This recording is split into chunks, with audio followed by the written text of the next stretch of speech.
Political Economy, a condensed course. L. Leontiev. Translated from the Russian. Designed by Elga Direkbova. Contents. Page. Chapter I. The subject matter of Political Economy 7. Chapter 2. Pre-capitalist modes of production 18. The capitalist system. Chapter IL. Capitalist commodity production. 33. Chapter 4. The essence of capitalist exploitation. 43. Chapter V. Distribution of surplus value among various groups of exploiters. 63. Chapter 6. Capitalist reproduction and economic crises. 80. Chapter VIL. Basic features of imperialism. 88. Chapter 8. Imperialism's place in history. State monopoly capitalism. General crisis of capitalism. 105. Socialism and communism. Chapter 9. The period of transition from capitalism to socialism. 119. Chapter X. Socialist economic system. 133. Chapter ER11. The planned development of socialist economy. 148. Chapter XLL. Cost accounting. 171. Chapter XIL. Socialist organization of social labor. 191. Chapter 14. Socialist principles of distribution. 203. Chapter 15. Socialist reproduction. From socialism to communism. 215. Chapter 16. The world socialist system of economy. 237. Chapter I. The subject matter of political economy. Before commencing the study of any science, it is essential to ascertain its subject matter. Political economy is the science that deals with the laws governing the production and distribution of the material means of subsistence in human society at various stages of its development. Its subject matter is the social structure of production. Sciences help people under natural and social stand the surrounding world, sciences which exists independently of their will or consciousness and of which they themselves are a part. This world embraces both nature and social life. Political economy is one of the social sciences which investigate the laws governing the development of various spheres of human activity. Completely negating the possibility of acquiring a scientific knowledge of social life, some people maintain that social development is wholly unlike natural development, which is governed by strict laws and where identical conditions always yield identical results. But not so in the life of society, where, they claim, everything is accidental, spontaneous, and nothing can be predicted. Therefore it is outstanding people, great thinkers, rulers, generals that shape history at will. 7. This view is profoundly erroneous. People do make history, and on the surface it may seem that social development is a chain of accidents. Yet this does not mean that it is impossible to fathom the actual causes underlying the actions of people, including outstanding personalities. A scientific analysis of social development shows that definite laws operate in what at first glance appears to be a chain of disconnected phenomena. This being the case, social life can be studied with no less success than the development of nature. Then why do some people say that it is impossible to gain a scientific knowledge of social life? The reason is obvious. Since genuine social science shows that the historical doom of capitalism and the triumph of communism are foregone conclusions, it is rejected by the ruling classes of capitalist countries. They accept only that science which justifies their domination, protects their privileges, and asserts that the capitalist system is eternal. Bourgeois ideologists claim that there are no laws of social development guiding the movement of society from lower to higher forms. As regards the working class, it is vitally interested in discovering the laws of social development, in a genuine flourishing of social science. Such a science is Marxism-Leninism, since it was the first to place the study of social life on a sound scientific footing. It appeared as a result of the mounting requirements of the working class struggle. It was the theory of scientific communism that for the first time in the history of human thought disclosed the laws of social development. By acquiring a knowledge of these laws, the working class armed itself with an invincible weapon in the struggle against oppression and slavery, for freedom and a life worthy of man. As Marxism-Leninism proceeds from the fact that the development of human society, like that of nature, is governed by definite laws. These are objective laws and as such are not contingent on the will and con. 8. Consciousness of people.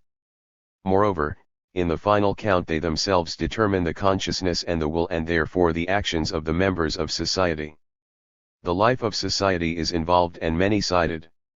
Marxism has proved that economic relations play a special role in the sum total of social relations. They are basic and primary and as such determine all other relations. Economic conditions of social materia.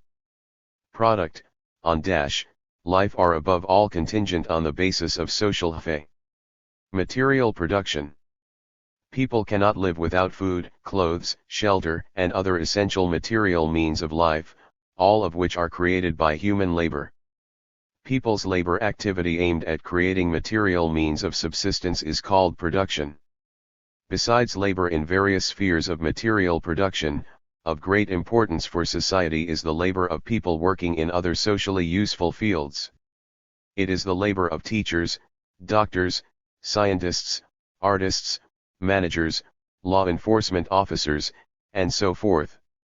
The modern scientific and technological revolution makes the labor of scientists and the activities of research institutes and establishments all important.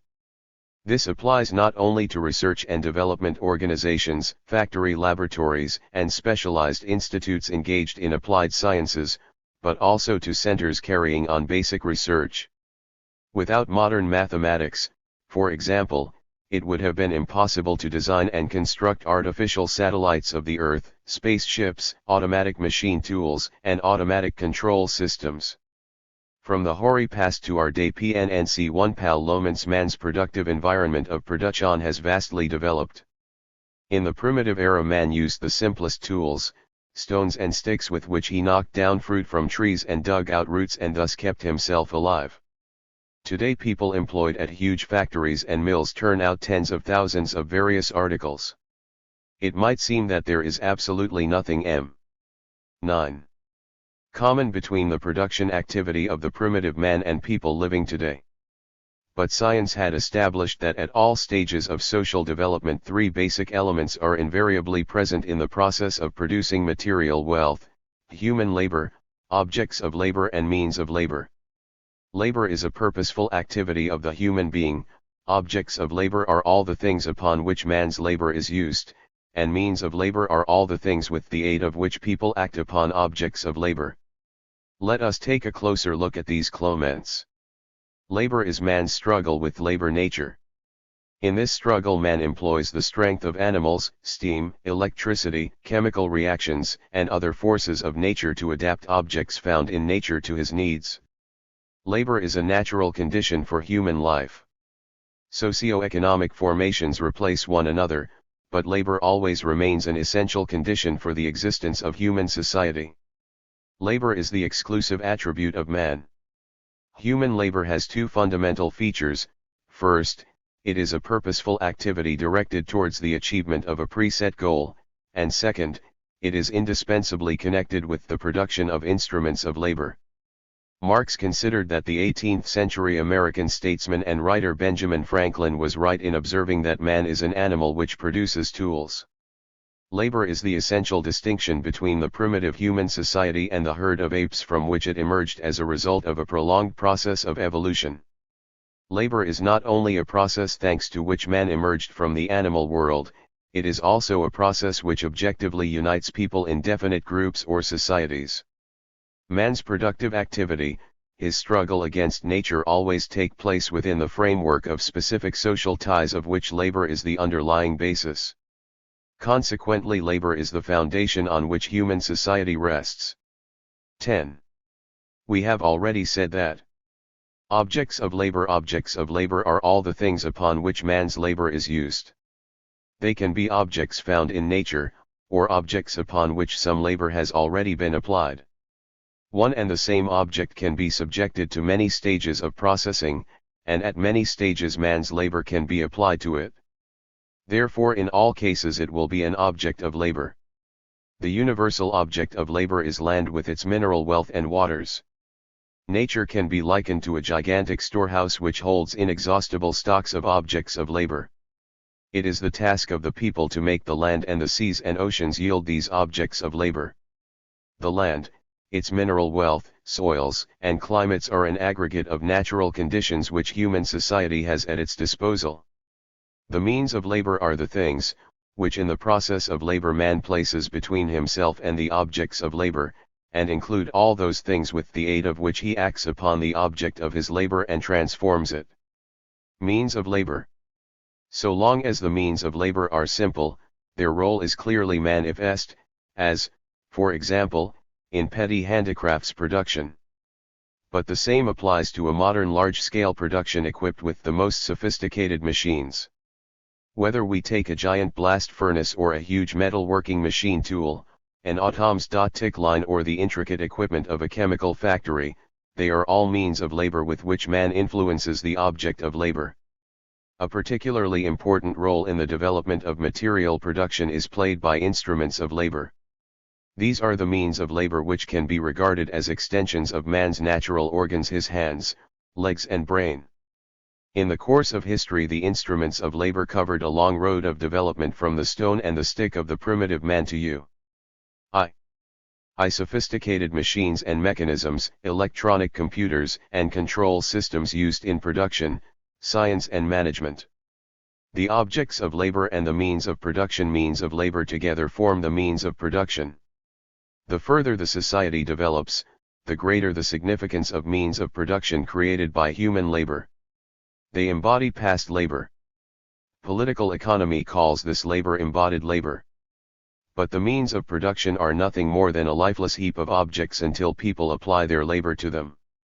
An essential condition of any production process, therefore, is the marriage of the means of production to labor power, that is, the connection of embodied and live labor.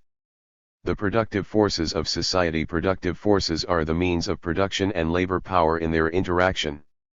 The principal productive force of society is, of course, people, their live labor power. The productive forces grow and multiply as society develops. Instruments of labor become more perfect, and ever new materials are used in production as science and technology continue to advance. At the same time the skills of people rise and their production experience widens. The level of development of the productive forces is an indicator of man's mastery over nature. As time advances people harness ever new forces of nature. In the distant past the discovery of fire was one of man's greatest victories over nature. But in our age man has unlocked the secrets of the atom and is well on his way to mastering outer space. RITFDT people have never engaged in EAIN's pro-UC ion 1 AD production. Separate Weicker MG to Marx production carried on outside of society is just as meaningless as the development of language without people living together and talking with each other. Production is always social whatever the stage of historical development. It is always conducted by more or less large communities or groups of people. The relations arising between people in the process of production are known as relations of production, or relation of people to production. Production relations in society are not unconnected but form a definite system. In each given system the decisive role is played by relations of production between the main classes of society. For example, in a capitalist society they are the relations between the bourgeoisie and the proletariat. The aggregate of production relations comprises the economic structure of society. This, according to Marx, is the real basis which supports the juridical and political superstructure and to which definite forms of social consciousness correspond. In any society the dominating relations of production form a definite economic structure. Hence we have the economic structure of feudalism, capitalism, and so forth. The mode of production is the forces of production and relations of production taken together. Thus, a given mode of production consists of the forces of production and relations of production at a definite level of the development of human society. History knows 5 basic modes of production: primitive, slave, feudal, capitalist and socialist. The primitive communal system was a pre-class society. The slave, feudal and capitalist systems are three forms of society based on exploitation of man by man. Socialism is a system in which exploitation of man by man has been eradicated forever. Mode of production. The natural process of social development takes place in the form of a progressive movement leading from the simple to the involved, from the lower to the higher. With the decline of the primitive society, the transition to the slave-owning system was a step forward. Capitalism, which supplanted feudalism, was a progressive system at the time. Having fulfilled its historical mission, capitalism turned into a reactionary impediment to human progress. Capitalism gives way to a new, higher form of society, socialism, the first phase of communism. Exploitation of man by man. Its principal forms. The exploitation of man by man means that some people live at the expense of others. The three principal forms of exploiting society, slave, feudal and capitalist, differ above all as regards the relations between the owners of the means of production and the mass of working people who create all the social wealth. The relations between the exploiting class and the exploited class are the main production relations in each of the above societies. Slavery, feudalism, and capitalism are three consecutive stages of the economic enslavement of the working people.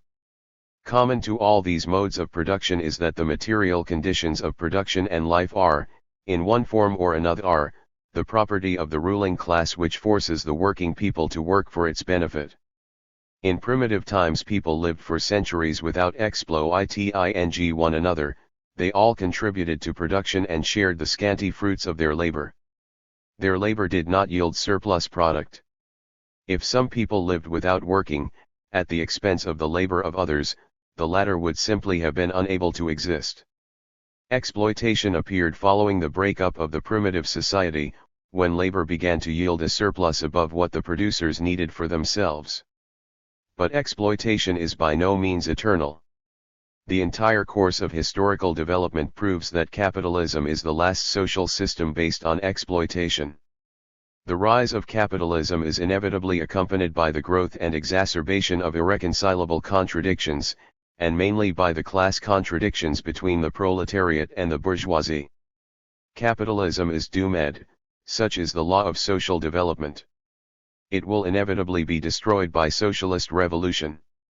The proletariat is the gravedigger of capitalism and the heir of a new, socialist society in which there is no exploitation of man by man. In the course of history, people have greatly increased their power over nature. But in countries whose social systems are based on exploitation, the working masses are oppressed by the existing social relations. These relations prevent the bulk of the population in capitalist countries from enjoying the benefits afforded by man's increasing mastery over nature. Things are wholly different in socialist countries, where the fruits of progress belong to the people and every advance in man's mastery over nature benefits the working people. Political economy has the task of economy laws revealing the economic laws of social development. Any science studying a particular sphere of nature or social life aims at disclosing the laws operating in that sphere. Scientifically interpreted, the concept of law implies an inner essential connection of phenomena. The inner connection of phenomena exists whether we like it or not. In other words, natural and social laws are objective, since they are not contingent on the will and consciousness of people.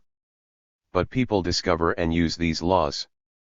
A knowledge of the laws of nature gives people a powerful weapon for taming its blind forces, for using them to the benefit of man, and a knowledge of the laws operating in social life provides people with a basis for their practical activities aimed at promoting social progress. Disclosing the economic laws of capitalism, political economy defines not only the conditions for the existence of that society but also the trends of its development. In this way it lays bare the true basis of the class contradictions in bourgeois society, proves that nothing can prevent their aggravation, and shows the working class the road to socialism. The laws governing the economic development of bourgeois society scientifically prove that the doom of capitalism and the triumph of communism have been decreed by history.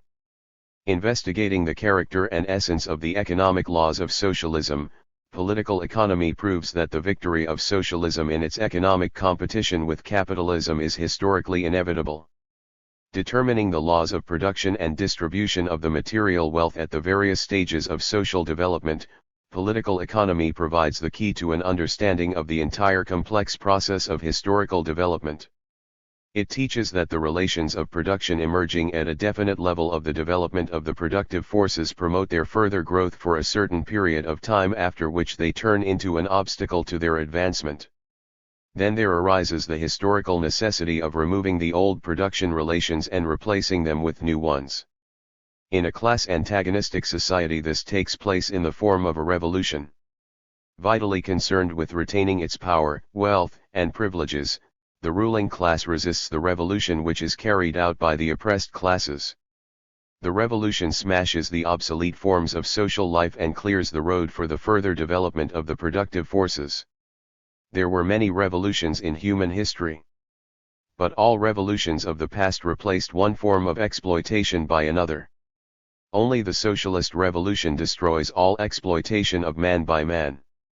For this reason there are no opposing classes in socialist society. Socialist relations of production opened up unprecedented prospects for the development of the productive forces. As the productive forces continue to grow, socialist production relations improve and gradually develop into communist production relations. Political economy deals with the CLAS, party nature burning problems of the class of political economy TLIT TL. S rug suese sixum derists of the main classes of capitalist society. What is more, it poses and answers the question of the very existence of that society, and, therefore, cannot be neutral in the class struggle. It is a class, a party science. The only genuinely scientific political economy is that of the working class.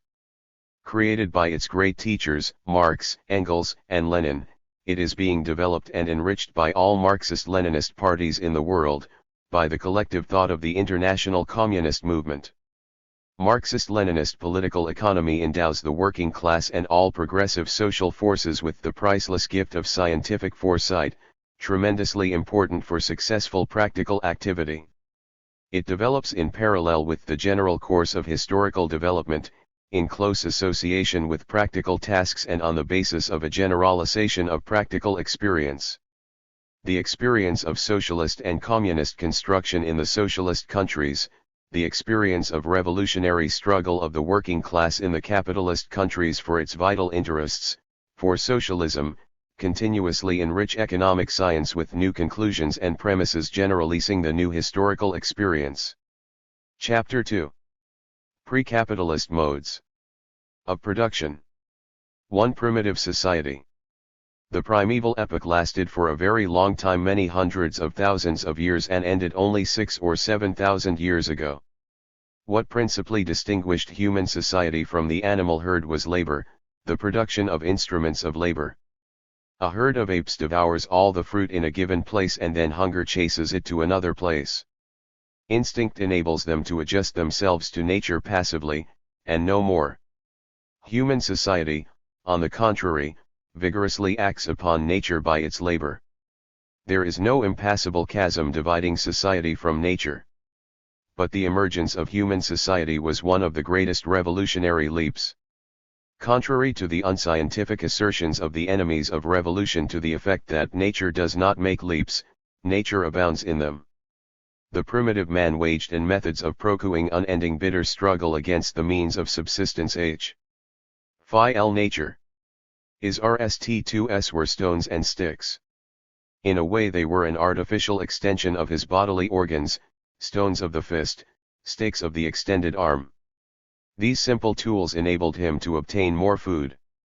Simple hunting became possible. People hunted only in groups and at whatever they managed to kill. Food was scarce and there were no stocks. With time they learned to make cudgels, spears, knives, hooks and harpoons, which were more effective than sticks and stones, and with which they hunted for larger animals and fished. The discovery of fire opened a new era in the life of man and enabled him to break away once and for all time from the animal kingdom. It took an extremely long time for man to learn to make finely chiseled instruments which replaced roughly hewn stones. Stone, wood, bone, and horns were his main materials for a long time. It was only much later that people learned to make metal tools, first of copper and other native metals, later of bronze and finally of iron. The entire long prehistoric period is divided into ages: the Stone Age, the Bronze Age and the Iron Age. Each of these ages lasted many centuries, while the Stone Age covered tens of thousands of years. The basic type of production relations in primitive society was simple cooperation. People worked jointly, performing idun. Simple cooperation. Common labor and common property. Tikal labor.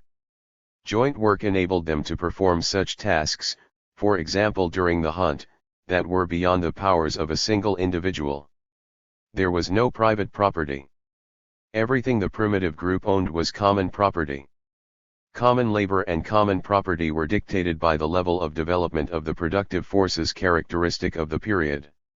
As was mentioned earlier, labor did not produce any surplus product, that is, nothing was produced in excess of vital requirements.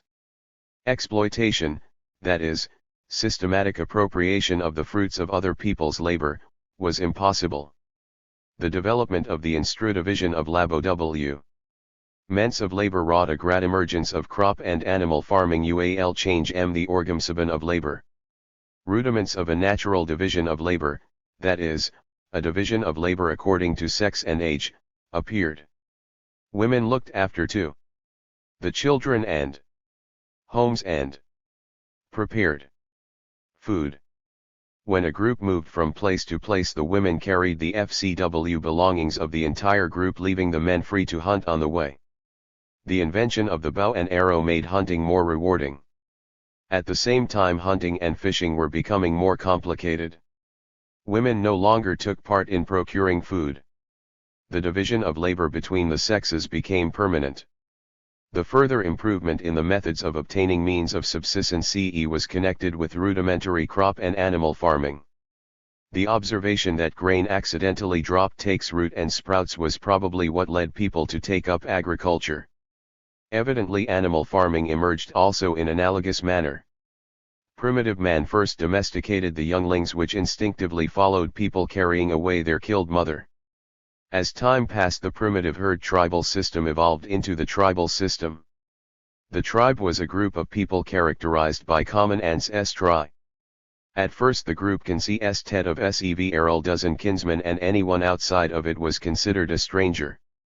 Initially, the dominant role in the tribal system was played by women. The tribe was maternal or matriarchal. At that time, the collection of food and hunting were supplemented by rudimentary farming, which was carried on predominantly by women who remained at home. As the productive forces continued to develop, matriarchy gave way to patriarchy. The dominating role was assumed by the male. This change was largely due to the rise of nomadic cattle breeding, which, like hunting, became the job of men. They were also taking over agriculture, which had reached the stage of crop farming. Marx, Engels and Lenin, the PRLL Commune 1 great teachers of the working class, called the social system of the primitive era primitive communism. Turning to historical facts, they disproved the fabrications of bourgeois lackeys who claimed that private property had always existed. History shows that people lived for hundreds of thousands of years without private property. The absence of private property, the domination of common property and collective labor make it possible to regard primitive society as primitive communism. At the same time, these great men spoke about the historical restrictions of primitive communism. Lenin wrote that there had never been a golden age in the remote past of humanity, that primitive man had had to bear the crushing burden of the struggle against nature. As the productive forces developed, the primitive man slowly freed himself from nature's inhibiting influence. At the same time, the relations of production based on the close cohesion of people in a community gradually deteriorated. As we have seen, the initial social division of Zion of labor was based on the labor, emergence of 1bh barter private natura d1 stmct1 ons between te properly and classes sexes and ages of people forming a single community. Later communities and then individual members began to specialize in various spheres of production. This is social division of labor and should not be confused with the natural division of labor. Tribes living in regions with rich pastures took up animal husbandry, giving up crop farming and hunting. The separation of animal husbandry from farming was the first great social division of labor and resulted in the rise of barter. The second major division of labor, the separation of trades from agriculture, created a broader basis for exchange. The products of craftsmen were all or almost all used for exchange. In the early stages, exchange was effected by the tribal chiefs, elders, patriarchs. But as exchange developed and expanded, they came to regard tribal property as their own.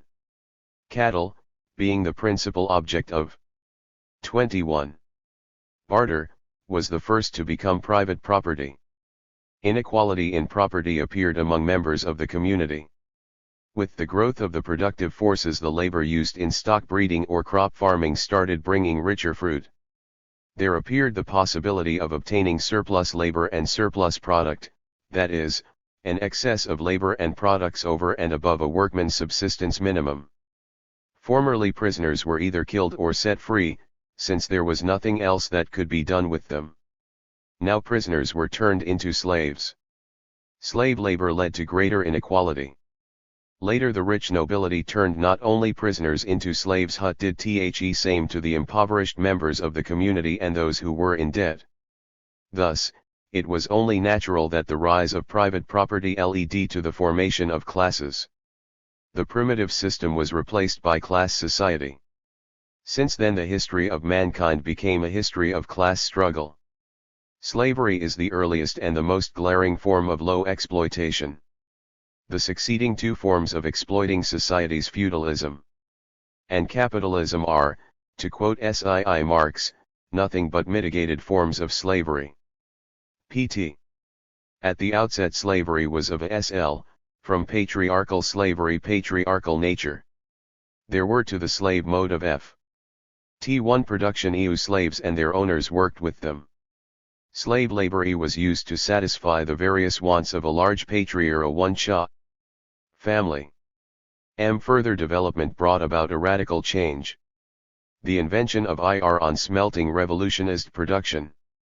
The iron axe and the iron-tipped plow made it possible to cultivate large tracts of land. All farmers were unable to till so much land, but slave owners using slave labor could. P. 22. Animal husbandry developed along similar lines. Herds owned by rich families grew rapidly and additional hands were needed to tend them. This was also achieved with the help of slave labor. With the growth of the social division of labor and the development of exchange, separate clans and tribes formed unions. Elders and warlords became counts and kings and used their power to defend the interests of the propertied elite, oppress their impoverished kins. Men and suppress the slaves. Armed detachments, courts, and punishments served this purpose. Thus arose the state, the ruling class's instrument of violence against the exploited masses. In the period of the full exploitation of slaves meant of slavery, slave labor formed the basis of social existence. Enterprises using the labor of hundreds and sometimes even thousands of slaves were established. Their exploitation was conducted on a large scale. Slave labor was undisguised forced labor. Not only the means of production but also the workmen were the property of the exploiting class. Slaves were bought and sold like cattle. The master could kill his slave. Everything created by the labor of slaves belonged to their master. Requirements grew as exchange developed. Intensifying the exploitation of the slaves, the owners appropriated not only the surplus, but also a substantial share of the latter's necessary labor. In the slave society, production acknowledged one cal stagnation techniques were primitive in the extreme, as were the instruments of labor. People and animals were the sole tractive power. The only instruments besides manual tools were mechanical devices, levers, blocks and gears multiplying muscular power. Inasmuch as a slave was not interested in the results of his labor, slave labor was unproductive. No matter how hard he worked, his position remained just as desperate and oppressed. The slave owners who disposed of an enormous force of free labor were also 23. Not particularly concerned with raising labor productivity. Slave labor was expended in an extremely unproductive fashion. The ruling class wallowed in luxury, and wastefulness reached unprecedented proportions. In the slave society, the bulk of development of exchange the products was made not for an emergence of money exchange but for direct consumption by the slave owner, his numerous hangers-on and menials. Gradually, however, commodity exchange began to play a greater role. In political economy, the product manufactured not for direct consumption but for exchange, for sale, is called a commodity. Production for exchange, for sale, is called commodity production. An economy which produces not for exchange but for consumption is known as a natural economy. In a natural economy, the products of labor are used in the household in which they are produced. At first, exchange was sporadic. Usually one product of labor was exchanged for another. But as time passed, exchange widened and became regular. It was then that the need for a special commodity arose, for one that could serve as a medium of exchange. Spontaneously, one commodity out of the mass of commodities was given preference over all others, and was used to assess the value of all other goods. This universal commodity was money. In its turn, the appearance of money stimulated the exchange and the development of commodity production. The development of handicrafts trade and usury and the growth of exchange led to the emergence of towns, though the first towns were small and differed little from villages. They gradually developed into centers of manufacture and trade, and the distinction between them and the countryside increased. That was how the separation of town from countryside took place. While exchange was weakly developed, the producers, crop farmers, animal breeders and artisans, changed their goods themselves. But the mass of commodities exchanged steadily increased, and so did the territory within which exchange was effected. It was then that merchants appeared. They purchased goods from the producers, brought them to markets, sometimes quite remote from the place of manufacture, and sold them to consumers. That was how trade capital originated. The growth of production and exchange considerably increased property inequality. The rich now owned not only large numbers of slaves but also large sums of money. The poor were forced ever more often to approach them for loans. Usury brought great riches to some and bondage and impoverishment to others. That was how usurious capital arose. Trade and usurious capital undermined the foundation of the natural economy. The expansion of exchange whetted the appetites of the slave owners.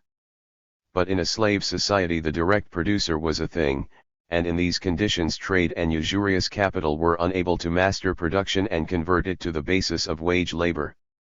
Having become predominant, Roth of Contrad 1c, the slave-owning system failed shins of the slave system tbttidlo ensure a sues and one evolvement of technology.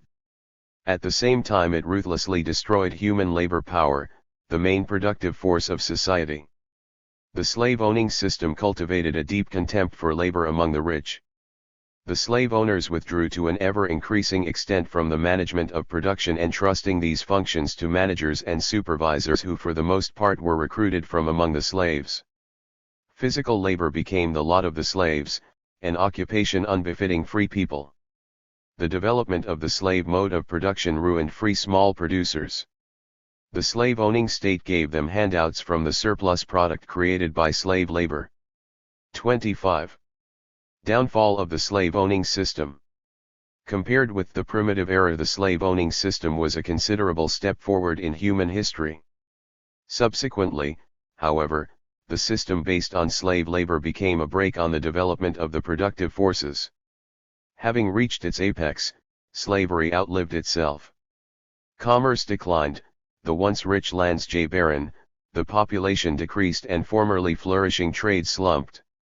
The struggle of the enslaved masses against the oppressors intensified as production waned. Uprisings of slaves intertwined with the struggle of the ruined small farmers against the rich slave-owning elite. The slaves hated their oppressors, but they had no clear objectives and dreamed of restoring the patriarchal system which had become a thing of the past. It was only natural, therefore, that the slave uprisings could not put an end to exploitation. The slave-owning system was supplanted by the feudal system, whose forms of exploitation opened up greater possibilities for the development of the social productive forces. Slavery under capitalism. Although the slave system as the prevailing social system ceased to exist with the fall of the ancient world, slavery as such was not abolished. It reappeared on a large scale at the dawn of capitalism. At the dose of the 16th century, Negro slaves were brought to America after its conquest.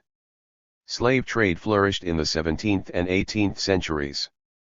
The exploitation of Negro slaves in America became extremely brutal with the expansion of the market for slave labor products, particularly cotton. The American Civil War of 1861 to 1865 ended in the defeat of the slave-owning South by the industrially developed North.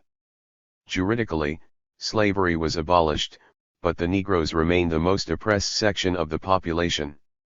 Though abolished in America, slavery did not disappear from the capitalist world. Survivals of slavery. Error remained in many colonies and semi-colonies.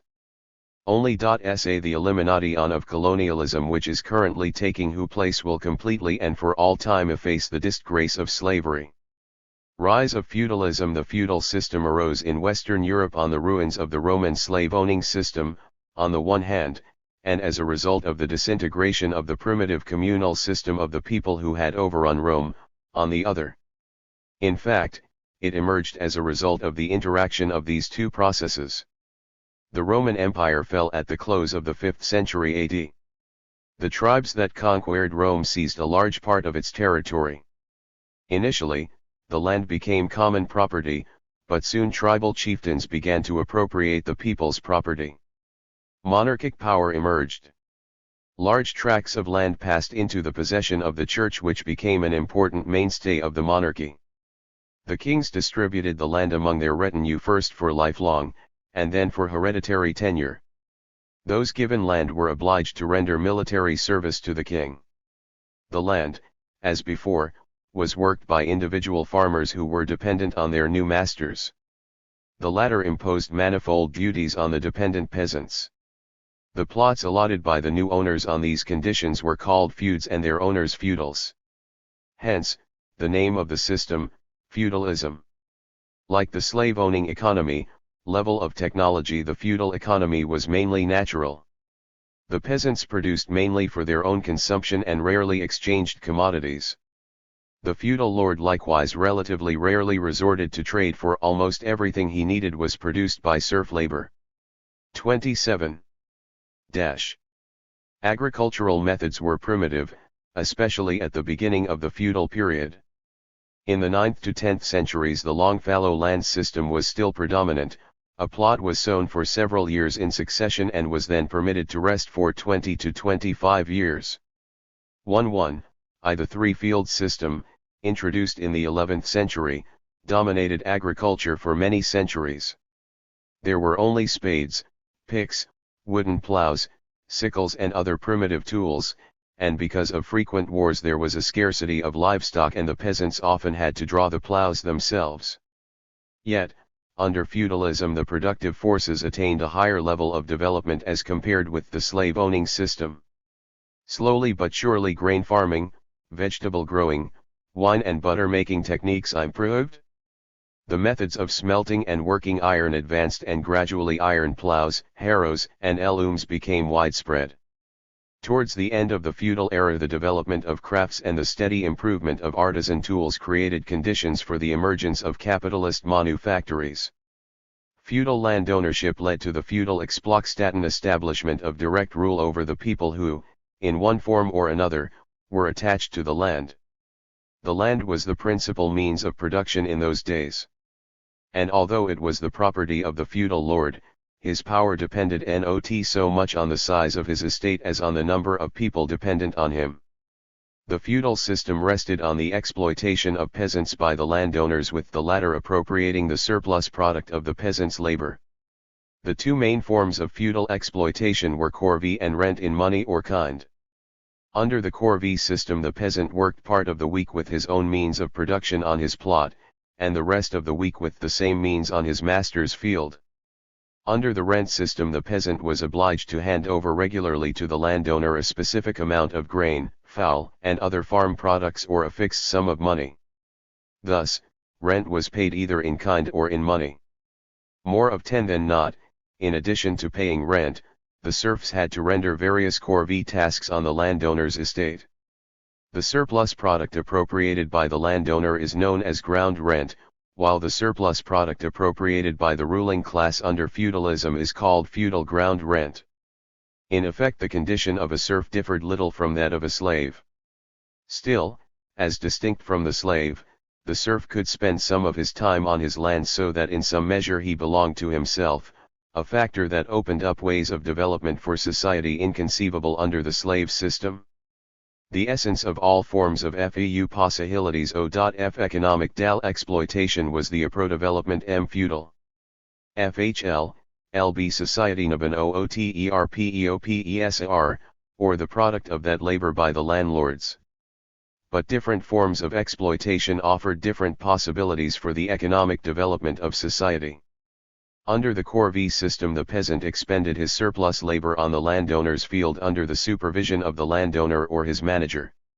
Under the rent system, the peasant had to spend his surplus labor working on his own plot. On the face of it, the peasant could dispose of his working time as he wished, though, in effect, he continued to spend a considerable part of that time on the landowner. Under the corvée system, the serf was interested in raising labor productivity only during the time he worked on his own plot. Under the rent system, he found it advantageous to raise the productivity of his entire labour. With the transition to money rent, the peasant was forced to market the product of his surplus labor to 29. Be able to pay the rent to the landowner in cash. In this way, the peasant economy became connected with the market. It began to lose its natural character and turned to an ever-increasing degree to commodity production. The development of commodity exchange accelerated the stratification of the peasants. With the transition to production for the market, some peasants grew rich, but the bulk became impoverished. In the early stages of feudalism, there was but a slight difference between town and country. In the medieval towns, the crafts villages, the peasants produced the bulk of the artisan articles for themselves and the landowner. In towns, the population not only engaged in crafts and trade, but also tilled the land. At first, urban craftsmen worked to order using the materials received from feudal lords or peasants, who usually paid him in kind. The instruments of labor were extremely primitive and were the property of the craftsman. His product hardly ever appeared on the market. At that stage, the crafts were in stagnation, as was small-scale peasant farming. As time went on, however, the craftsmen were drawn into commodity exchange. Besides working to order, they began to produce for the market. With crafts becoming more and more profitable, the townsfolk gave up agriculture. The peasants began to buy manufactured articles from urban craftsmen. Thus evolved the final division between the crafts and agriculture and between town and country. Unlike the peasant, the craftsman could not exist by consuming the products of his labor. He had to exchange his products for the necessary means of subsistence and for the raw materials without which he could not pursue his trade. Therefore, the development of the crafts was closely associated with the growth of trade. Initially, trade was conducted only in products supplied by the artisans and serfs, and also in articles brought from distant countries. But as trade developed, these sources of supply became inadequate, and it became necessary to expand production, that is, to shift to large-scale production. The first large enterprises were established at the close of the 14th century in Italy and in the 16th century in other countries. These were capitalist manufactories. They were owned by capitalists and employed hired labor. Capitalist relations of production began to appear within the feudal system. Compared with the slave-owning collapse of feudalism system, Feudalism was a step forward in social development. The social division of labor expanded, commodity exchange grew in scope, and production techniques, particularly in urban crafts, slowly improved. The natural economy was undermined by the exchange, whose growth simultaneously eroded the foundations of the feudal mode of production. At the same time, long wars and devastating epidemics turned flowering regions into deserts and decimated the population. Feudalism gave rise to forces which subsequently felt cramped within its framework. The feudal system succumbed to the pressure of the bourgeois elements that had come to the fore inside it, and also due to the impact of the class struggle of the oppressed and cruelly exploited masses who had come to realize that their life was no longer possible in the prevailing conditions. Throughout the period of serfdom, the peasants fought a bitter struggle against the feudal lords and their rule. This struggle became particularly acute in the late feudal period, when the exploitation of the serfs was intensified to the extreme. Peasant wars undermined the feudal system and caused its downfall.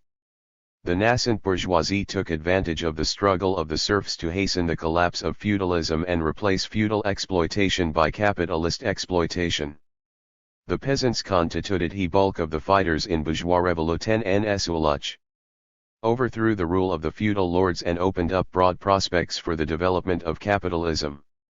Soon after, it had seiz power survivals of feudalism from the feudal lords, the Burundu capitalism. Bh. Go1s1e became aware that its existence was threatened by the rising working class and immediately hurried to enter into agreement with those who just a short while ago were its enemies. In most countries, the ruling bourgeoisie left the system of feudal land tenure intact, with the result that a handful of landowners remained in possession of huge tracts of land. The exploitation of the peasants by the landowners continued, changing only in form. The survivals of feudalism were particularly onerous in economically backward countries, where people came under the double burden of capitalist and feudal oppression. In the colonies and semi-colonies, the Colorado nihilists were backed by the feudal lords and in turn rendered the latter every support. In Tsarist Russia, capitalist relations intertwined with numerous survivals of serfdom, the omnipotence of the landowners and presence of a vast number of landless and land-hungry peasants. And it was only the Great October Socialist Revolution that put an end to the bourgeois system, and at the same time swept away all the survivals of the feudal system. Chapter 3. Capitalist commodity production. Commodity production. Under the domination of private property. Conditio ns for the we have already mentioned that emergency of commodity, a product manufactured for sale, production f. or exchange, is called a commodity. An economy manufacturing products for exchange is called a commodity economy.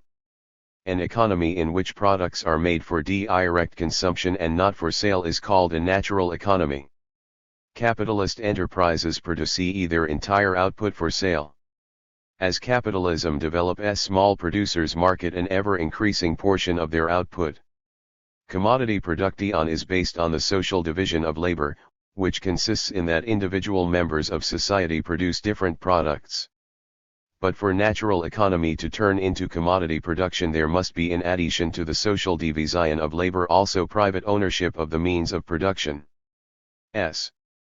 When there were no large capital and decapitalist enterprises, production was commodity production conducted by small TTY producers, peasants and handicraftsmen. They worked themselves, did not hire workers, and owned simple and inexpensive instruments of labour. Known as simple commodity production, this sort of economy has an important feature in common with capitalist commodity production. Both are based on the private ownership of the means of production. At the same time, however, simple commodity production differs substantially from capitalist production. It is based on the personal labor of small commodity producers, while capitalism is based on the labor of wage workers. Dual nature of the commodity. To be a commodity, the product of labor must satisfy one or another human requirement, therein lies its utility. This property of the product of labor is called its use value. The use value of meat and milk consists in that these products go to satisfy people's requirement for food. The water of a spring, wild-growing fruit, and many other things that are not products of human labor also have a use value. Products of labor both in natural and in commodity economy satisfy definite human requirements. The bread which a peasant produces for his own consumption satisfies his requirement for food and, hence, is a use value. But having become a commodity, bread also acquires another very important property: it can be exchanged for any other commodity. A commodity can be exchanged in a definite quantitative proportion to another commodity, that is, it constitutes what is called an exchange value. This new property is acquired by a product of labor when it becomes a commodity. Hence a commodity has two properties, use value and value. When exchanged, articles of labor as the BAS 15 different use value are equated to a value HIF. LEAC other. An act, ARCES are exchanged because they have different use values. Only those articles that satisfy different human requirements are exchanged. The quantitative proportions in which commodities are exchanged fluctuate frequently. Yet, no matter how great these fluctuations, a ton of copper, for example, is always more expensive than a ton of cast iron and always cheaper than a ton of silver, or ES84. Specially, a ton of gold. Hence, there is a more or less firm basis for the quantitative proportions in which commodities are exchanged. Any quantitative comparison presupposes the presence of a common property in the articles being compared. Often entirely different things are compared, but this can be done only if they have something in common. It is also necessary that this common property could be measured. What is this common property? Commodities having absolutely different use values have only one property in common: they are all the products of human labor. This property can be measured. Labor is measured by the amount of time it takes to produce a given commodity. It is the amount of labor spent on the production of commodities that determines the proportions in which one commodity may be exchanged for another. Socially necessary labor time producers expend different amounts of labor on the production of an identical commodity. But the consumer does not care how much labor has been expended by the individual producer on the commodity. The value of the commodity does not depend on the amount of labor spent on its production in each given case. It is determined by the amount of labor time required to produce a given commodity in conditions normal for the technological level of production in a given society and with the average level of skill and intensity of labor. The average labor time required to produce a commodity is called socially necessary labor time, and it is the latter that determines the value of the commodity.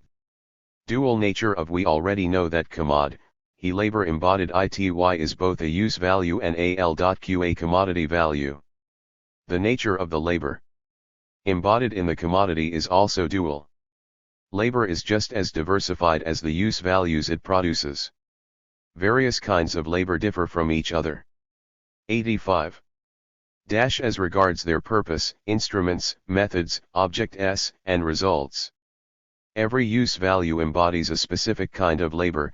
Coal embodies the labor of a miner, garments the labor of a tail or, steel the labor of a stel smelter. But when exchanged, these different commodities are compared and equated. In equating the commodities, their use values are disregarded since they are incomparable.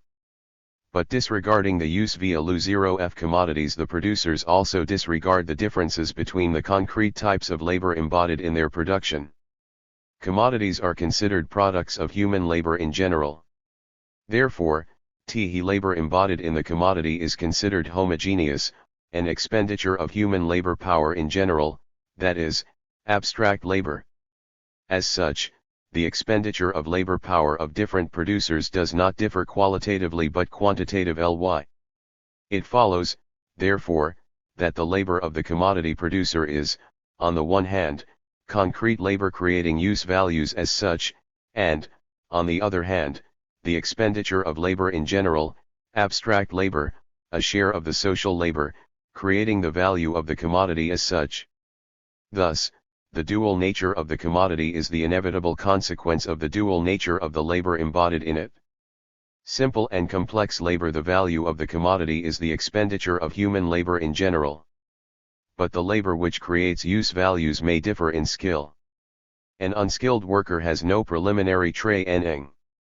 But a steel founder, a turner and a weaver, for example, must receive the necessary training. In the first case, we have simple labor, in the second, complex labor.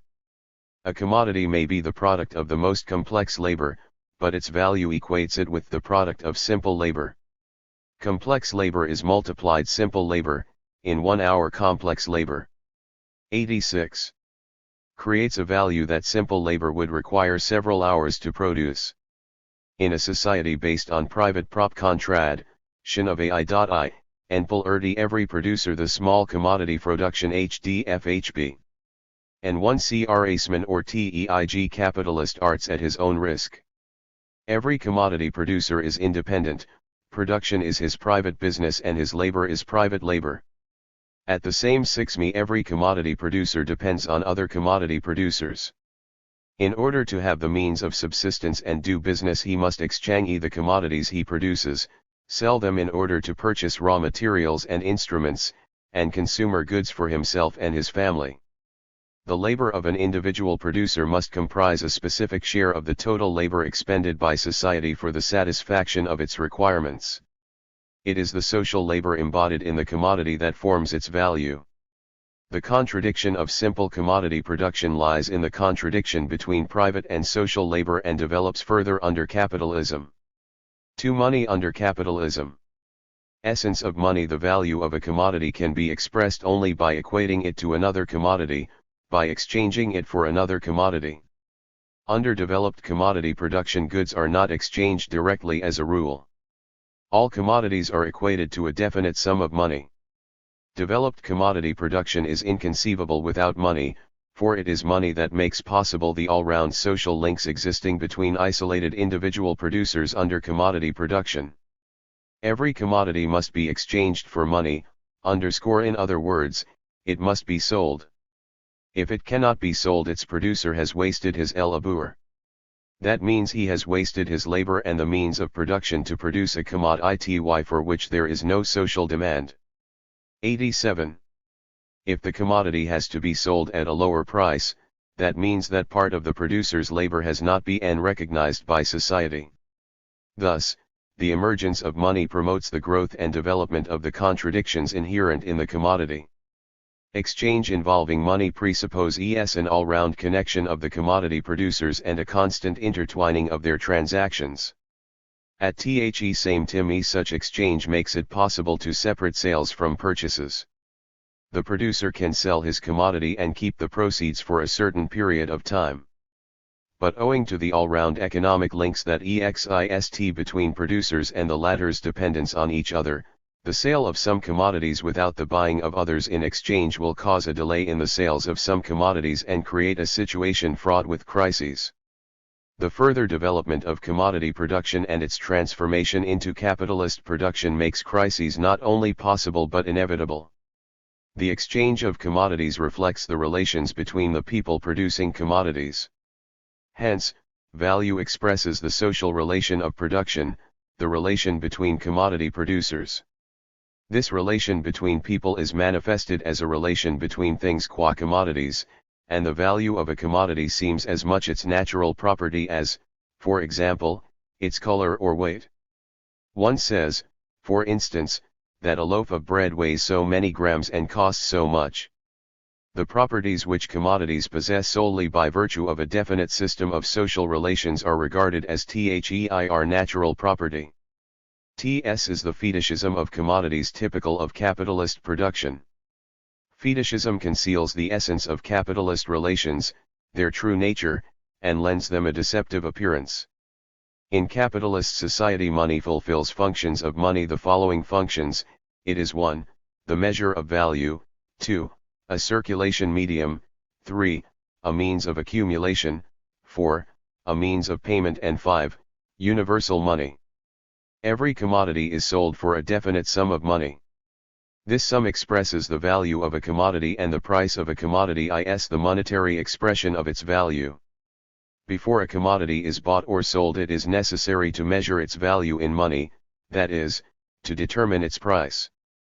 The measurement of the commodity's value in terms of money is a precondition for any exchange of the commodity, for its purchase or sale. In these transactions, money serves as the measure of value. Once a commodity has been valued in terms of money, the decisive moment sets in: it must be sold, or, in other words, exchanged for money. Exchange of commodities accomplished with the aid of money is called commodity circulation. Here money serves as the circulation medium. The circulation of commodities is directly connected with the circulation of money. When a commodity passes from the seller to the buyer, money passes from the buyer to the seller. To fulfill its function as a measure of value, money should not necessarily be available in cash. It is possible to evaluate all the wealth of a country without having a single coin or banknote. When we say, for example, that so many thousand millions worth of commodities have been produced, we only imagine a definite sum of money. It is an entirely different thing, however, when we have to do with money as a circulation medium. To fulfill this function, money has to be available in cash. For money to be a measure of value, it must have a value itself. Conversely, to fulfill its function as the circulation medium, money does not necessarily have to possess value. The seller accepts money in return for his commodity to be able to exchange it for another commodity, that is, to buy another commodity. Therefore, F1LL value money gold can be replaced in its function as the circulation medium by its substitutes and representatives, which are notes, and silver and copper coins. For the function of measure of value, the amount of money is immaterial. But there must be a definite amount of money when the latter fulfills the function of circulating medium. Since commodities are bought and sold in many places simultaneously, the amount of money which has to be on hand at every given moment depends on the aggregate of the prices of the circulating commodities. In its turn, the aggregate of the prices depends on the amount of available commodities and the price of each commodity. The money supply required, for example, within a year depends not only on these two factors but also on the rate at which money circulates. The faster the circulation of money, the smaller the amount of money required, and vice versa. Money is the representative of universal wealth. At any time it can be transformed into any commodity. Therefore money is used as a means of accumulation or as a means of amassing treasure. In order to play the role of a means of accumulation, money must have a value of its own, as in the case of its function as a measure of value. At the same time it must be available in cash, that is, possess the property characteristic of a circulation medium. Commodities are often bought and sold on credit. The buyer receives the commodity but pays the seller at the expiration of a specified period. Here money plays the role of a means of payment. This function of money reflects the expansion of exchange. The links between individual commodity producers become still closer and their interdependence grows. The buyer becomes a debtor and the seller a creditor. Finally, money plays the role of universal money. In the turnover between countries, gold is essentially a commodity, as any other. The characteristic difference, however, is that this commodity is accepted by all and refused by none. Therefore gold serves as money in trade between countries. Gold and paper in capitalist society, the amount money. Elongation of money needed for circulation cannot be fixed in a balanced way. It depends on spontaneous market fluctuations. In the capitalist countries, notes are used instead of gold coins to make purchases and payments. Paper money may depreciate. This happens when it is issued in excessive quantities or when commodity circulation declines. The depreciation of money owing to excessive issue is called inflation. The exploiting classes and the bourgeois governments defending their interests often willingly resort to inflation to lower living standards and intensify the exploitation of the working people. 3. The law of value in capitalist production. How the law of VVE have already seen that the value of a commodity is determined by the amount of socially necessary labor expended on its production. This does not mean, however, that every commodity is actually exchanged in full conformity with its value. The value of a commodity is expressed in its price, that is, in a definite sum of money. But commodity prices fluctuate constantly depending on market conditions and the changing relation between supply and demand. Anarchy of production prevails in a society of individual commodity producers, all of whom work blindly, at random, without a plan. So long as their commodity meets a ready sale, they strive to produce as much of it as possible. But when a producer's commodity no longer finds a market or can be sold only at low, unprofitable prices, he is compelled to curtail production or stop it altogether and to take up the manufacture of some other commodity. Constant fluctuations of prices around value are the sole mode in which the law of value can operate. 41. Capitalist economy. Among innumerable fluctuations that we have the distribution of labor among the various branches of production, a factor essential for the existence of any society. As a result of the universal spread of commodity production under capitalism, production is no longer in the hands of small commodity producers but in those of the capitalists. Their enterprises employ hundreds and thousands of workers who produce huge quantities of the most diverse commodities which are frequently sold in the remotest parts of the world. In these conditions the anarchy of production manifests itself to the full. It is part and parcel of capitalism and makes itself felt with a particularly destructive force during crises. The law of value and the fact that the value of a emergence and commodity is determined by the development necessary labor time has of capitalism important consequences for commodity producers. The producer who expends more labor on the production of the commodity than is required by average social conditions receives for his commodity a sum of money embodying only a part of the time he has spent. Conversely, he who produces the commodity at a lower expenditure of labor than the socially necessary time has an advantage over the former. In the competitive struggle for more advantageous production conditions and a more profitable exchange of commodities which invariably breaks out between individual producers, some are ruined while others grow rich. The latter expand production, hire workers, buy new machinery and become capitalists. The mass of small producers run into debt, fall into dependence on the rich, are brought to ruin and pushed into the ranks of the proletariat. Under private ownership of the means of production, the law of value unavoidably leads to the emergence and development of capitalist relations. Chapter 4. The essence of capitalist exploitation. Capital and wage labor. Conditions for the capitalism developed on the base 7 1 usis of small commodity product 0 capta assumption with its competition which ruins some and enriches others. Two main conditions are essential for the rise of capitalism: first, the accumulation of wealth in the hands of a few, and, second, the emergence of a mass of destitute people who, though personally free, have neither the means of production nor the means of subsistence and are compelled to go into capitalist bondage. Once capitalism has arisen, the division of society into opposing classes is ensured by the economic laws of that system. The capitalists multiply their wealth, while the working class, as hitherto, is deprived of everything. The existence of capitalist owners and pro-brutalist proletarians is the sine qua non of capitalist production. The creation of historical preconditions for the emergence of capitalism is a process called primitive accumulation of capital because it precedes capitalist accumulation. The entire process of primitive accumulation of capital rested on of capital HDFHDTTE epnvaten OTE rec producers of the means of production, the expropriation of land from the peasants.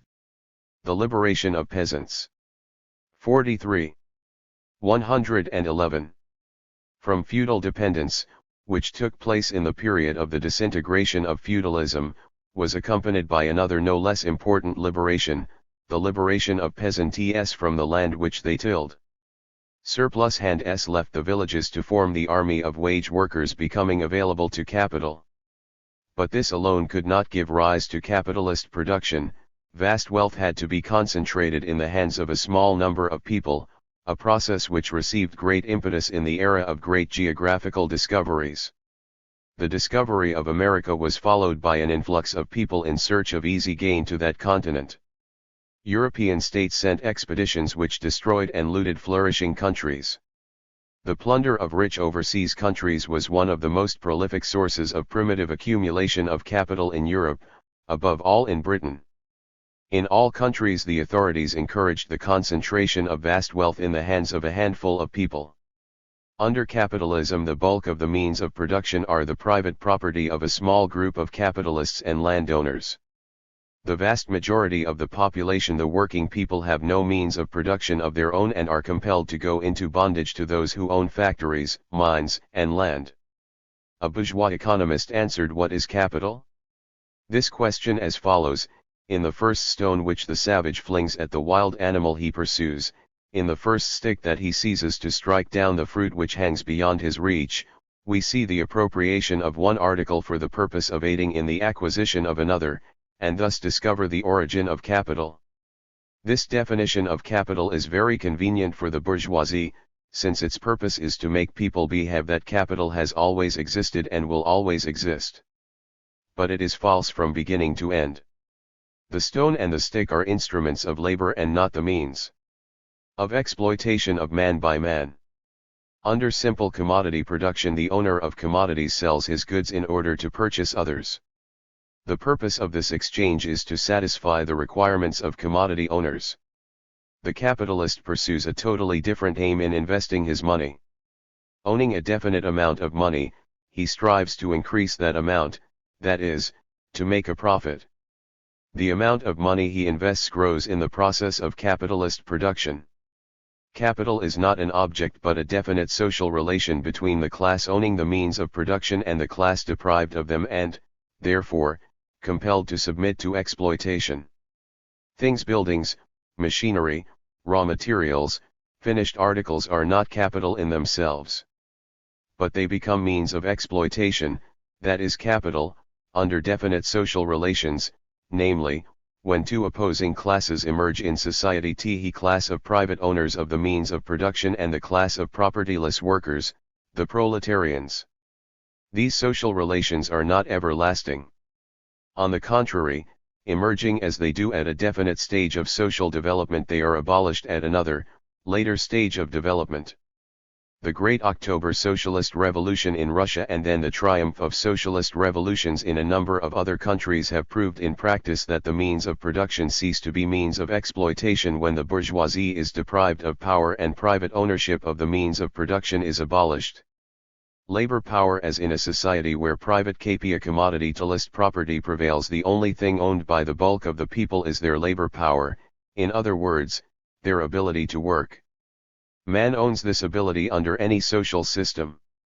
But it is only under capitalism that labor power becomes a commodity, that is, an object of purchase and sale.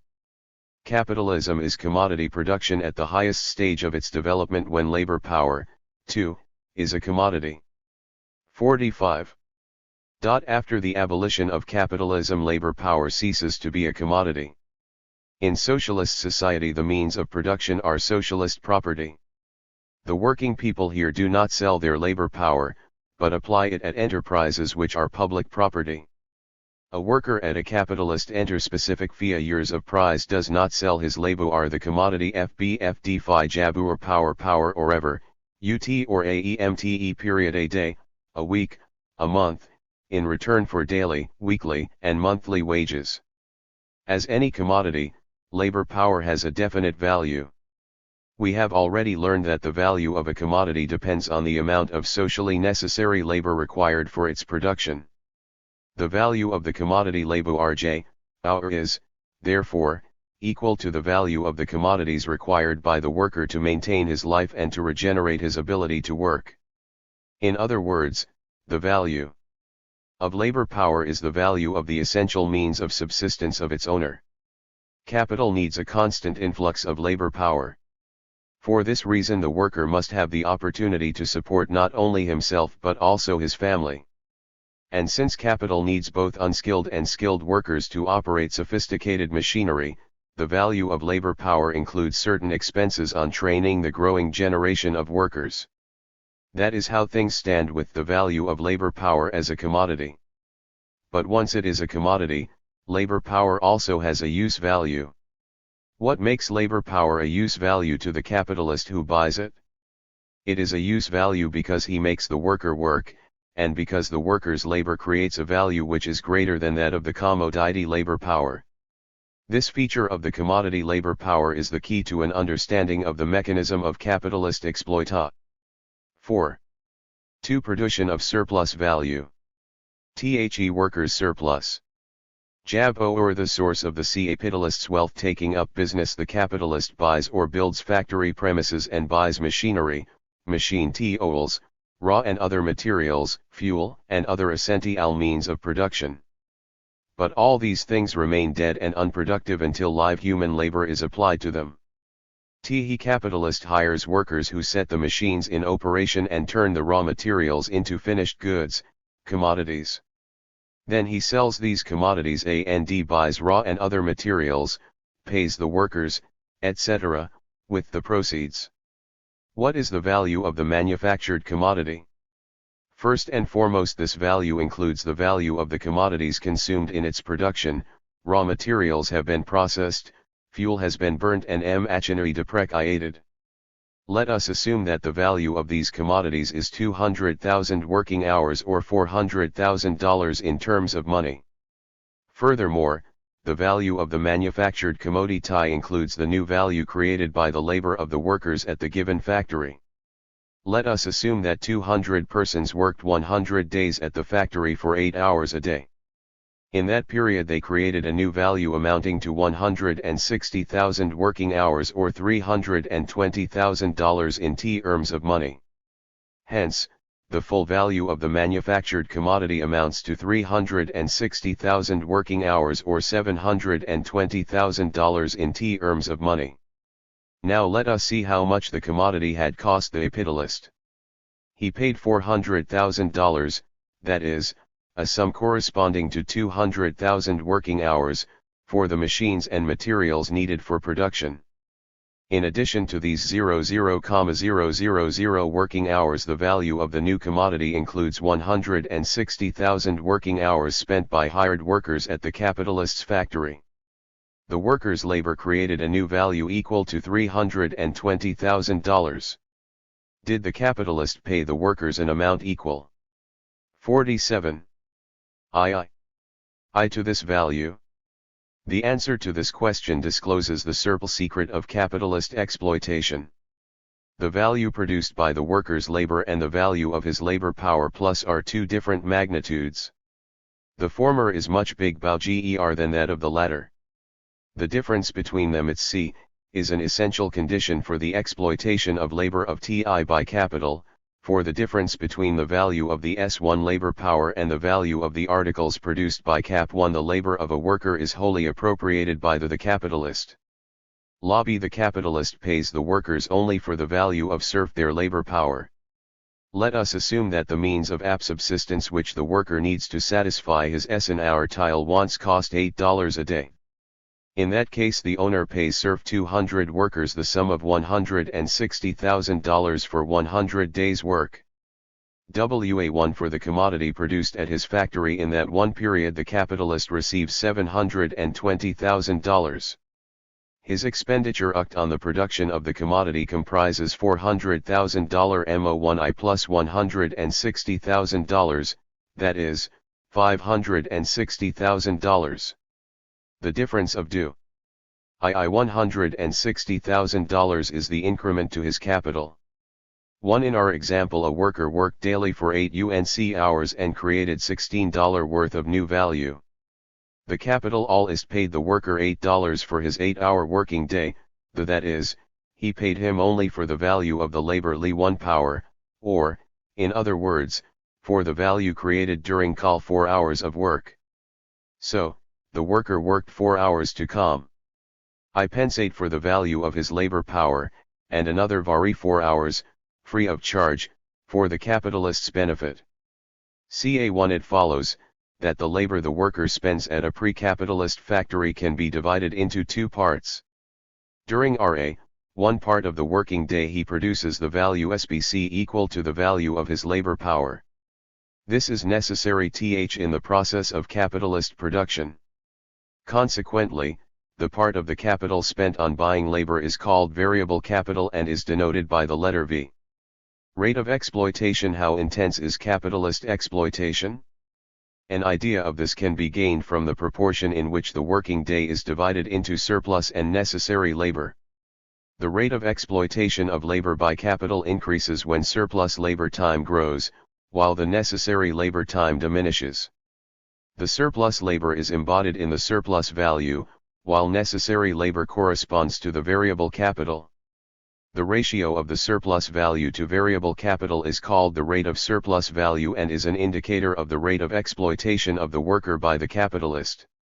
In our example, the rate of surplus value is $160,000 worth of surplus value, $160,000 worth of variable capital, i.e., 100%. Surplus value is denoted by the letter M. Hence the rate of surplus value is the rate of surplus value grows as capitalism develops. In the capitalist countries today it is 200 or 300% and sometimes even higher. In search for profits, the capital capit. Abst ut1 licitonovists have ramelded the entire MacMurray and the F.D. I working class system o social production. Instead of the former small-scale production based on manual labor, they have created large-scale industry based on machine production. Capitalist machine industry first emerged and developed in Britain. Within a short space of time a great many machines appeared in Britain. The Industrial Revolution radically changed the country's appearance. From an agrarian country she turned into an industrial power. Soon large-scale industries emerged in other countries. The capitalists always strive to install new machinery in their factories. No, far from always. A machine is profitable to the capitalist only if its operation costs are less than the wages of workers which it replaces. That means that the lower the wages, the less interested are the capitalists in introducing machinery, and vice versa. At the early stage of capitalist development, the workers bitterly opposed the introduction of machinery. But when the workers turn from scattered spontaneous protests to a conscious struggle for their vital interests, the Y become fully aware that their enemy is not the machinery in itself but the capitalist system under which it is used. The machine lightens labor. Under capitalism, however, it increases the intensity of labor to the utmost.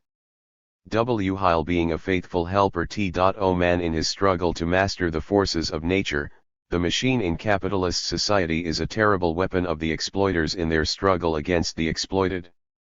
With the help of machinery the capitalists worsen the conditions of labor and try to break the workers' resistance against increasing exploitation. By raising labor productivity the machine multiplies social wealth. At the same time, in capitalist society all the fruits yielded by growing labor productivity are reaped by the capitalists.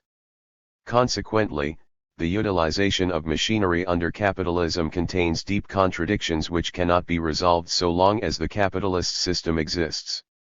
Wages under, as we have shown above, the capitalism labor of the wage worker at the conceal exploitation capitalist enterprise consists, two parts, paid and unpaid labor.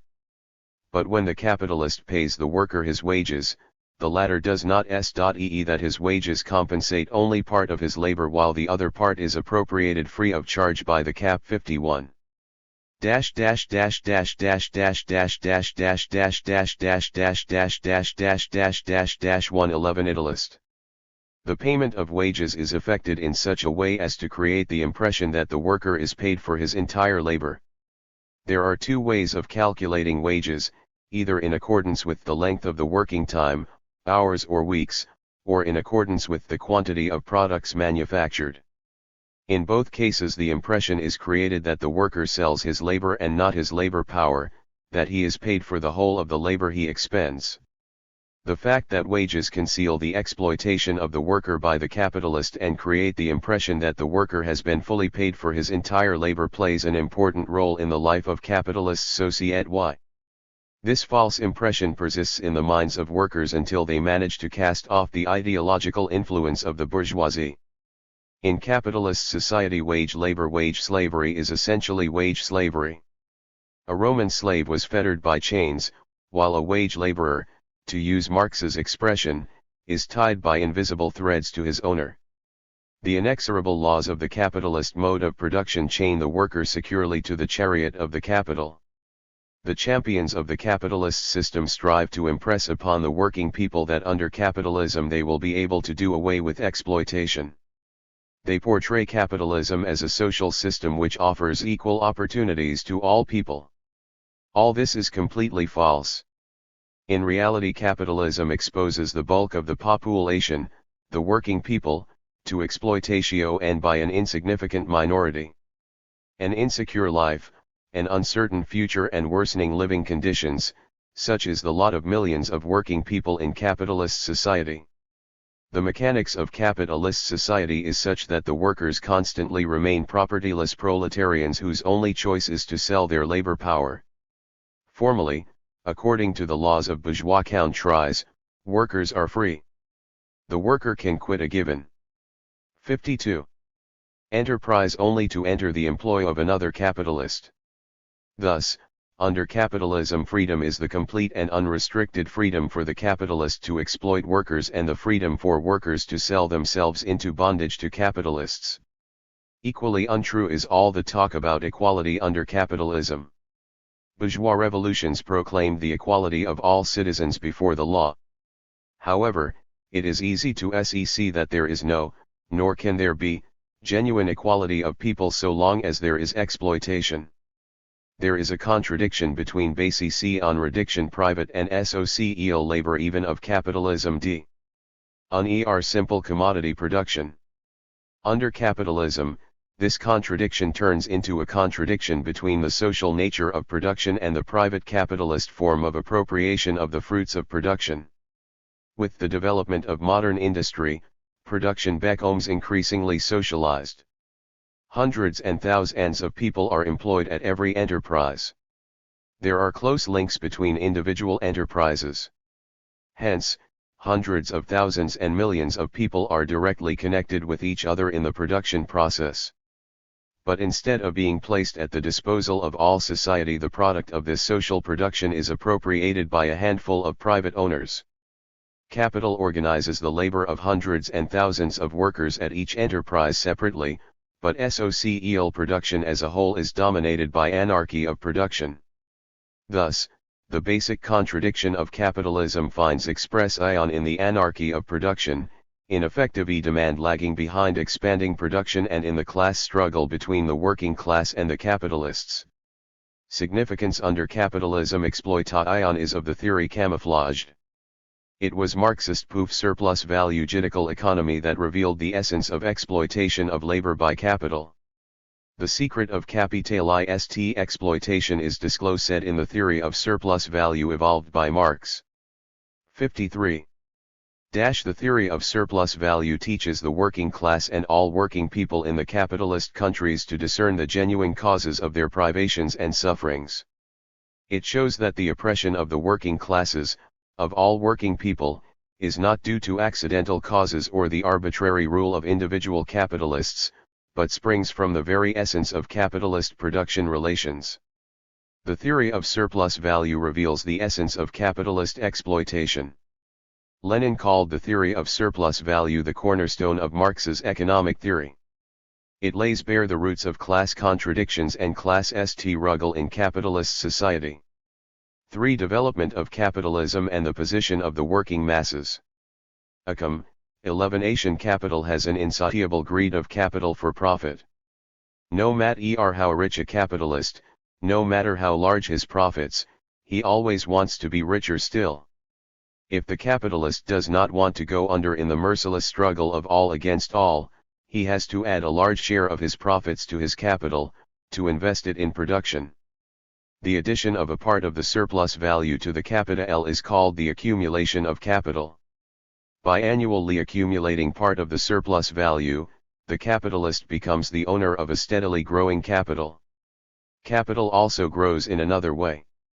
Large-scale production is more profitable than small-scale production.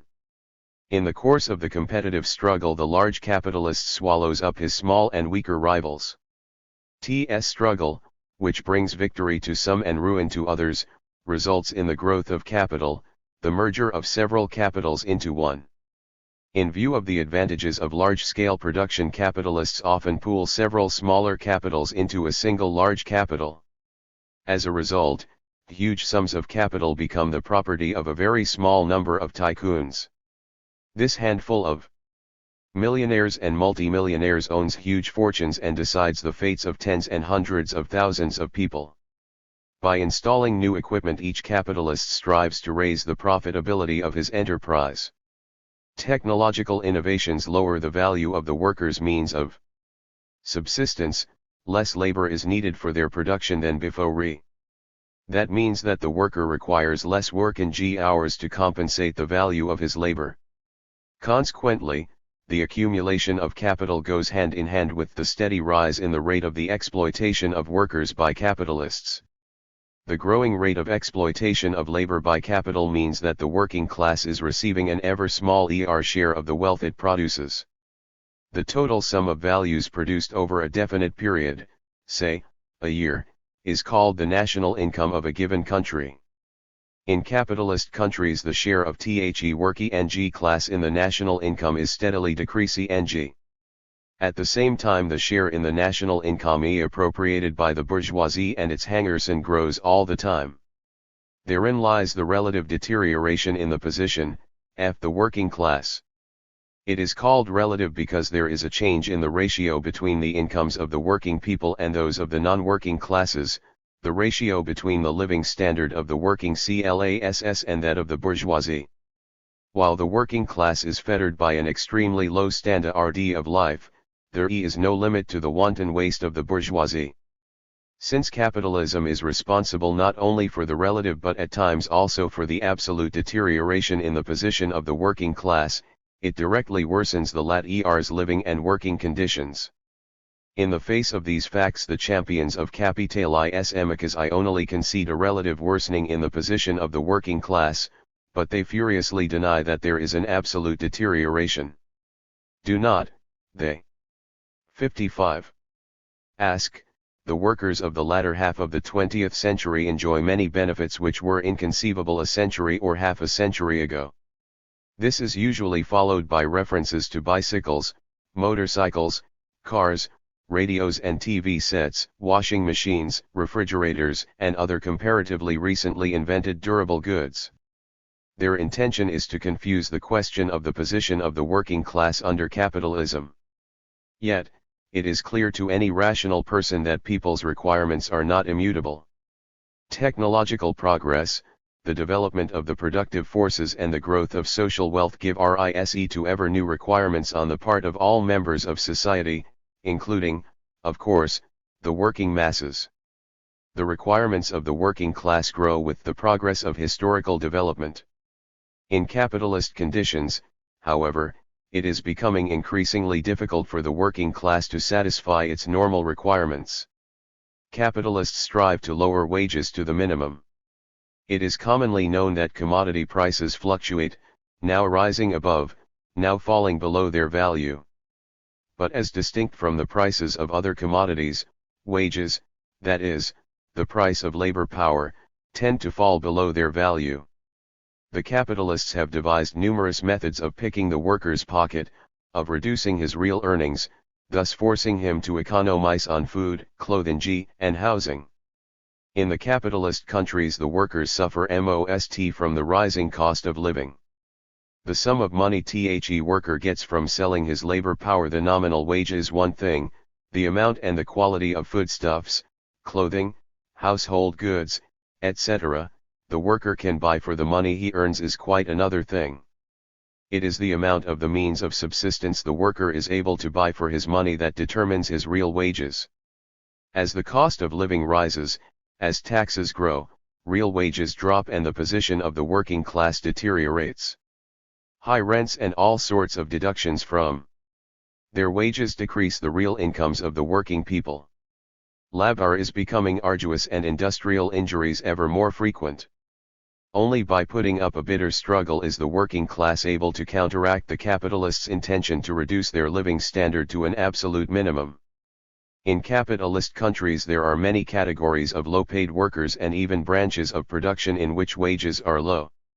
This applies above all to agriculture and also to some industries, the textile industry, for example. Women as a rule draw lower wages than men.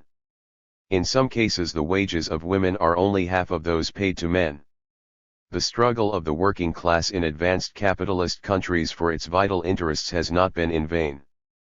The successes in the building of a new life in the Soviet Union or one and other socialist countries over the past several decades have inspired workers in capitalist countries to stiffen their struggle against the exploiters, with the result that the bourgeoisie is forced to make concessions time and again. Nevertheless, whatever concessions the working class has wrested from the bourgeoisie, the essence of the capitalist system has not changed. This system is based on the exploitation of labor by capital. The gulf between labor and capital has not disappeared but, on the contrary, has widened enormously. The development of capitalism leads to the enrichment of small groups of the bourgeoisie, while the bulk, the population is proletarianist. In other words, it is transformed into destitute people who live by selling their labor power. Unemployment expanding production, the capitalists install machinery require the proletariat in a smaller amount of live labor. This changes the ratio between the two parts of capital, constant and variable capital. Constant capital grows much faster than variable capital. The workers replaced by machinery are ousted from production. 57. Thus, the course of capitalist production ensures the capitalist with a constant reserve of working hands. But that is not all. Capitalism also has other inexhaustible sources of augmenting the army of the unemployed. There is a steady influx of free working hands from the countryside where masses of peasants become ruined. Furthermore, a multitude of artisans, small tradesmen, and owners of small workshops who become bankrupt are pushed into the ranks of the unemployed. Capitalism cannot exist without an army of unemployed which supplies the capitalist with working hands whenever market conditions warrant an expansion of production. Bourgeois politicians frankly admit that unemployment is essential to the capitalist system. Capitalist bosses and their yes-men say that millions of unemployed are essential for a healthy economic organism. They laud unemployment because it is a powerful weapon against the working class. Always and everywhere the capitalist uses unemployment to exert pressure on the employed workers, worsen their living and working conditions and thus increase his profits. Unemployment is a scourge of the working class. The inevitability of unemployment under capitalism brings insecurity, constant uncertainty about the future to all wage workers, even to those who have jobs.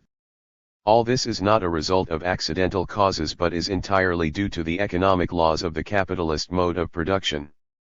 As a result of a searching history, the universal law of equal investigation and theoretical capitalist accumulation L.F.T. 1.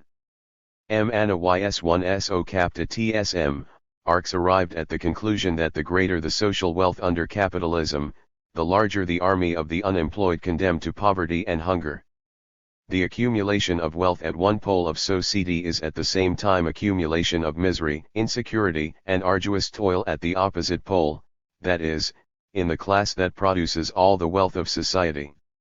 Such is the law of capitalist accumulation discovered by Marx. As other economic laws of capitalism, in its operation it is subject to the influence of numerous factors, primarily the class struggle of the proletariat. As capitalism develops, society becomes more and more sharply divided into two antagonistic aggravation of class contradictions camps, into two opposing classes, the proletariat and the bourgeoisie. All wealth and power are concentrated in the hands of the bourgeoisie, it owns nearly all the means of production and therefore appropriates the product of social labor. The bourgeoisie holds power but it cannot exist without the working class. The capitalist cannot thrive if there are no workers at his factories. Producing incalculable wealth for the capitalists, the working class at the same time remains a deprived and oppressed class. The bourgeoisie and the proletariat are the two principal classes in capitalist society. But in all capitalist countries there are also other classes and intermediate strata. The peasantry constitutes a particularly large part of the population in the majority of capitalist countries. The development of capitalism, however, inevitably leads to the impoverishment and ruin of the greater part of the rural workers exploited by the capitalists, landowners, and rich peasants. The spread of large scale production intensifies class contradictions in town and country. The intermediate stratum is eroded and there is increasing stratification of the petty bourgeoisie, with the result that a few people become capitalists while many thousands are pushed into the ranks of the working class. As capitalism develops, an increasing section of the population becomes wage workers or proletarians. In 1969, wage and salaried workers made up 79.5% of the gainfully employed population of all capitalist countries. In the United States they constituted 91.6%, in Britain 93.5%, in the FRG 82.6%, in France 76.8% and in Italy 67.5%. Estimated. Figures for Canada, Switzerland, the Netherlands, Australia, and New Zealand were 80% and over. Bracketing industrial and office workers into a single category. 59. The official statistics of these countries also include into this group a certain number of people in effect belonging to higher categories of salaried workers. But this number is insignificant compared with the bulk of the proletariat. The capitalist system has created a large-scale industry with up-to-date equipment, means of transport and communication, and has opened up vast mineral wealth. In the course of the past 150 to 200 years, man has greatly increased his power over nature. This headway in mastering the forces of nature has been paid for by the blood and sweat of many generations of working people and was accompanied by the intensification of exploitation of man by man. To keep the people in subjection, the bourgeoisie created a giant apparatus of violence and deceit. Whatever its form, the bourgeois state is an instrument of capitalist domination over labor and enforces its rule with the help of the police, gendarmerie, troops, courts and prisons. At first, capitalist entrepreneurs had to do with a disunited mass of workers. If a worker protested against deteriorating working, the economic and political struggle of the proletariat conditions, the capitalist easily found someone to replace him. With time, however, workers could not but come to realize that they had a community of interests and began uniting into trade unions. The capitalists no longer faced individual proletarians but an organization of proletarians. In their turn, the capitalists formed their own alliances. They bribe the most complacent trade union leaders and hire strike breakers. In advanced capitalist countries, the working class is increasing resistance to the attempts to lower its living standard. In the course of long years of struggle, it wrests certain concessions from the capitalists. Yet the gains of the proletariat are constantly threatened as capitalists take advantage of every favorable situation to go back on their concessions and deprive the workers of their gains. The economic struggle of the proletariat is of the utmost significance. Given an efficient leadership which adheres to the correct class positions, the trade unions can resist the onslaught of the capitalists. At the same time, the trade unions are a school of class struggle for the mass of the workers. Conceding the importance of the economic struggle, Marx, nevertheless, always emphasized that it was directed against the consequences of capitalism and not against the root cause of the oppression and poverty of the proletariat, which is the capitalist system itself. The proletariat cannot do away with the growing exploitation by the capitalists solely through the economic struggle of the trade union organizations. To achieve this, it must wage a persistent political struggle. Only by overthrowing the power of the bourgeoisie will the proletariat eradicate class exploitation, the source of its poverty and privations. The proletariat, therefore, struggles to overthrow the bourgeois system, abolish capitalist slavery and build up a new, socialist society.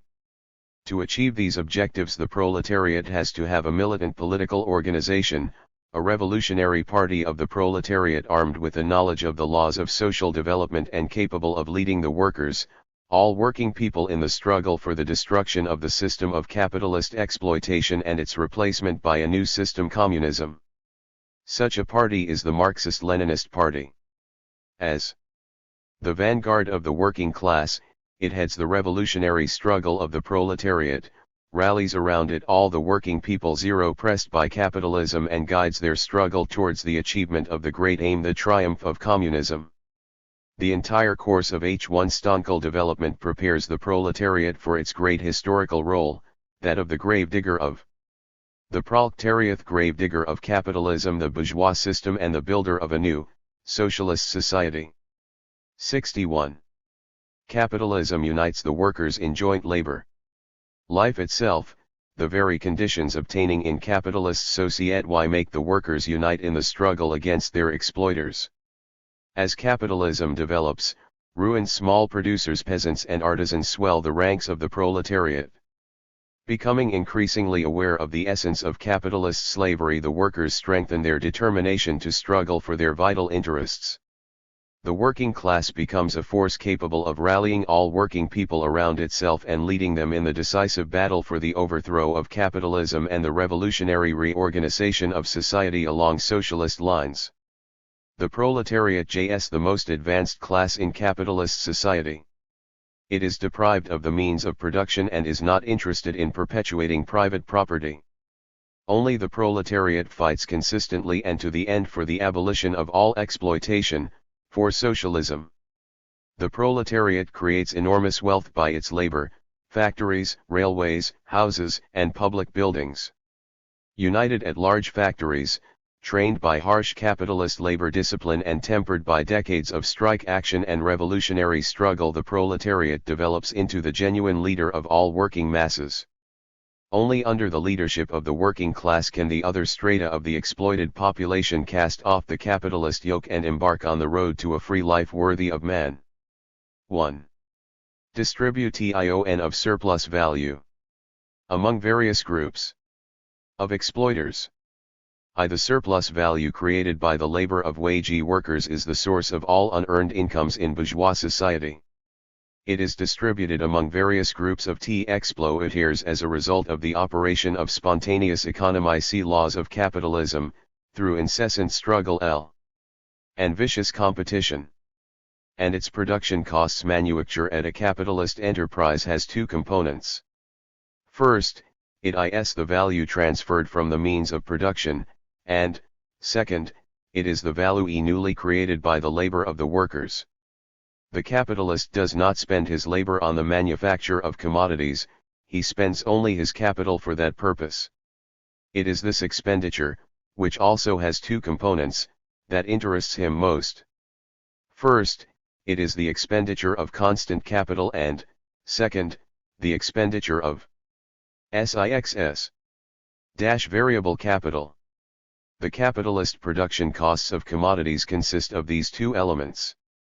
Comparing the value of the commodity with its production costs, we shall see that the first component of the value of the commodity coincides with that of the production costs. As regards the second component, in the value of the commodity it is the value newly added by the labor of the worker, whereas in the production costs it is the value of the labor power. But the value of labor power, as has been shown above, is smaller than the value created by the labor of the workers. The value created by the workers' labor embodies, 1. Compensation for the value of labor power, and, 2. The surplus value.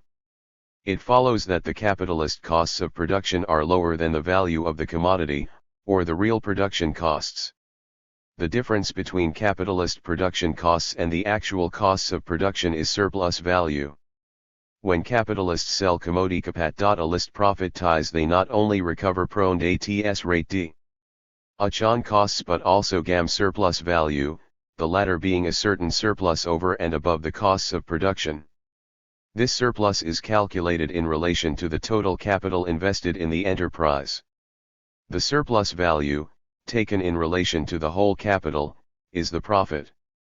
One gets the false impression that profit is created by the entire capital, variable and constant, and that all parts of the capital are a source of profit in equal measure.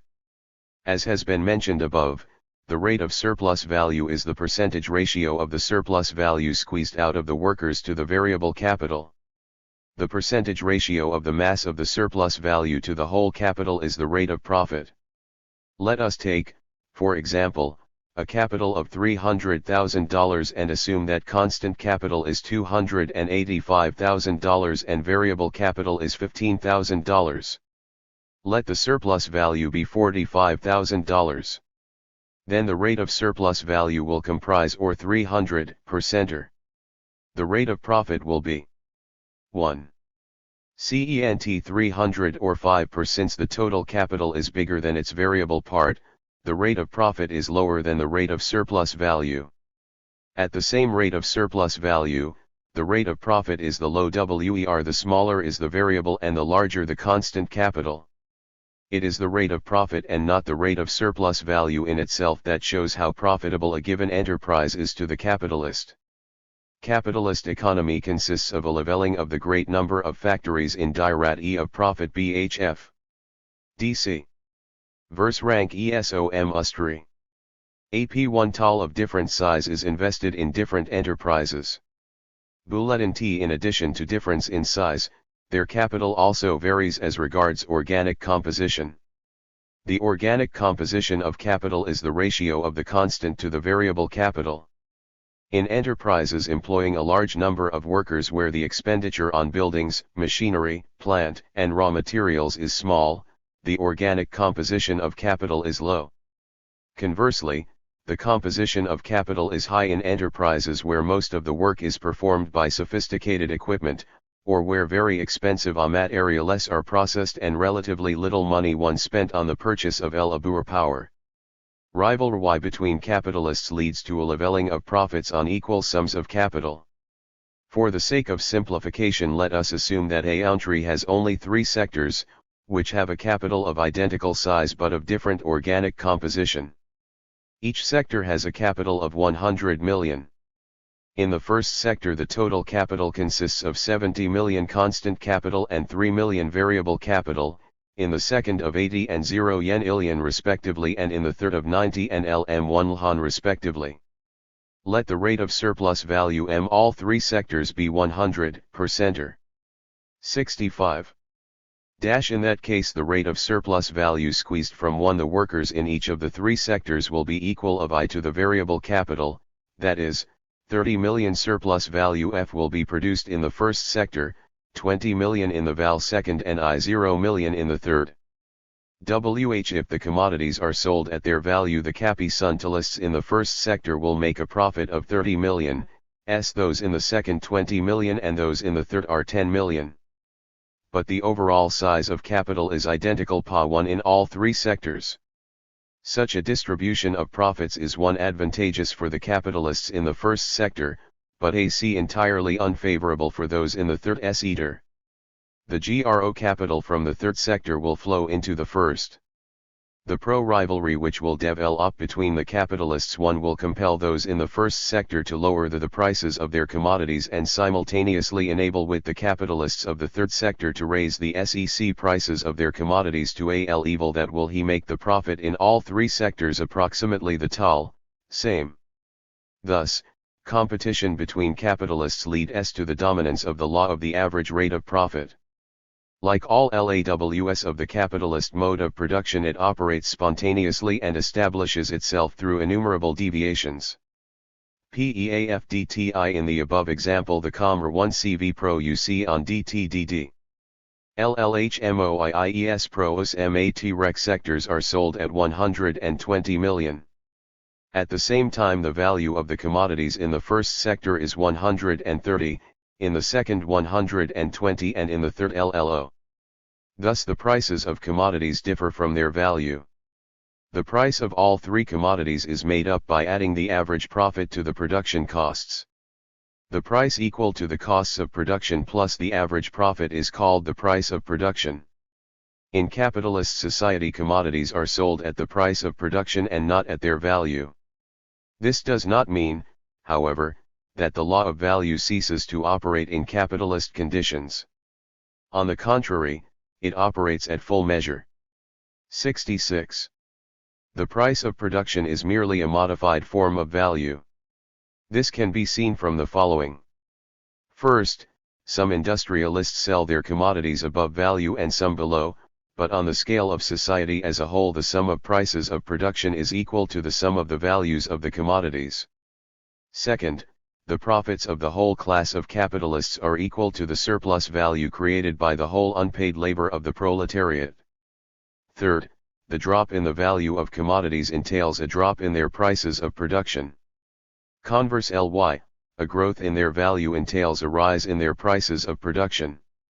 The leveling of the rate of profit means that part of the surplus value produced by workers in the sectors with a low organic composition of capital flows into sectors with a high organic composition of capital. Hence, the workers are exploited not only by the capitalists employing them, but also by the capitalist class as a whole. Only the struggle against the whole capitalist class, for the destruction of the bourgeois system, will lead to the emancipation of the working class. The organic composition of capi tendency towards étal grows as capitalism develops. Lower rate of profit THFT. Al-e Masarama NS, machinery and equipment at enterprises increases with technological progress, the part of the capital which goes to pay for embodied labor expands rapidly, whereas the variable capital which goes to pay for live labor expands at a much slower rate. Let us return to our former example. The total sum of the capital is made up of 240 million constant capital and 60 million variable capital.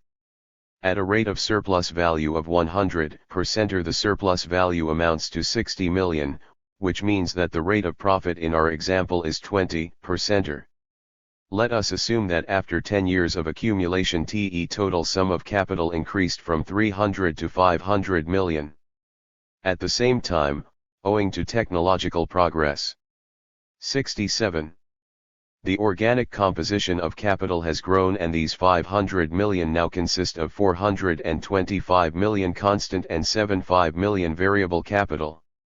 In that case, at an equal rate of surplus value, 75 million surplus value will be produced. 75. The rate of profit will be 500 equals 15%. In other words, at an unchanged rate of surplus value the mass of profit will increase while the rate of profit will fall. Thus, the increase in the organic composition of capital engenders a tendency for the average rate of profit to fall. Like all the LAWs of the capitalist mode of production, this tendency establishes itself through a maze of deviations. Yet there are a number of factors counteracting the fall of the average rate of profit. They obstruct this tendency, retard the fall of the rate of profit and partly paralyze it. The principal factor is the rise in the degree of exploitation of the workers.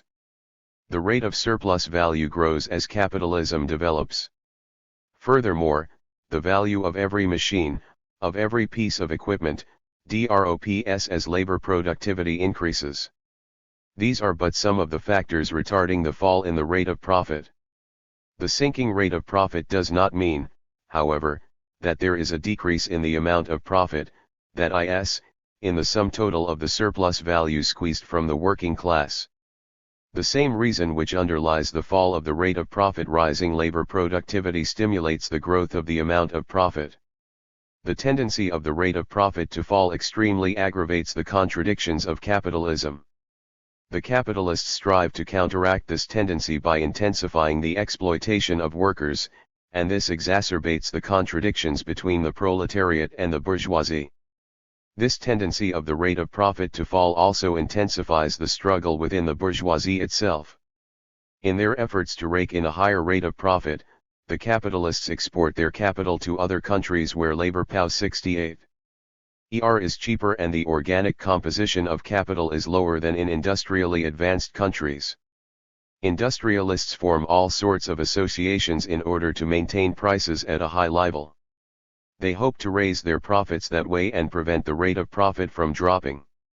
The contradictions engendered by the tendency of the rate of profit to fall become particularly acute during crises. 2. Commercial capital and loan capital.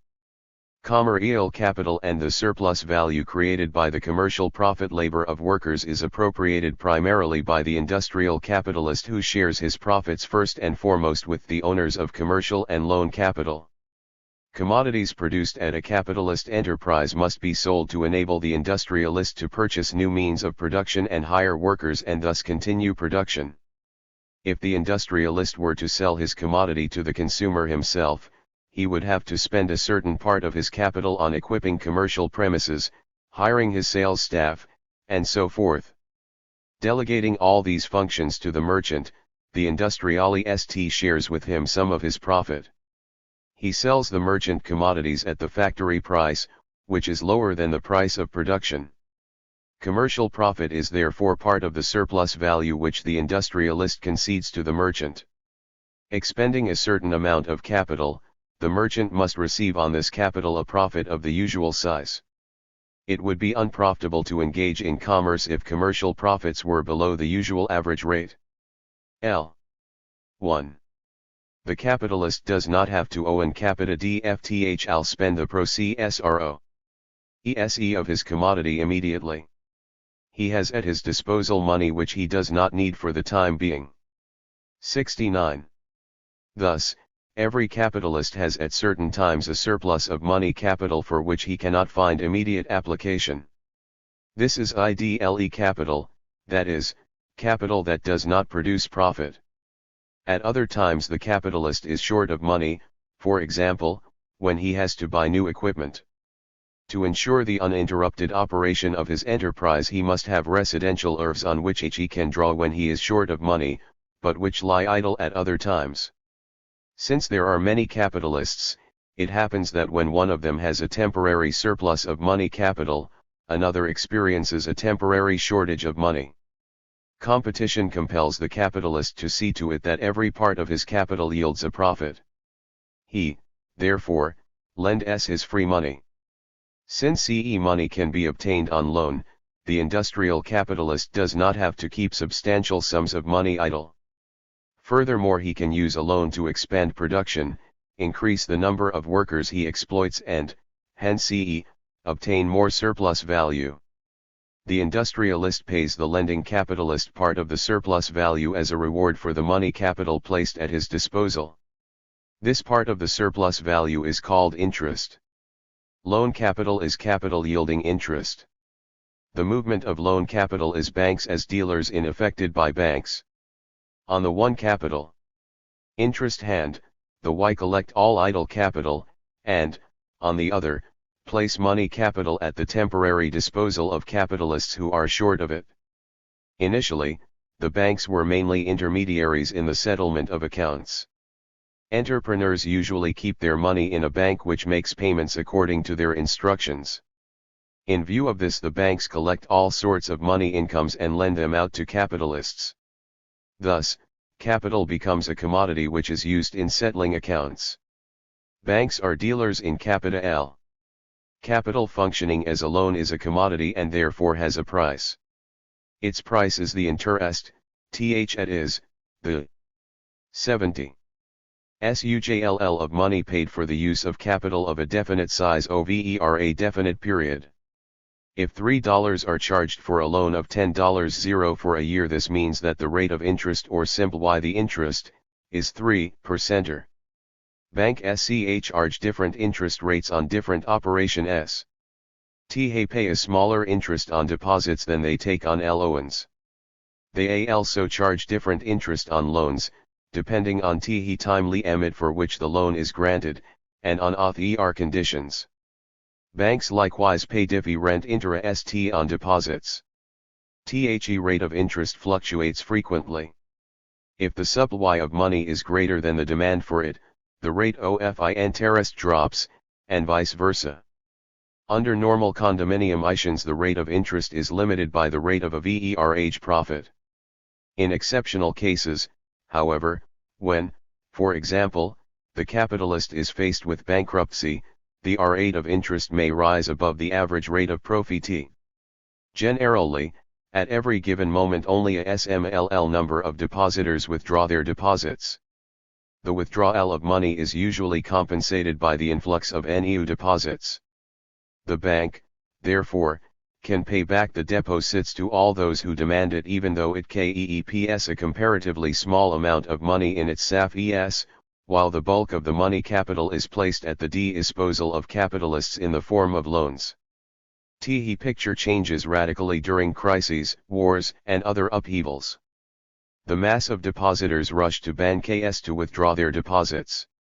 If the bank has been unable to prepare for this contingency and accumulate a sufficient sum of money in its safes by borrowing from other banks or the government, it goes bankrupt. Some enterprises, for example, MSOC companies. 1.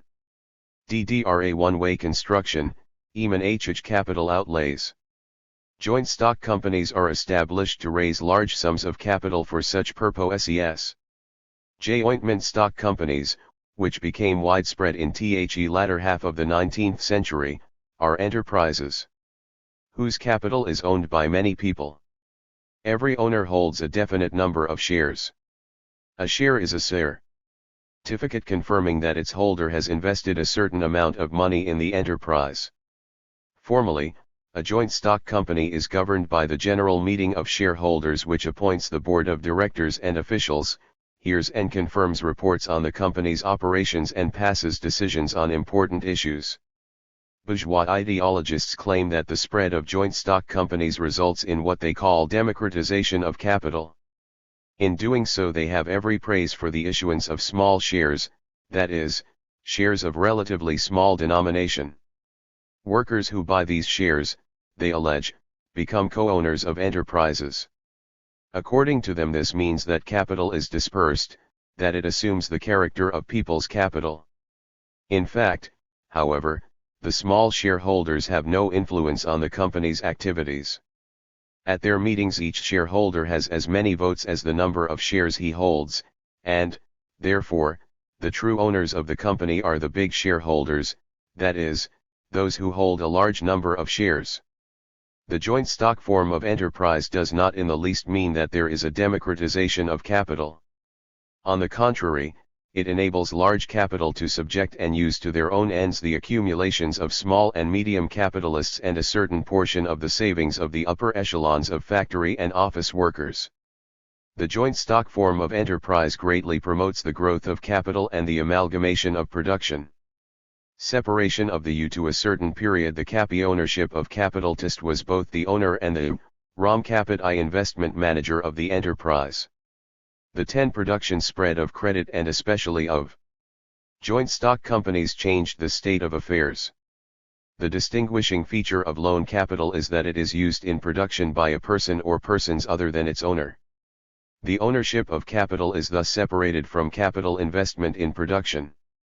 Capitalist ecoms aoun wo has nothing whatever to do with production which one's run by hired personali reagers and directors. With the development of capitalism, a growing number of people derive huge profits from capital without lifting a finger to earn thm. Separation of ownership of capital from capital investment strikingly shows that the capitalist ownership of property is unnecessary for product ion, and that Th's ownership is of a parasitical nature. Ground de rente unde our capitalism. PTHFTH in almost all capitalist countries envy owners 1 POEH. FFD1. Landen de capitalist are vestiges oeuismo, which the most important is private ownership OFTHELAND. Enormous tracts are owned by landowners who use their right of property to exact a toll from society. THIS2LL is capitalist ground rent. In THE form of rent, the landowners appropriate only a part of the surplus social product, a part of the surplus value. THE theory of rent proceeds from the following proposed ions. The landowner leases land.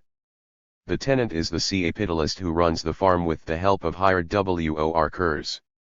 The surplus value they produce goes first and orimus to the capitalist tenant. He keeps a part of it the profit on his capital and is forced to pay the other part, a certain surplus profit, to the landowner as G round rent. It of 10 happens th at the landowner does notles h is l and but hires wo workers himself to run the farm. In th at case the rent and profit are appropriated by one and the same person. In addition, a great role is played by rent collected from the peasants. To get a better idea of these complex relations, it is necessary to know the essence of capitalist ground rent. There are two forms of ground rent, differential and absolute. 73. Differential rent. Different plots of land differ in fertility. The same expenditure of labor will yield a more abundant harvest on a more fertile plot. The distance of the plot from towns, rivers, the sea, or railways is also a crucial factor. The owner of a farm which is sited more advantageously saves a lot of money on the transportation of his products. Let us consider three plots of the same size but of different fertility. The lessee of each spends $1,000 a year on workers' wages, the purchase of seed and the maintenance of cattle. Let us also assume that the average profit is 20 per center. But since the plots vary in fertility, the grain crop will not be the same, 100 centners on the first farm, 120 on the second and 150 centners on the third. The price of production on all of them is the same $1,200. It means that on the first farm the production of a centner of grain will cost $12, on the second $10 and on the third $8. The market, however, does not take into account the different fertility of the plots. The price per centner of grain is the same, no matter where it was grown. Normally, the market needs grain from all three plots. Therefore, the market price must be $12, that is, the price level on the poorest land. And since society needs the products of all three plots, it is this price that is established on the market. The difference in the location of the plots is no less important than the difference in their fertility. The tenant of the remotest plot spends more on the production and delivery to the market of 1 centner of grain than does the tenant of a plot located closer to the market. In industry, the price of production is determined by average production conditions. The price of production of agricultural goods is formed in a different way. It is determined by the conditions of production on the worst of the cultivated plots. The area of land is limited. For this reason it is impossible arbitrarily to set up desired number of equally good plots. WHEREAS industry and enterprise can be equipped with any number of more efficient machines. The surplus profit derived from the expenditure of capital on a better plot, or the more productive use of capital, forms the differential rent. But, to return to our example, let us assume that the market price of grain is $12 a centner. The tenant of the first plot will get $1,200 for his harvest of 100 centners. This sum is equal to bis production outlay plus the average profit. The tenant of the second plot will get SL 440 for his 120 centners. He will make $240 over and above the production outlay and average profit. The tenant of the third plot will receive $1,800 for his 150 centners, that is, he will make $600 over and above the production outlay and average profit. There is competition between Q1 capitalists.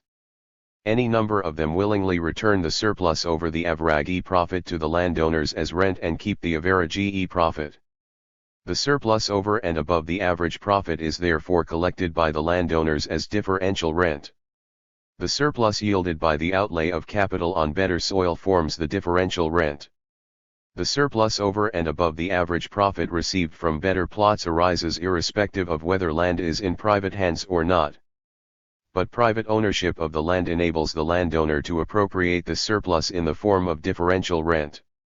Like all surplus value in general, this surplus profit is created by labor alone. On more fertile plots labor is more productive than on less fertile ones. The difference in fertility predetermines the difference in labor productivity. 1.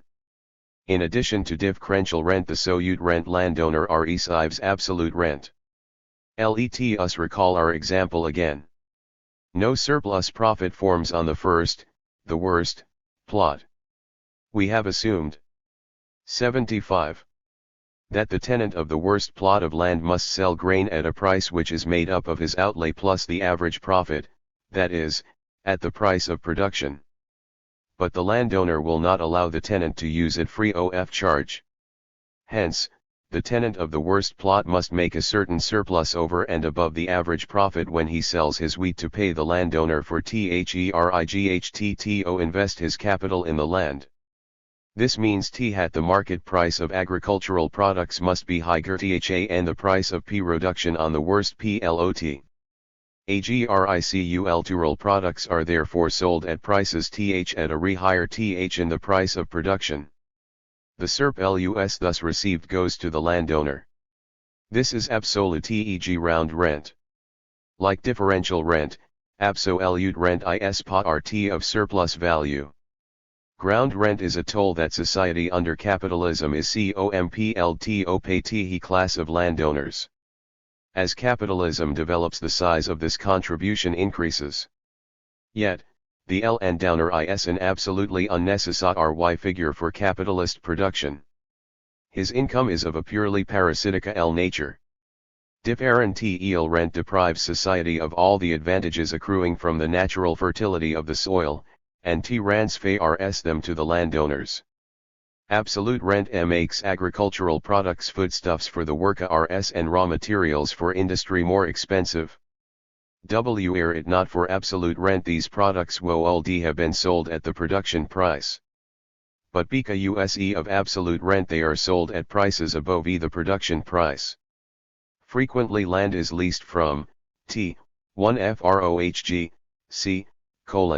the landowners, not by capitalist entrepreneurs but by small farmers who cultivate the land by their own labor and do not hire working hands. Where then does the rent come from, since there is no hired labor to produce surplus value? In this case, the source of ground rent is the exploitation of the peasants by the landowner. The peasant gives part of the products of his labor as rent to the landowner. Very often this part is so large that the peasantee has to lead a half-hungry existence while carrying on back-breaking work. Marx wrote that under capitalism the exploitation of the peasants differs from the exploitation of factory workers in form only. In their efforts to explain away the theory of THHHFIDB returns E1G cost OIVM cos YG the payment of rent to the landowner s, the advocates of capitalism refer to natural law s and claim that agricultural production is affected by the law of diminishing returns. TS law, they say, is inherent in nature and does not depend on the social system. They allege that every subsequent amount of labor applied to the soil bears less fruit than the preceding one. The law of diminishing returns was invented for the purpose of whitewashing capitalism and absolving it of the responsibility for the poverty of the working people. Capitalism, its advocates say, is not responsible for the privations suffered by the popular masses. These privations, they say, are due to the fact that the population grows at a faster rate than the production of agricultural products. That is why the most outspoken of them call wars and epidemics a boon because they diminish the population. The so-called law of diminishing returns is built on sand. It ignores the most important consideration, namely, the technological level of production, the state of the productive forces, and proceeds from the false assumption that technology in agricultural product remains unchanged as a rule. In effect, however, the additional labor applied in crop farming is usually connected with technological advance, with the introduction of new and better methods of agricultural production. Lenin compared the advocates of the law of diminishing returns with people who say that as a rule trains stand at stations, and move only as an exception. 77. Aggravation of the antithesis between town and country. Capitalism deepens and aggravates the antithesis between town and country. New technology, inventions, and new machinery are rapidly introduced in industry. Until recently, agriculture was based on backward equipment and manual labor even in the most developed capitalist countries. Machinery and advanced agricultural techniques were widely introduced in most advanced capitalist countries after the Second World War. This transition from manual labor to modern machine production is attended by the impoverishment and liquidation of millions of peasant farms which are swallowed up by large-scale capitalist enterprises. In the economically less developed countries, agriculture is still at an extremely low technical level. Extricating the village from the narrow confines of natural economy, capitalism at the same time dooms the broad masses of the rural population to increasing exploitation. Even in the most developed capitalist countries, the bulk of the peasants are cut off from urban culture. The antithesis between town and country is one of the deepest contradictions of the capitalist system. Community of interests capitalism condemns not only of the work I.Ng class, the working class, to insecurity, and the working P, but also the bulk of the peasants Sanri in the St. Ugle cruelly exploited by the Landegamst exploitation owners and the capitalists. The development of capitalism leads to the stratification of the peasants. The small top echelons in the rural areas get rich by ruthlessly exploiting the working peasantry. As a result, many peasants become ruined, sell their farm and become either farmhands or go to towns in search of employment. The great intermediate stratum of the middle peasantry live in conditions of instability and uncertainty. In agriculture, as in industry, large-scale production has enormous advantages over small-scale production. Machinery and other technical improvements can be 78. Used in large-scale production, whereas small-scale production cannot afford them. Even though the peasants do their utmost to preserve their seeming economic independence, many small farms become ruined and their owners become either farmhands or wage workers at industrial enterprises. Thus, under capitalism, the mass of working peasants suffer cruelly from exploitation. On this basis, there arises a community of interests between the working class and the peasantry in the struggle against the exploiters, the capitalists and the landowners, in which the leading role is played by the proletariat as the most progressive social class. Chapter 6. Capitalist Reproduction. An Economic Crisis. One simple and extended capitalist reproduction. Production and the mass of commodities being reproduction produced in any country is in constant movement. Various commodities are produced, used up and reproduced. This constant renewal, uninterrupted repetition of production is called reproduction.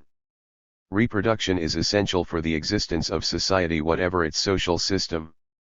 If a society was to produce the same amount of products year after year, this would be simple reproduction. Before the rise of capitalism, the productive forces developed at a slow rate, and reproduction was close to the simple type. What is characteristic of capitalism is not simple but extended reproduction.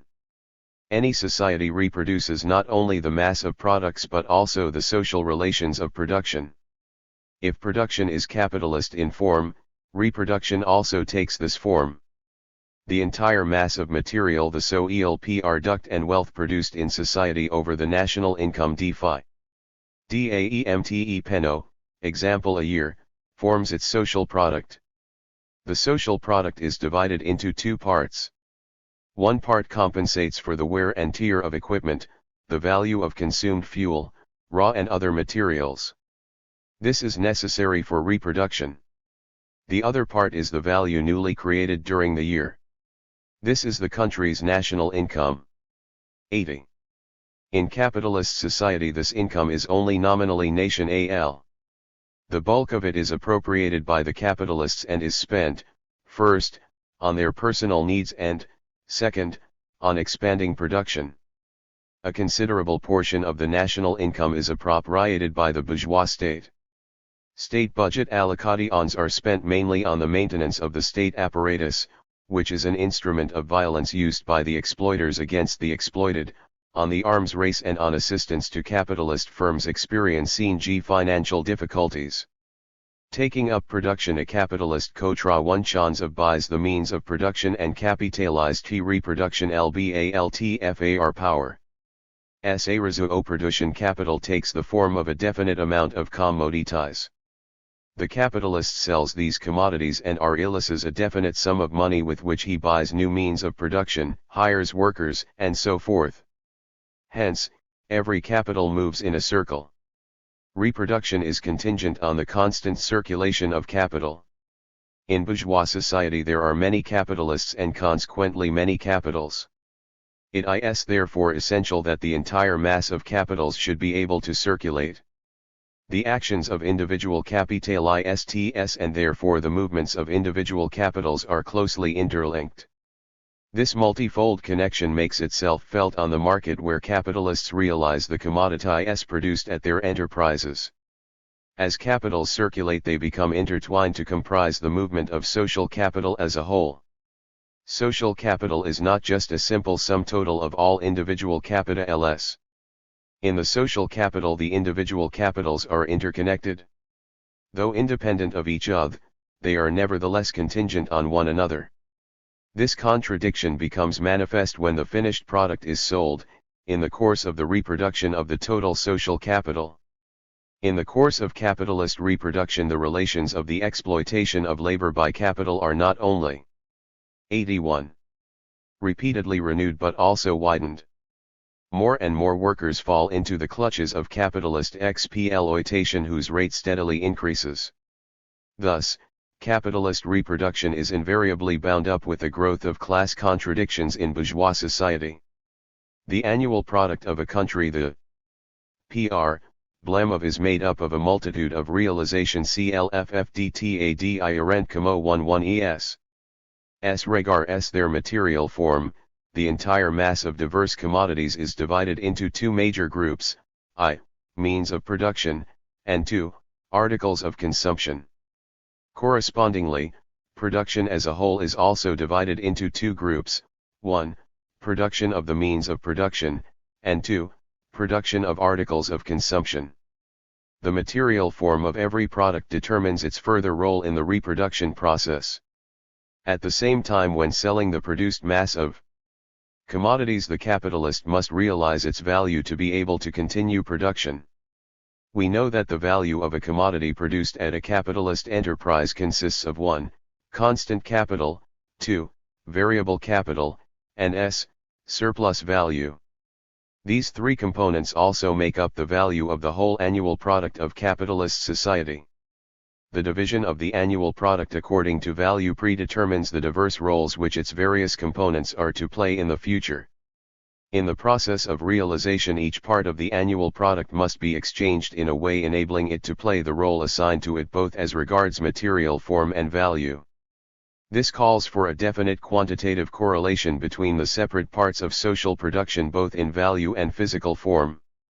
It is this that constitutes the problem of realization of the social product. For the sake of simplification, let conditions of realizationists assume that the whole econo in simple and extended FDTD capitalist reproduction my OA country 1s con UCE along capitalist lines.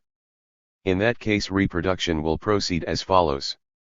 The aggregate of commodities produced in the course of a year by enterprises turning out means of production must be equal to the aggregate of the means of production consumed in that period at enterprises of both groups. The mass of commodities manufactured at enterprises turning out consumer goods must be equal in value to the income of all the workers and capitalists of both groups of enterprises. In this way, an essential condition of simple reproduction is that the sum of the variable capital and the surplus value of the first group should be equal to the constant capital of the second group. Let us now consider the conditions of realization in extended reproduction. To increase production, the existing enterprises must be enlarged or new ones built. In either case, a certain amount of new means of production must be put into operation. These means must be manufactured in the preceding period.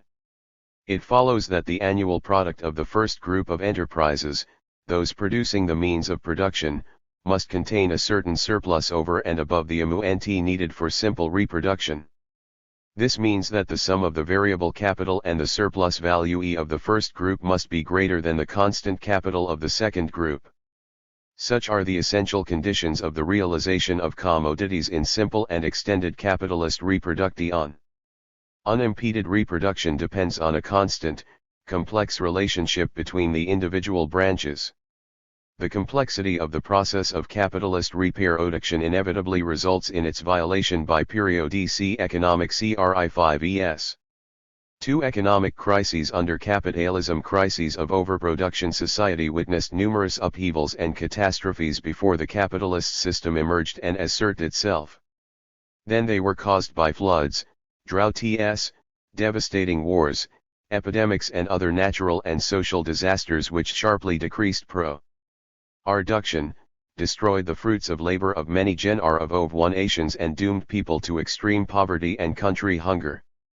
But only capitalism has given rise to crises of by the production that brings suffering to working masses. Goods.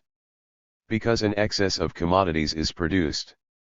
The caught, however, is it true that too much coal, grain, results clothes, and housing is being produced? Of course, not the demand for grain, coal, clothes is enormous.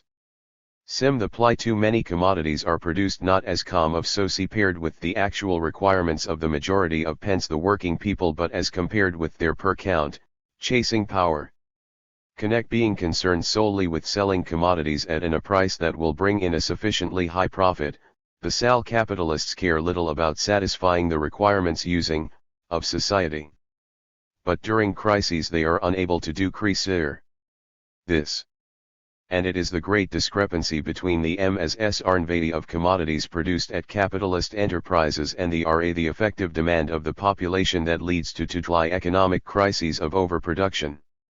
Zion O.J. During the crises of 1929 to 1933 in the United States, wheat and maize instead of coal were used for heating renew purposes.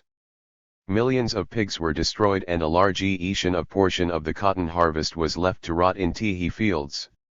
In Brazil, millions of sacks of coffee were thrown into the sea. Herds of cattle were slaughtered in Denmark and thousands of tons of fruits were destroyed in France and Italy. Economic crises of overproduction, inevitable pound crises are engendered read by the BASIC under capitalism DFL. This is the contradiction between the social character of production and the private capitalist form of appropriation of the fruits of production. The basic contradiction of capitalism leads to anarchy of production and the limited consumption of the masses, owing to the exploitation of labor by capita. The anarchy of capitalist production and the exploitation of labor by capital make the economic crises 84 of overproduction, that periodically shake capitalist countries, inevitable. In their thirst for profits, the capitalists, spurred on by the competitive struggle, strive to produce more goods. At the same time, capitalist exploitation limits the consumption level of the working people and results in a relative fall in effective demand, which in turn leads to a decline in commodity sale. The aim of capitalist production is not satisfaction of social needs but amassment of profits at the expense of the workers' unpaid labor. In the final count, however, even under capitalism, production is connected with consumption and depends on it. An expansion of production temporarily increases the sales of the means of production. The enterprises using these means of production turn out an ever-increasing mass of consumer articles. But then there arrives a moment when it becomes impossible to sell the rapidly growing amount of consumer articles due to the insecure position of the masses, for the expansion of production is not accompanied by a corresponding growth in consumption. Sales, therefore, inevitably run up against the wall of the limited consumption of the working masses. Crises of overproduction emerged the Kapitalet cycle together with large-scale capital and its phases. DT1's MS-RE. In the periods between crises, the capitalist industry goes through a definite cycle. On the eve of a crisis, production reaches its highest level. There is already overproduction, although it is not yet apparent. Frequently, though not always, financial collapse is the first indication of the imminent breakdown. Large firms go bankrupt, stockbrokers, bankers and speculators panic, and a feverish hunt for money begins. Creditors demand payment of debts, depositors rush to their banks to withdraw their money, and a great number of small enterprises go to ruin. The crisis continues. Warehouses are packed with goods which cannot be sold. Many enterprises close. 85. 111. Workers are sacked, and the surviving enterprises have to curtail or even temporarily suspend production. A period of stagnation sets in. Industry marks time. This state of affairs forces the capitalists to intensify the exploitation of workers, lower their wages and make them work harder. At the same time the capitalists strive to cheapen production by introducing technical improvements and make it profitable even in conditions of low demand. Enterprises are re-equipped and there is an extensive renewal of constant capital. The demand for the means of production rises. The is a change from stagnation to revival. The surviving enterprises resume production and expand. Every industrialist attempts to recoup his losses caused by the crisis. Production regains its former level. Gradually it surpasses its former level and a boom sets in. Production expands without due regard for effective demand.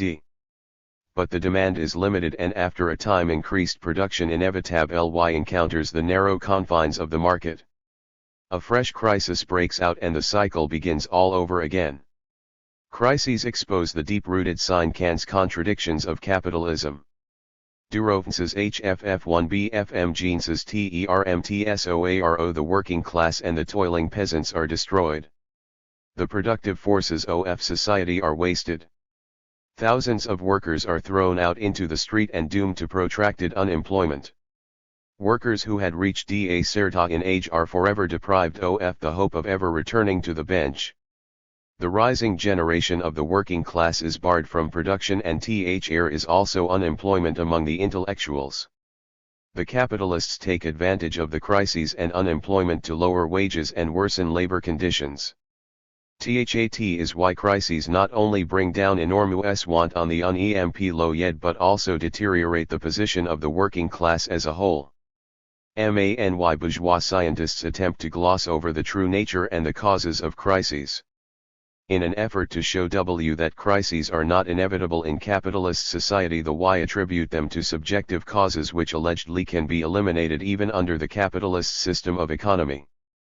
The ultimate cause of crises, they claim, is an accidental disturbance in the proportionality between various branches of production or consumption, and they recommend the arms race and war as a means of doing away with them. Actually, however, in capitalist society both the lack of proportionality in production and underconsumption are not chance occurrences. They are unavoidable because they are the products of the basic contradiction of capitalism, which cannot be abolished so long as that system exists. Other advocates of capitalism assert that crises are inevitable under any social system. This fabrication is fully exposed by the fact that in the Soviet Union and other socialist countries economic crises have disappeared following the abolition of the capitalist system. The purpose of socialist production is the satisfaction of the people's material and cultural requirements. The same in view socialist society rapidly develops all branches of the economy. Based on public ownership of the means of production, socialist enterprises function to satisfy the constantly growing requirements of the economy and of all the working people. And since these requirements are growing all the time, socialist enterprises consistently expand and improve production and have every possibility of selling their output. Chapter 7. Basic features of imperialism. Lenin scientific in the last third of the 19th century of imperialism theory the capitalism of free competition was replaced by monopoly capitalism imperialism. Lenin made a Marxist analysis of monopoly capitalism. Disclosing the economic and political essence of imperialism, he showed that it is a special stage of capitalism, its highest and last stage. Imperialism is the inevitable upshot of capitalist development. The transition from pre-monopoly capitalism to imperialism was prepared by the entire development of capitalism, its productive forces and relations of production and its insoluble contradictions. Lenin described the main economic features of imperialism as follows: 1. Concentration of production and capital has developed to such a high stage that it has created monopolies which play a decisive role in economic life. 2. The merging of bank capital with industrial capital and the creation, on this basis, of the finance capital and a financial oligarchy. 3. The export of capital, as distinguished from the export of commodities, acquires exceptional importance. 4. The formation of international monopolist capitalist associations which share the world among themselves, and 88. 5. The territorial division of the whole world among the biggest capitalist powers is completed. 1. Domination of the monopolies and finance capital. Concentration of the free competition which arose production and capital in the course of the development of capitalism invariably led to the triumph of large enterprises over small ones, to the ruin of small and medium enterprises and their being taken over by large ones. Thus, free competition brought about concentration of production, the rise of large enterprises employing increasing number of workers who process an enormous mass of raw materials and produce the bulk of the industrial output. Today large enterprises with 1,000 and more workers account for a negligible part 1 or 2% of the total number of enterprises in major capitalist countries. But they employ from 1/3 to 2/5 of all the factory and office workers in the manufacturing industry and turn out the bulk of industrial product ion. In the U.S. manufacturing industry, which consists of 450,000 firms, 500 of the largest companies account for 2/3 of the total output, and 100 guarantee associations tum out over 1/3 of the manufactured commodities. Modern scientific and technological progress is largely conducive to the concentration of production. Technological progress, particularly the introduction of automation and cybernetics, makes it necessary to enlarge production still further at the cost of enormous capital investments in order to ensure its effectiveness. Concentration of production is accompanied by a concentration of capital, i.e., the concentration of an ever larger amount of capital in single hands. A powerful lever stimulating the concentration of capital the spread of joint stock companies. Today over 89–90% of U.S. industrial output is produced by corporations' joint stock companies. This is also the case in other capitalist countries. In capitalist countries the concentration of production is most rapid in all branches of heavy industry and in the new industries which began to mushroom in the imperialist era, viz., mining, metallurgical, electrical, engineering and chemical industries. The concentration of production RISE and GAL and capital paves the way for OF monopolies, the rise and growth of monopoly associations. At a certain stage of its development, concentration leads directly to monopoly. What is a monopoly? It is an agreement between, or a union or association of, capitalists. An individual large enterprise can also be a monopoly. Whatever therefore all monopoly shavea that of dominating production and the market and reaping super profits. So low ng as production in each branch is divided among hundreds and thousands of independent small and medium enterprises, it is difficult to establish a monopoly. The situation changes as a result of concentration of production and capital. Only several dozen large enterprises are left in a branch. It is much easier for them to enter into agreement than it would be for hundreds of medium and thousands of small enterprises. By the beginning of the 20th century, monopolies moved into key positions in the economies of capitalist countries. Monopoly domination is imperialism's inherent economic feature. The economic essence of imperialism lies in the suppression of free competition by the monopolies. Monopolies rule undividedly in all capitalist countries. They are omnipotent in production, commerce and credits. They control markets and sources of raw materials, and have scientific personnel and skilled workers at their disposal. Like octopus have 90 read their tentacles to all spheres of economic and political activity. The domination of monopolies, their size and importance in the economies of capitalist countries have grown immeasurably in the past decades. A lion's share of production in a number of key industries is now controlled by a single monopoly. Big Twos, Big Threes, Big Fours, etc., dominate the production of other commodities. In the United States, according to estimates, foreign IGHT giant corporations respectively accounted for 53% and 70% of the iron and steel output, 78% and 96% of the production of synthetic fiber, 65% and 70% in organic chemistry, 75% and 81% of the total number of cars manufactured in the country, 59% and 83% of the aircraft, and 65% and 90% of the tractors. In 1972, 500 giant industrial monopolies in the United States accounted for 66% of the gross industrial output and netted 75% of the total profits in industry. Their enterprises employed 75% of the U.S. industrial labor force. The world's largest capitalist monopoly is the US Automobile Trust General Motors.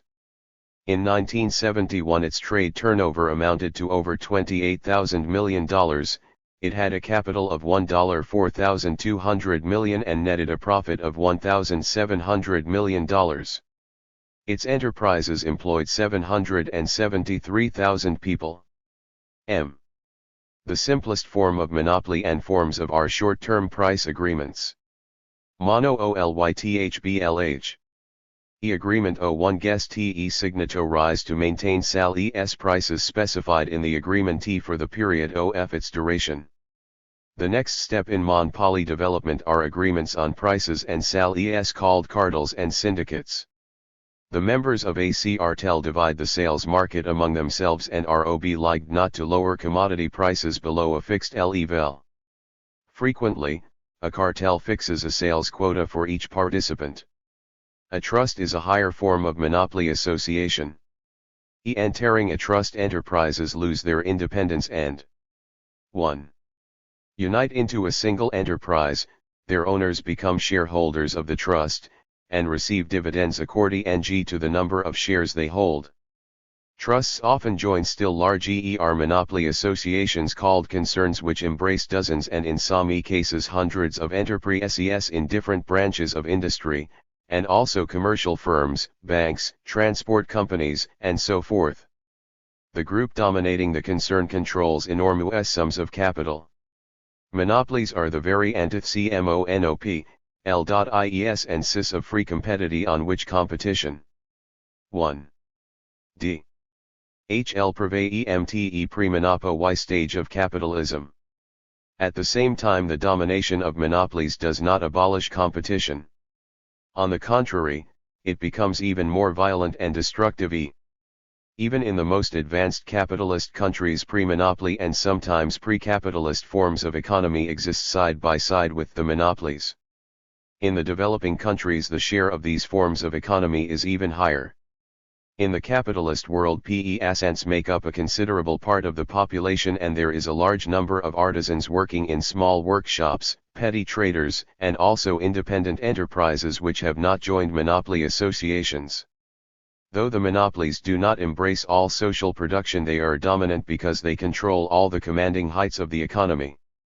In these conditions, a violent struggle flares up between the monopolies and non-monopoly enterprises, between monopolies in the same branch, between monopolies in different branches, and, finally, in the monopoly associations themselves. The oppression and arbitrariness of the monopolies in capitalist society make competition a war of everybody against everybody, particularly ruthless and destructive. The combination of monopoly and competition generates deep contradictions and heightens the anarchy of production typical of the capitalist system. In the course of this merciless competitive struggle, 92. The largest monopolies swallow up their weaker rivals, or force them to join the monopoly, with the result that dominating positions are won by giant monopolies embracing not just one but a number of branches of the economy. Such companies called conglomerates set the tone in the economy of capitalist countries. To understand the actual power the foundation of the monopolies, it is essential of banking monopoly kh to ta ete changed role of the banks into account. In banking, as in industry, free competition inevitably leads to concentration. The number of banks decreases, but their size and the number of their transactions grow. A handful of the biggest banks come to the fore. They accumulate huge sums of free money resources which have to be profitably invested. Concentration in banking, as in industry, leads to the formation of monopolies. The leading role in banking passes over to a small number of the biggest banks which monopolize the money market. In the United States, for example, 50 of the biggest commercial banks, which make up less than 0.5% of all the banks in the country, account for 47.4% of all deposits and 41.8% of the loans issued.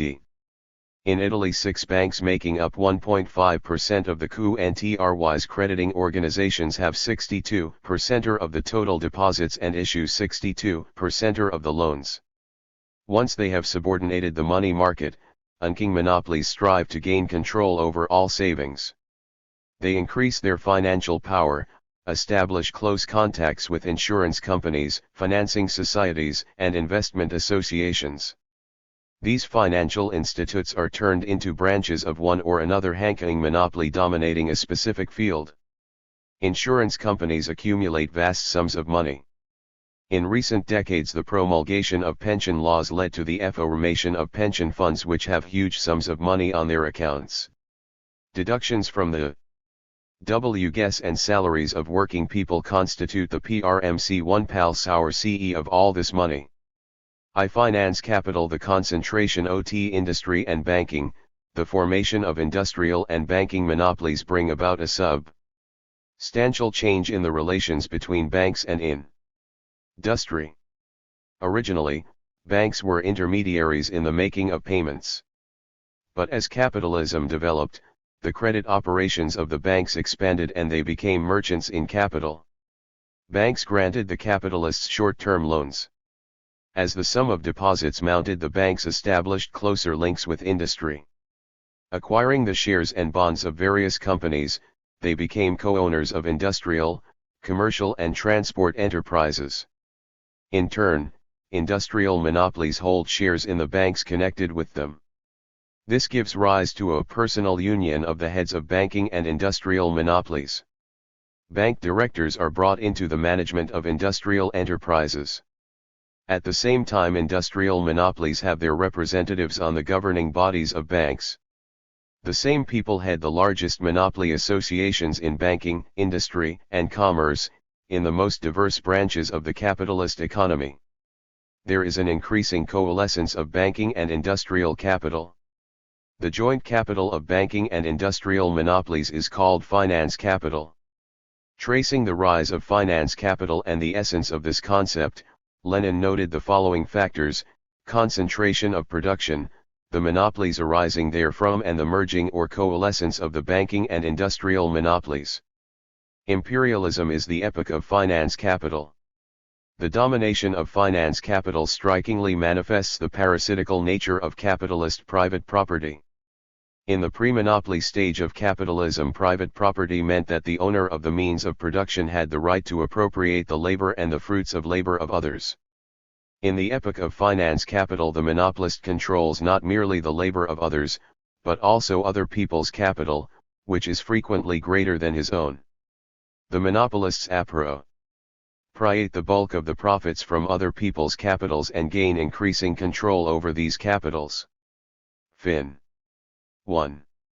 The growth of monopolies and the Ansia Zero Jagark finance capital places the keys to a country's economic life in the hands of a handful of the biggest bankers and industrialists in every capitalist country.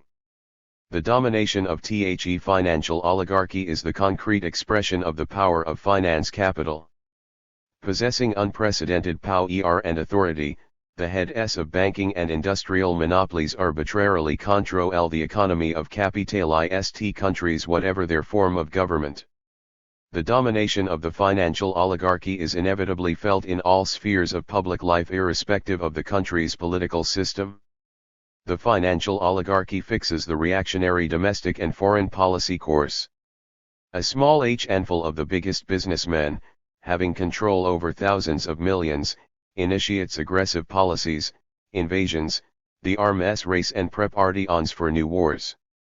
The financial oligarchy controls the bourgeois press, science, and art. It bribes top civil servants and MPs, molds public opinion to suit its own ends, and controls all the mass media which are used to poison the minds of the masses. It dominates society with the help of personal union formed both between banks and industry, and between monopolies and the government.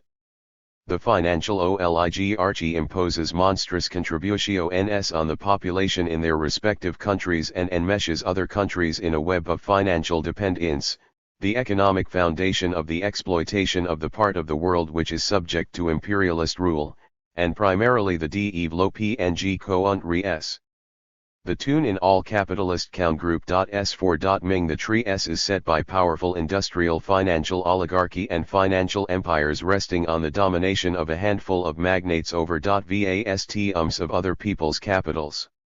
In present-day Cap 1 Tal 1T society concentration of capital goes beyond degree D level of concerns.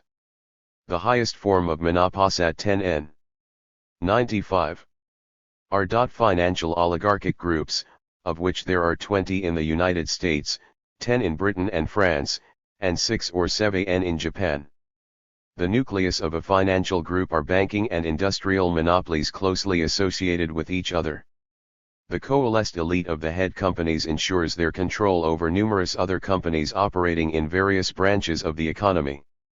Many companies are within the sphere of influence of several financial groups, which take over key positions through shareholdings, personal unions, long-term credit, and financial, organizational and technical ties, and also through the conclusion of special agreements.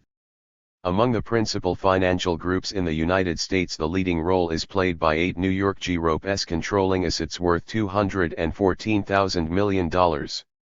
Over 60% of the assets controlled by the New York groups are concentrated in the hands of the Morgan and Rockefeller groups. The core of the Rockefeller Group consists of the Standard Oil Trust and the Chase Manhattan Bank, the largest in the United States. The group controls many corporations in a number of branches of the economy. The Morgan Group is a still more powerful financial empire. Built around the banking house of Morgans, it dominates a number of giant industrial monopolies, including the U.S. Steel Corporation, General Motors, General Electric, the Pullman Corporation, a telephone and telegraph company, dozens of electric stations, and a number of major railway companies and banks. 2. The world capitalist system of economy. The struggle of the imperialist powers for world domination having reached its monopoly CTHP Talry, ET of he world stage capitalism has become AA1 as SYSMID. H. Of economy war system with concentration developed to such an extent that almost the whole world became subjugated to monopoly capital either in the form of colonial bondage or the 9. Enmeshment of other countries in innumerable webs of financial exploitation.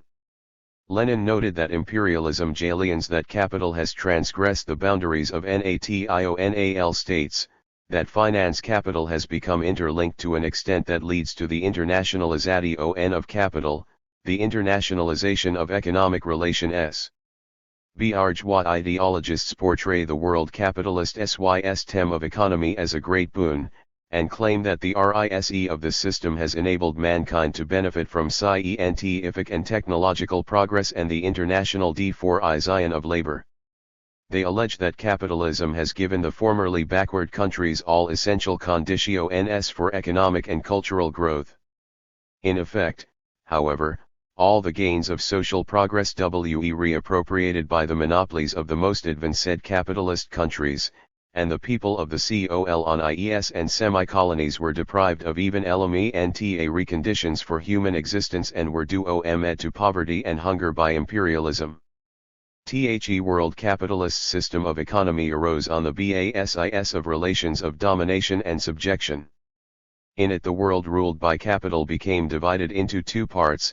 On the one hand, there was a handful of advanced capitalist countries possessing vast finance capital and exploiting the other part of mankind, and on the other, a tremendous majority of the world population consisting of oppressed and exploited people in colonies and dependencies.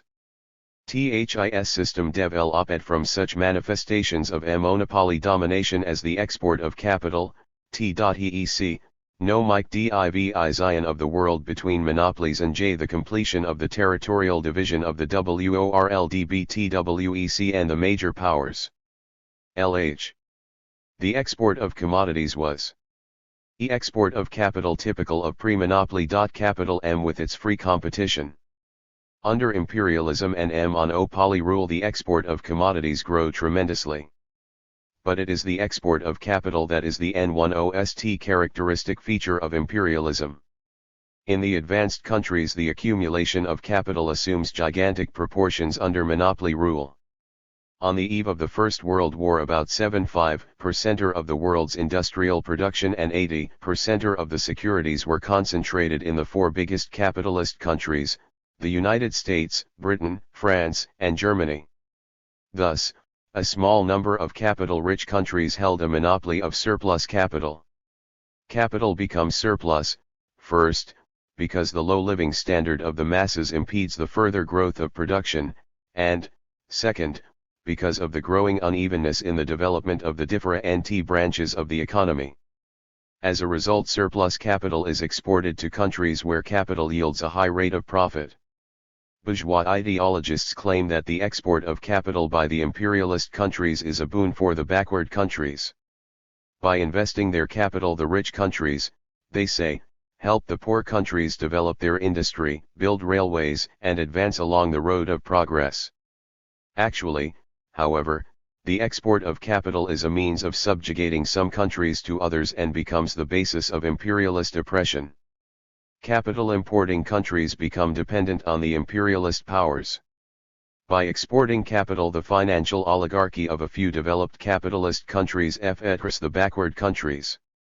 A stream of surplus value interest on loans and the profits of enterprises in foreign countries flows steadily to the giving states. The income from exported capital is a major source of enrichment for the monopolies in the principal capitalist countries. At present, when the peoples of the newly free developing countries are striving to abolish the heavy aftermath of colonial oppression, foreign monopolies take advantage of their capital investments in those countries to perpetuate their economic domination. Simultaneously, there has been a substantial increase in the export of capital from some advanced capitalist countries to other advanced capitalist countries. There has been a particularly high increase in the export of capital to Canada and Western Europe by United States monopolies. A major consequence of the export of capital is the growth of rivalry between the imperialists, aggravation of contradictions between them, and intensification of the struggle for spheres of influence. Being the most striking and manifestation of the internationalization of capital, the export of capital turns a handful of the rich capitalist countries into usurers with regard to other countries. The export of capital from some advanced capitalist countries to others inevitably intensifies the rivalry between the monopolies of different countries and inflames imperialist contradictions. The activity of international multinational monopolies is closely associated with monopolies, the export of capital. Having won dominating positions in the economic life of the leading countries, the monopolies strive first and foremost for undivided domination on the home market. But that is not all. The scale of production of the monopoly giants is often more than the domestic market can cope with. As these giants expand, they do everything in their power to divide the world market. This leads to the rise of international monopolies, agreements between the monopolists of a number of countries on the division of the world market, which constitute a new and higher stage in the world concentration of capital and production and result in the formation of super-monopolies. International agreements of monopolists are pregnant with violent conflicts.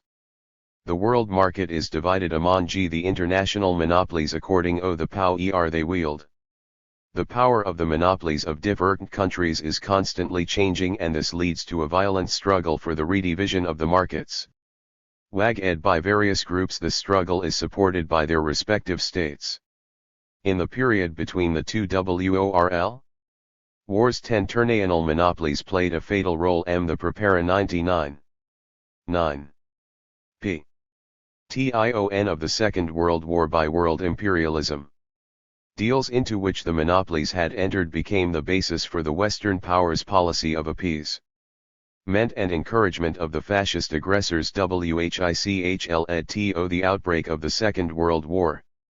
The changed conditions caused by the Second World War resulted in the rise of new forms of international monopolies which soon became widespread. The scientific and technological revolution and the development of big batch and mass production make it necessary to increase the optimum size of enterprises whose construction only the most powerful firms or monopoly associations are able to afford. Transcending national frontiers, such associations established collectively owned enterprises belonging to monopolies of several countries. At the same time, the further deepening of the rivalry on the world capitalist market, currency, foreign trade and other transactions of the bourgeois states encourage the monopolies to set up enterprises directly in consumer regions. As a result, the world has witnessed the spread of such forms of international monopolies as patent agreements, unions to coordinate production programs, installation of equipment and mutual exchange of information and experience, and establishment of joint enterprises owned by monopolists of different countries. The supermonopolies which we have today are conglomerates which came into being as a result of concentration and monopolization of the economy, growth of finance capital, migration of capital and the economic division of the world. It can be said that they synthesize the main economic features of imperialism. Characteristic of the modern methods of the economic division of the capitalist world among monopoly groups is the extensive development of the state monopoly forms of this division. The state monopoly forms of the division of markets are special economic blocks established under the hallmark of integration. The founding of the European Coal and Steel Community was followed by the establishment of Euratom and the European Economic Community. A rival group of 7 countries called the European Free Trade Association was also set up. Since the beginning of 197, 33 EFTA members have joined the common market, thus increasing the number of its participants to 9. The other 4 EFTA members signed agreements on trade in manufactured goods with the common market. The migration of capital and the growth of international NAL supermonopolies leads to further internationalization of the economic activity of the advanced capitalist countries. Under imperialism, the largest THIRD-WORLDISM monopolies divide the world of the world and the BHL. Struggle for its between TM's vs econom 1 division Cali, while the imperialist states complete the territorial division of the world. In the 1870s, the colonial possessions of the European countries embraced a relatively small part of overseas territories, but in the last 2 decades of the 19th century the map of the world changed radically.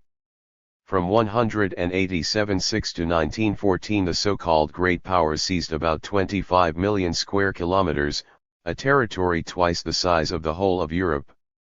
Almost the whole of Africa, a considerable part of Asia and a large part of Latin America became colonies and semi-colonies of a handful of imperialist countries: Britain, France, the United States, Germany and Japan, and of the smaller predators Belgium, the Netherlands, Portugal and Spain. By the beginning of the First World War, out of 1.7 million people inhabiting the world, about 60 million were living in the colonies and 350 million MTHE metropolises. The division of the world was completed, free lands were no longer available. It was a matter of redividing the world. The struggle of the imperialists for the redivision of the already divided world, a distinguishing feature of the monopoly stage of capitalism, ultimately develops into a struggle for world domination. It leads to bloody 101. Devastating wars. The First World War was fought for the redivision of the world. After the First World War, the aggressive forces of the international monopolies gave birth to fascism, the open terroristic dictatorship of the most reactionary and aggressive circles of finance capital. Soviet Union played a decisive role in rooting Nazi Germany, which was striving for world domination. After the Second World War, imperialism forever lost its domination over the bulk of humanity. The efforts of imperialism to reverse the will of history have been thwarted by the determined resistance of the Soviet Union, the entire world socialist community, and the forces of peace, national independence, and democracy. As a result of the change in the balance of forces on the world scene in favor of socialism, and thanks to the Soviet Union's active and purposeful international policy which it is pursuing in keeping with the peace program adopted at the 24th CPSU Congress, there has been a shift from the Cold War to international détente in recent years. The realistic policy of mutually advantageous economic and scientific and technological cooperation is steadily coming into its own. Lenin defined the colonial system (SYSM) of imperialism as the plunder of about 1,000 million of the world's population by a small group of great powers. The colonial powers became the undivided masters of countries with a total population that was many times larger than the oppressor countries. On the eve of the Second World War, Britain had a population of 47 million compared to 480 million in her colonies. France had a population of 42 million, while 70 million lived in her colonies. The Netherlands with 9 million had colonies with 70 million, and Belgium with a population of 8 million possessed colonies whose total population was close to 14 million. Colonialism doomed many peoples with ancient culture to economic backwardness and extreme poverty. For 2 centuries India languished under British domination. The long period of semi-colonial domination was China's lasting curse. The peoples of the Arab East and Africa, Latin America and Southeast Asia were subject to the brutal yoke of colonial exploitation which for a long time fettered their development.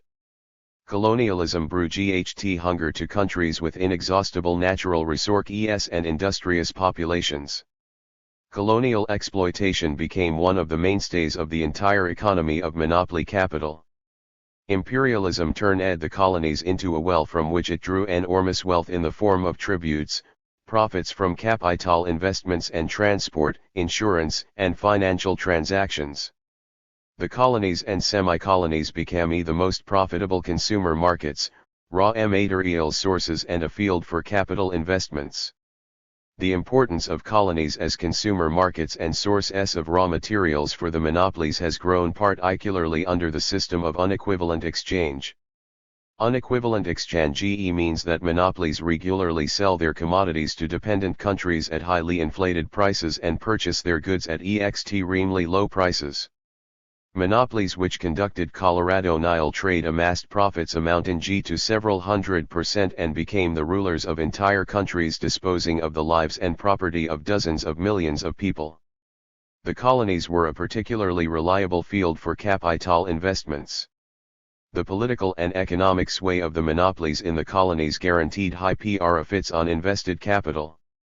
Colonial rule ensured a complete and undivided monopoly of capital investments, labor power and raw materials. The metropolises began to import from the colonies and dependent countries hundreds of thousands of workers who performed back-breaking work for a pitiful wage. Imperialism turned the colonies and dependencies into agrarian and raw material appendages of the metropolitan countries.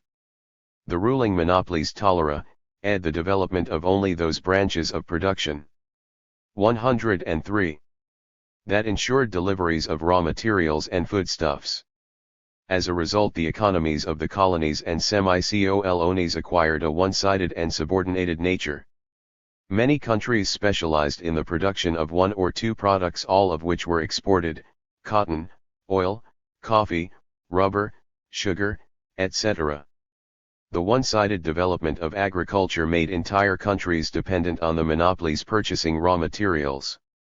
In their quest for super profits, the monopolies were compelled to build railways, enterprises for extracting and primary processing of minerals and other raw materials in the colonies and semi-colonies. But at the same time imperialist rule arrested the development of the productive forces in the colonies. Colonialism deprived the oppressed peoples of the essential conditions for their independent economic growth. In a number of colonies and dependencies the imperialists set up a plantation economy. Plantations are large agricultural enterprises producing cotton, rubber, jute, sisal, coffee and other vegetable raw materials and are based on the slave or semi-slave labor of the totally oppressed native population. The cheap labor power, the almost gratis labor of the colonial slaves are responsible for the low technical level at industrial enterprises and plantations. As a result of the low level of economic development and the high degree of exploitation, the colonial peoples lived in poverty and hunger and were almost on the verge of extinction. According to UN estimates, the per capita income of 2/3 of the world population barely reaches $41, or 1/10 to 1/15 of the incomes in the metropolitan countries. Hundreds of millions of people living in wretched poverty are deprived of medical assistance.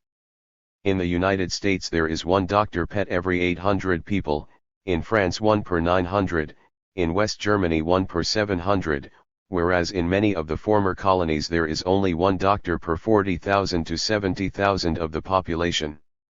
See Chapter 8. Imperialism's place in its story. Stat-e-monopoly capitalism. General crisis of capitalism. 1. Imperialism, a special stage of capitalism. Imperialism, which is a special stage of capitalism, has 3 distinguishing features. First, imperialism is monopoly capitalism. Second, it is parasitic, or decaying capitalism, and, third, it is moribund capitalism. Imperialism is the eve of the socialist revolution. Such is imperialism's historical place in respect to capitalism in general. Mono-IT monopoly rule involves a trepo y cap 1 aiumdh. H almenus growth mtesoc1ization of production. Many thousands of people work at enterprises belonging to the monopolies. The monopoly unite hundreds of enterprises into one. They assume control over consumer markets, raw material sources and inventions. Big banks control almost the entire money resources of society. But the great advance in the socialization of production serves the selfish interests of a handful of monopolists. The masses receive no perceptible benefits from the gigantic development of the productive forces. Moreover, their exploitation tends to extreme limits. Thus, being monopoly capitalism, imperialism is a new stage in the development of the basic contradicti, and of capitalism. The contradiction between the social character of production and the private capitalist form of the appropriation of the results of production. 105. State monopoly. The exacerbation of the in capitalism contradiction of capitalism leads to the direct intervention of the bourgeois state into the economy in the interests of the financial oligarchy, and monopoly capitalism grows into state monopoly capitalism. During upheavals such as wars or crises, the government helps the monopolies surmount the difficulties with which they alone would be unable to cope. In wartime the government builds enterprises which the monopolies do not consider sufficiently profitable to build themselves and then sells them to the monopolies for a song. During crises the state saves the monopolies from bankruptcy by granting them loans and direct financial aid from the treasury. The bourgeois state takes over control of individual enterprises and even entire branches of production. In some cases it buys from monopolies obsolescent, unprofitable enterprises and spends huge sums on re-equipping them. This results in the rise of state monopolies alongside private monopolies. The activities of state monopolies are subordinated to the interests of private monopolies. State monopolies supply the latter with electric power, fuel, and metal at reduced prices, and state-run railways transport the freight of private monopolies at lower tariffs. The losses are covered by taxes levied on the working people. Furthering the interests of the monopolies, the bourgeois state carries out measures to regulate the economy by distributing raw material and fuel, providing labor power and financing and crediting production.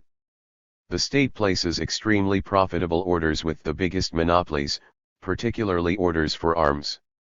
State monopoly capitalism combines the strength of the monopolies and that of the state into a single mechanism for the purpose of enriching the monopolies, suppressing the labor movement and the national liberation struggle, saving the capitalist system and launching aggressive wars.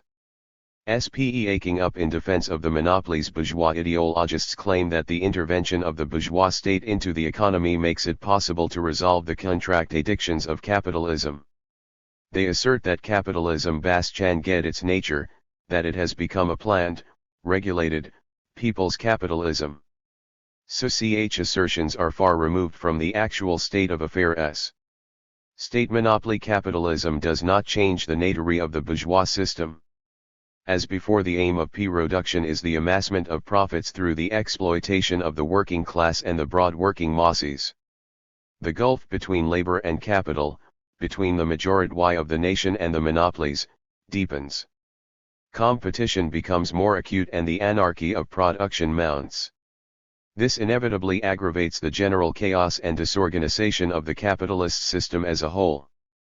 State-monopoly capitalism is the highest stage of the socialization of production under capitalism, when the means of production continue to remain in private hands.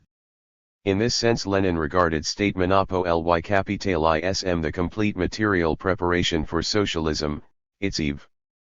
Marxism-Leninism, however, shows that material preconditions in themselves are not enough for a transition from capitalism to socialism. The existence of material prerequisites of socialism indicates that the socialist revolution can and should be urgently effected. In these conditions, the political consciousness and cohesion of the masses in their struggle to bridle the monopolies and abolish their power and establish socialism are crucial. The transition of individual enterprises and even entire branches of the economy into the hands of the bourgeois state. Bourgeois nationalization is not a socialist measure, since on a social scale the means of production remain in the hands of the capitalists. Both at private and state-owned enterprises, labor is still exploited by capital. But in certain conditions the working class can turn even bourgeois nationalization into 107. A weapon in its struggle against the arbitrary rule of monopolies. That is why the bourgeoisie frequently opposes nationalization, while the working class, its party, and trade unions support this measure. Demanding the nationalization of factories and banks, the working class is directing its efforts to have the management of the nationalist enterprises transferred to true representatives of the people. In this way working class strives to isolate the exploit-our monopolies and to consolidate the broadest masses of the working people in the struggle to overthrow monopoly rule. Imperialism is parasitic or decay parasitism and decaying capitalism. Monopoly rule of capitalism unavoidably leads to stagnation and decay. Since the monopolies are able to dictate the prices for their output and artificially to maintain them at a high level, they are at times afraid of technological innovations which could undermine their monopoly status, or depreciate the enormous sums of money invested in production. In some cases, in individual countries and in separate branches of third industry, this tendency gains the upper hand for a certain period of time. Yet it is wrong to think, Lenin warned, that the tendency towards technological stagnation and decay precludes the rapid growth of capitalism. On the whole, capitalism develops much more rapidly than it did before, though its growth is extremely uneven and is accompanied by stagnation in capital-rich countries. In conditions of the modern scientific and technological revolution, the monopolies use technological improvements as a powerful weapon in their competitive struggle, a development which still further aggravates the contradictions of capitalism. The decay of capitalism is closely connected with the spread of parasitism. The bulk of the bourgeoisie has fully dissociated itself from the process of production, and the management of enterprises has passed into the hands of hired executives. There is a growth in the non-productive consumption of people's labor and its fruits, and an increase in the number of branches and people employed in rendering personal services to the propertied classes. Militarism, growing at a monstrous rate, consumes an ever greater share of the people's income in the capitalist countries. All imperialist countries are taking part in the arms race, and preparations for aggressive wars are swallowing vast funds. A striking manifestation of the decay and parasitism of capitalism is the reaction rampant in all spheres of life. Free competition is consistent with bourgeois democracy. Monopoly entails political reaction all along the line. Finance capital strives for uncurbed domination. The bourgeoisie is bent on depriving the people even of the limited bourgeois democratic rights and freedoms won in the course of a stubborn struggle waged by many generations. In an attempt to mask its rule, the bourgeoisie coins slogans of liberty and equality and at the same time tramples underfoot the laws of its own making. The state of monopoly capital restricts voting rights, falsifies elections, and persecutes workers' organizations. The monopolies hire gangs of thugs to take savage reprisals against the activists of the working class movement and strike leaders. But the intensification of the reactionary policy of the bourgeoisie tends to stiffen the resistance of the popular masses, headed by the working class. This, Lenin pointed out, deepens the antagonism between imperialism, which rejects democracy, and the masses striving for democracy. Mbdt-less imperialism is moribund capitalora uncap 1am. I. H-phi-LF-ism. T1's TENA stage O capitalism, when the bourgeois system disintegrates under the impact of internal contradictions. Monopoly rule leads to the utmost insecurity of the broadest masses. The unprecedented growth of exploitation augments the resentment of the working people, and steels its resolve to do away with capitalist slavery. 109. Mercilessly exploited by imperialist monopolies the Ionia. Peoples rise against the foreign yoke and fight for freedom and independence. At the same time, the struggle of the imperialist countries for consumer markets, spheres of profitable capital investments, for raw materials and world domination acquires a particularly vicious nature.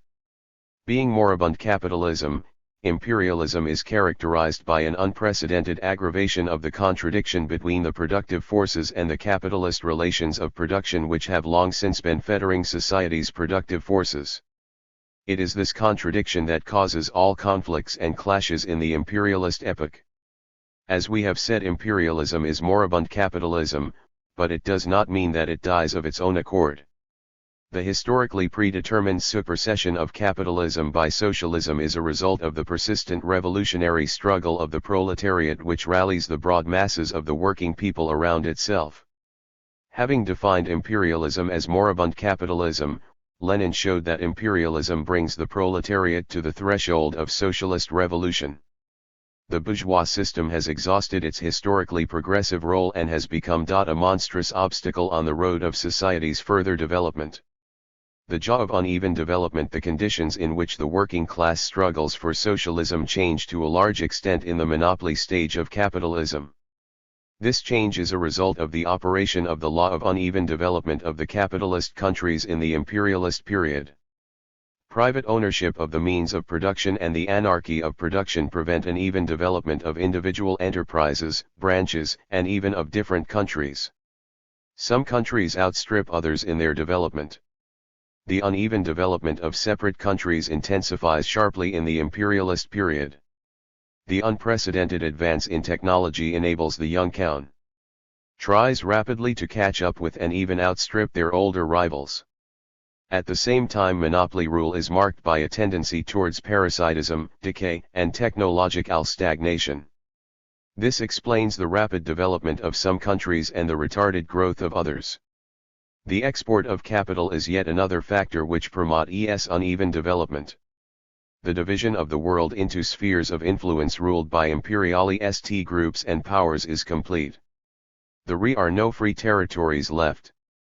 The capitalists divide the world, as Lenin said, according to capital, according to power.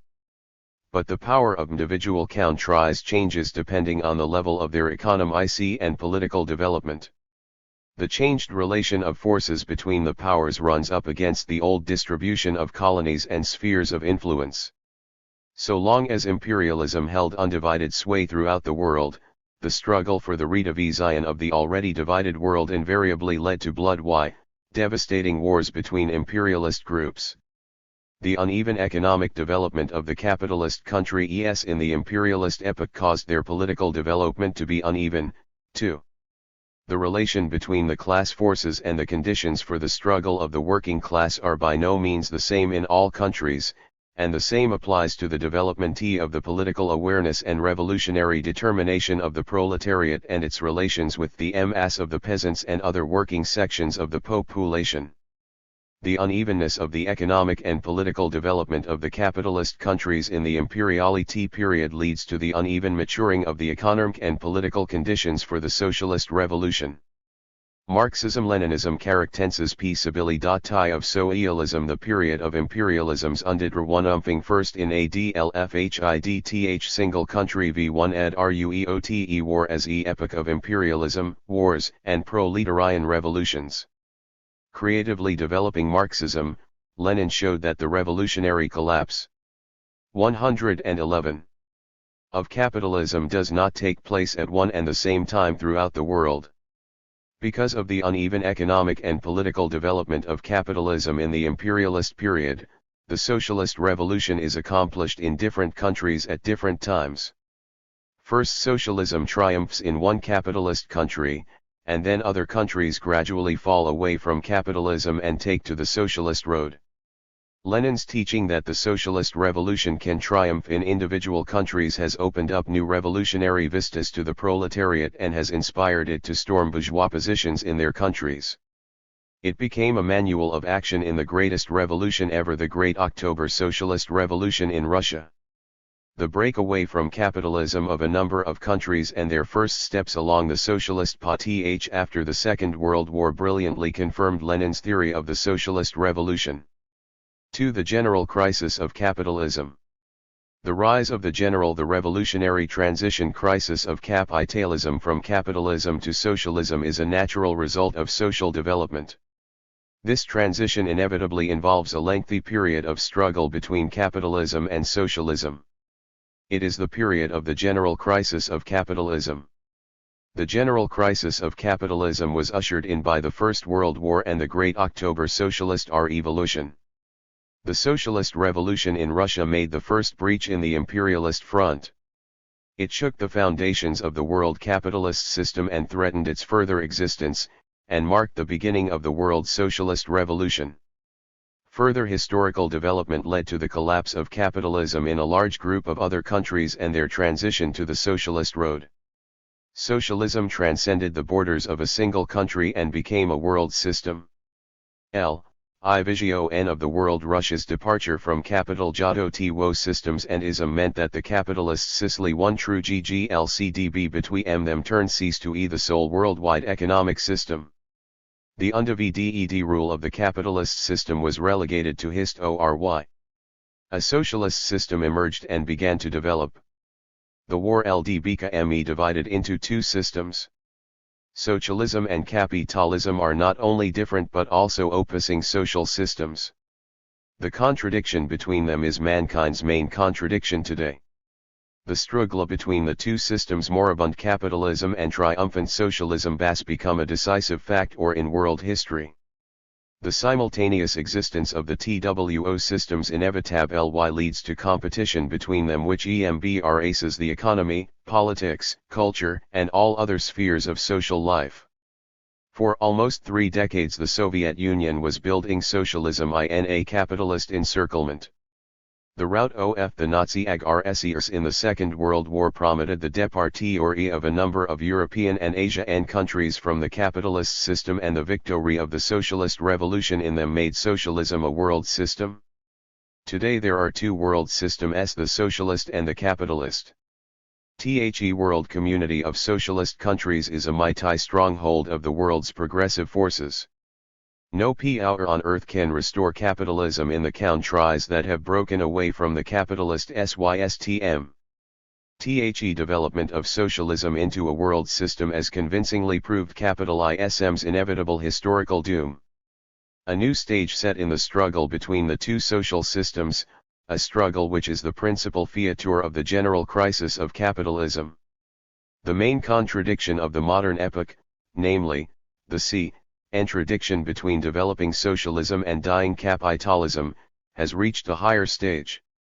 See competition bet/vn. The socialist and cap 1 tal st systems has assumed a much broader scale, it has become a competition between two world sys 11. 3. Turns. The socialist system has proved its superiority over the capitalist system in the course of an entire historical period. The breakup of the colonial, the disintegration of system is caused by the colonial system mining the positions of imperialism in colonies and dependencies, the winning of independence by the enslaved peoples of the less developed countries and the eviction of the imperialists from these countries. The crisis of the colonial system of imperialism broke out under the direct impact of the Great October Socialist Revolution in Russia. The rise of socialism marked the advent of the era of liberation of the oppressed peoples. Having weak and world capitalism, the October Revolution inflicted a crushing blow at the imperialist system. It hit at the rear of imperialism and undermined its rule in the colonial world. Imperialist rule in the colonies, formerly more or less stable, came to an end. The struggle of the oppressed peoples against colonialism acquired an unheard of scale. After the rout of the Nazi aggressors in the Second World War and the formation of the world socialist system, the national liberation movement of the peoples enslaved by imperialism gained considerably in strength. The fresh, powerful upsurge of the national liberation struggle in the colonies and dependencies resulted in the breakup of the colonial system of imperialism. In the post-war period, more than 50% of the world's population has cast off the chains of colonial and semi-colonial slavery. Dozens of sovereign states arose on the ruins of the colonial empires. The overwhelming majority of Asian and African peoples smashed the yoke of colonialism. The People's Revolution in Cuba breached the U.S. colonial front in Latin America. Having upheld their independence, the people of Cuba embarked on the road of socialist development, inspiring all Latin American peoples to struggle against the oppression of U.S. monopoly capital for freedom and independence. As Lenin had predicted, world history entered a new period in which the peoples who for centuries had been prevented by the colonialists from advancing along the high road of social progress began to participate actively in shaping the future of the whole world. The liquidation of colonialism struggle to overcome is the result of the long and aftermaths of :1-alism BTLFTHLOMS RUGEOEPEOPES enslaved by imperialism. They have the powerful support of socialist countries and all progressive forces. Conquest of political independence sets the peoples who had shattered the yoke of colonialism imposing tasks. To consolidate their political independence, they must achieve economic independence from foreign capital, wipe out the dire heritage of decades, and in some cases, of centuries of colonial slavery, extreme technological and economic backwardness, outmoded forms of social life artificially fostered by colonialists, an extremely low level of labor productivity and national income, unimaginable poverty of the population which was doomed to hunger and extinction. The peoples who have freed themselves from the hands of colonialism have to choose between the capitalist path of development, which spells greater social inequality, suffering and privations and perpetuation of poverty and backwardness, and the socialist path which leads to economic and cultural upsurge, genuine freedom and happiness. Practice has shown the peoples of the newly free countries that only the non-capitalist path of development leading to socialism will bring them out of their old backwardness and poverty, abolish exploitation and improve their conditions of life. In a number of countries, far-reaching reforms are being introduced to abolish the domination of foreign monopolies, develop the state sector in the economy and raise living standards. 115. The imperialists are endeavoring to frustrate the national and social revival of the Asian, African, and Latin American peoples. Combining violence with deceit, the imperialists resort to new forms of colonialism in an effort to enslave the peoples of the economy. Less developed countries by inveigling them in aggressive military blocs and foisting aid on exorbitant terms. In this way they hope to retain their old positions and seize new ones. To gain their ends, the imperialists take advantage of the involved social and class situation in the newly free countries, their economic difficulties and the domination of foreign monopolies that still hold key positions in many of them. The newly free countries have become the arena of struggle between the progressive patriotic forces, on the one hand, and reactionary circles which overtly or covertly act in collusion with the imperialists, on the other. The current relation of forces on the international scene and the support on the part of the world socialist system help the peoples of the former colonies to frustrate the plans and the intrigues of the colonial powers. The main content of HHF, the modern epoch EPC, is TET.RA1:1S1 Bon Rame Ontism to socialism. The socialist world is expanding and the capitalist world is shrinking, and the laws of imperialism are no longer supreme throughout the world. New laws of social development inherent in the socialist system have come to the fore and are exerting increasing influence on the course of social development. Our epoch, whose main content is the transition from capitalism to socialism, says the program of the Communist Party of the Soviet Union, is an epoch of struggle between the two opposing social systems, an epoch of socialist and national liberation revolutions, of the breakdown of imperialism and the abolition of the colonial system, an epoch of the transition of more and more peoples to the socialist path, of the triumph of socialism and communism on a world scale. Thus, three basic processes determine the modem epoch of world development. First, the emergence and consolidation of the new system in the countries where the socialist revolution has triumphed. Second, the collapse of colonialism under the impact of the national liberation movement of the peoples oppressed by imperialism. And, third, the exacerbation of all internal and external contradictions in capitalist countries and the maturing of prerequisites for the triumph of the socialist revolution in them. The epoch of the general crisis of capitalism is the epoch of the struggle between the socialist and capitalist systems. The forces of socialism are steadily growing. Imperialism has forever lost its domination over the bulk of the world population and its sphere of influence is steadily diminishing. The relation of forces between the socialist and capitalist systems is such that capitalism can no longer calculate on getting the upper hand over socialism. In a range of key scientific and technological fields, socialism has already overtaken capitalism, with the result that peace-loving nations now have adequate material means to curb the forces of imperialism and aggression. Since the outbreak of the general crisis of capitalism, the political map of the world has changed radically. In 1919 the socialist world embraced 16% of the EARTH's territory and 7.8% of its population.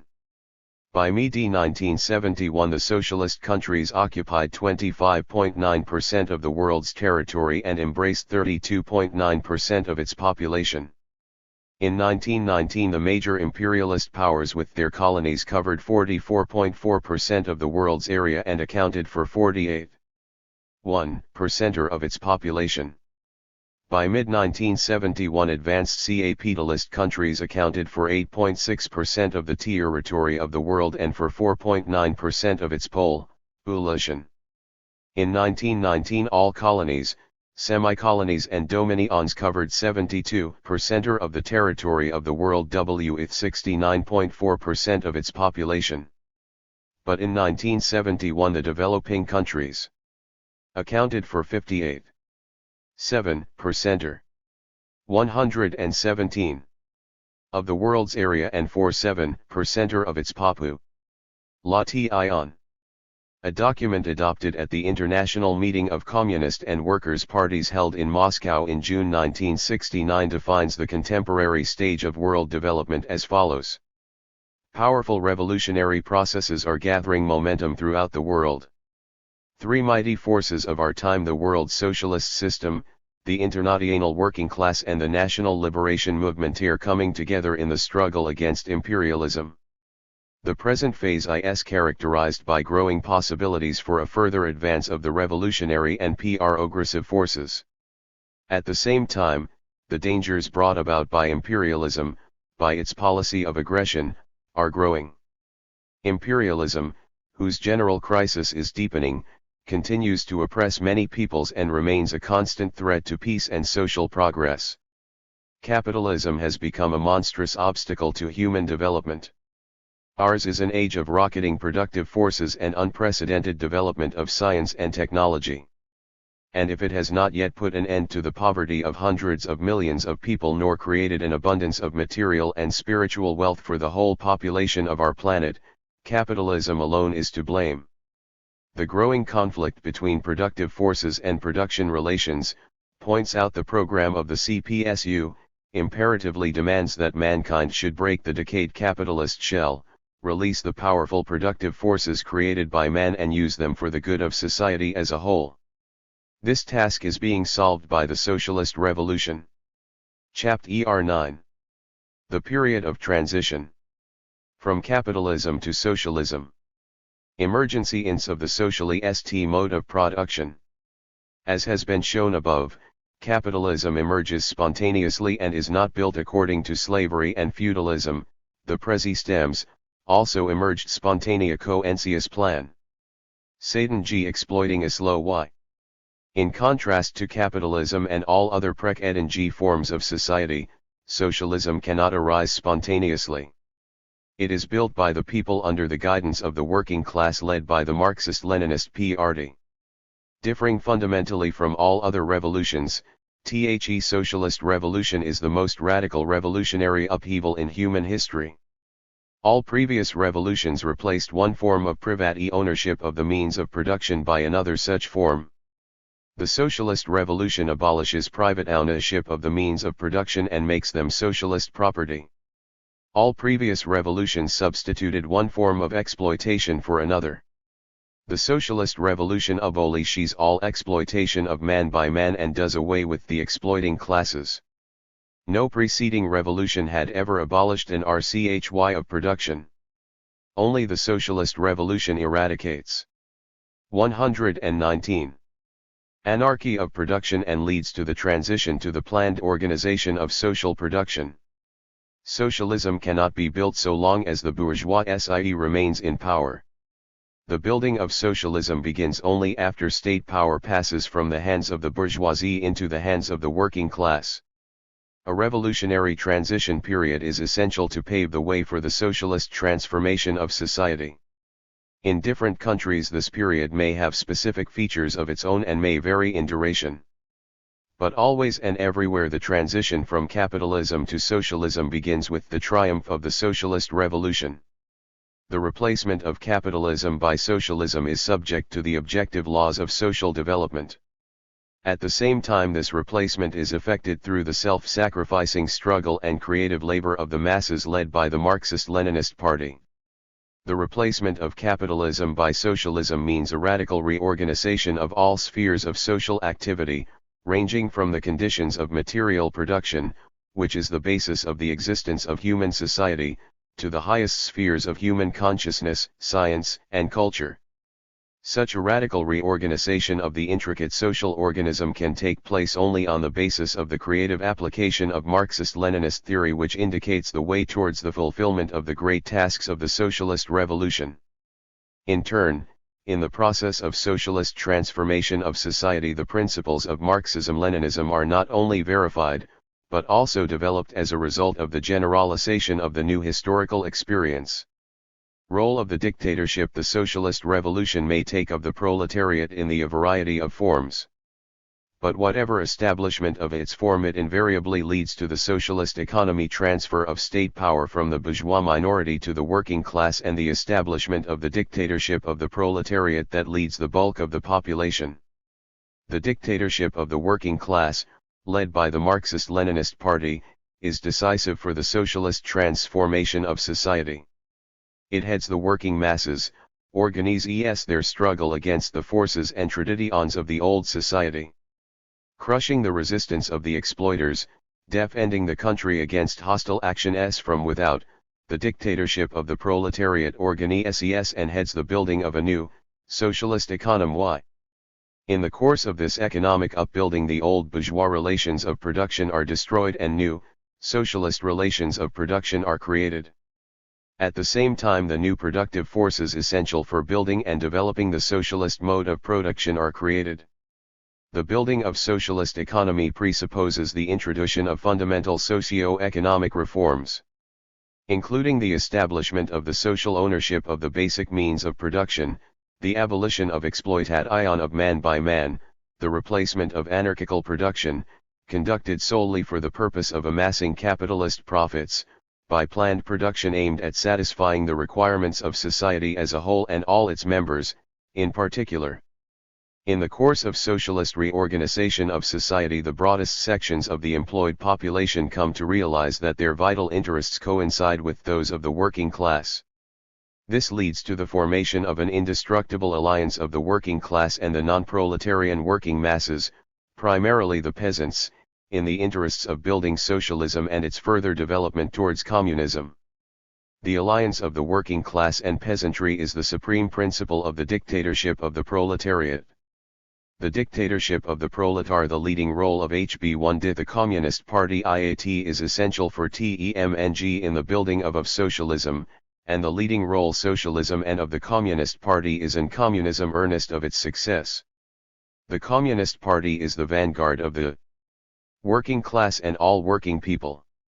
It is armed with the advanced revolutionary theory of Marxism-Leninism, which opens the laws of social development, particularly the laws of the building of socialism and communism.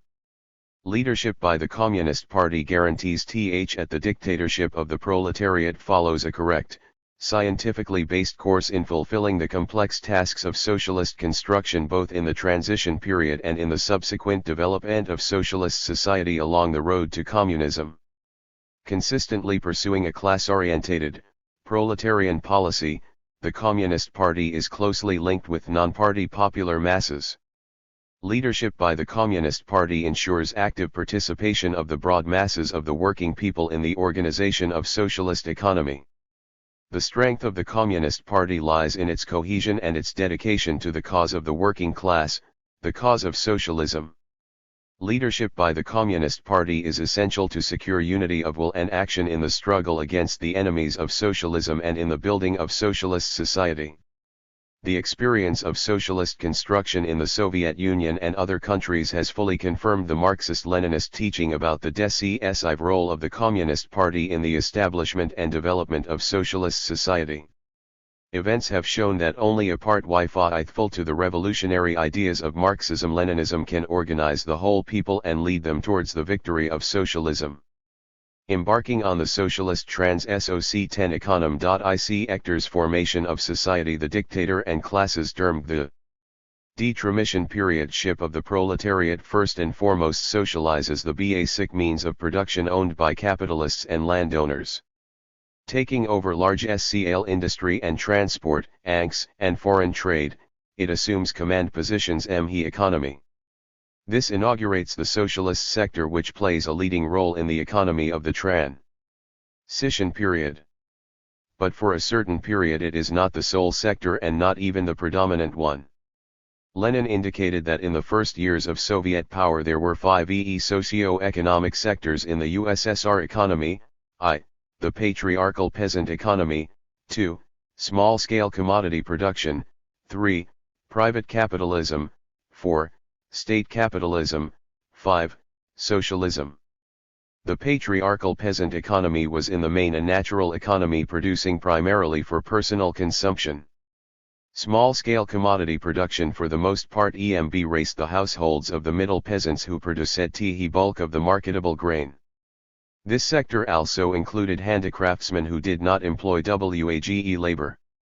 Privat capitalism was represented by the most numerous of the exploiting classes, the kulaks, the owners of small industrial enterprises employing hired labor, and merchants.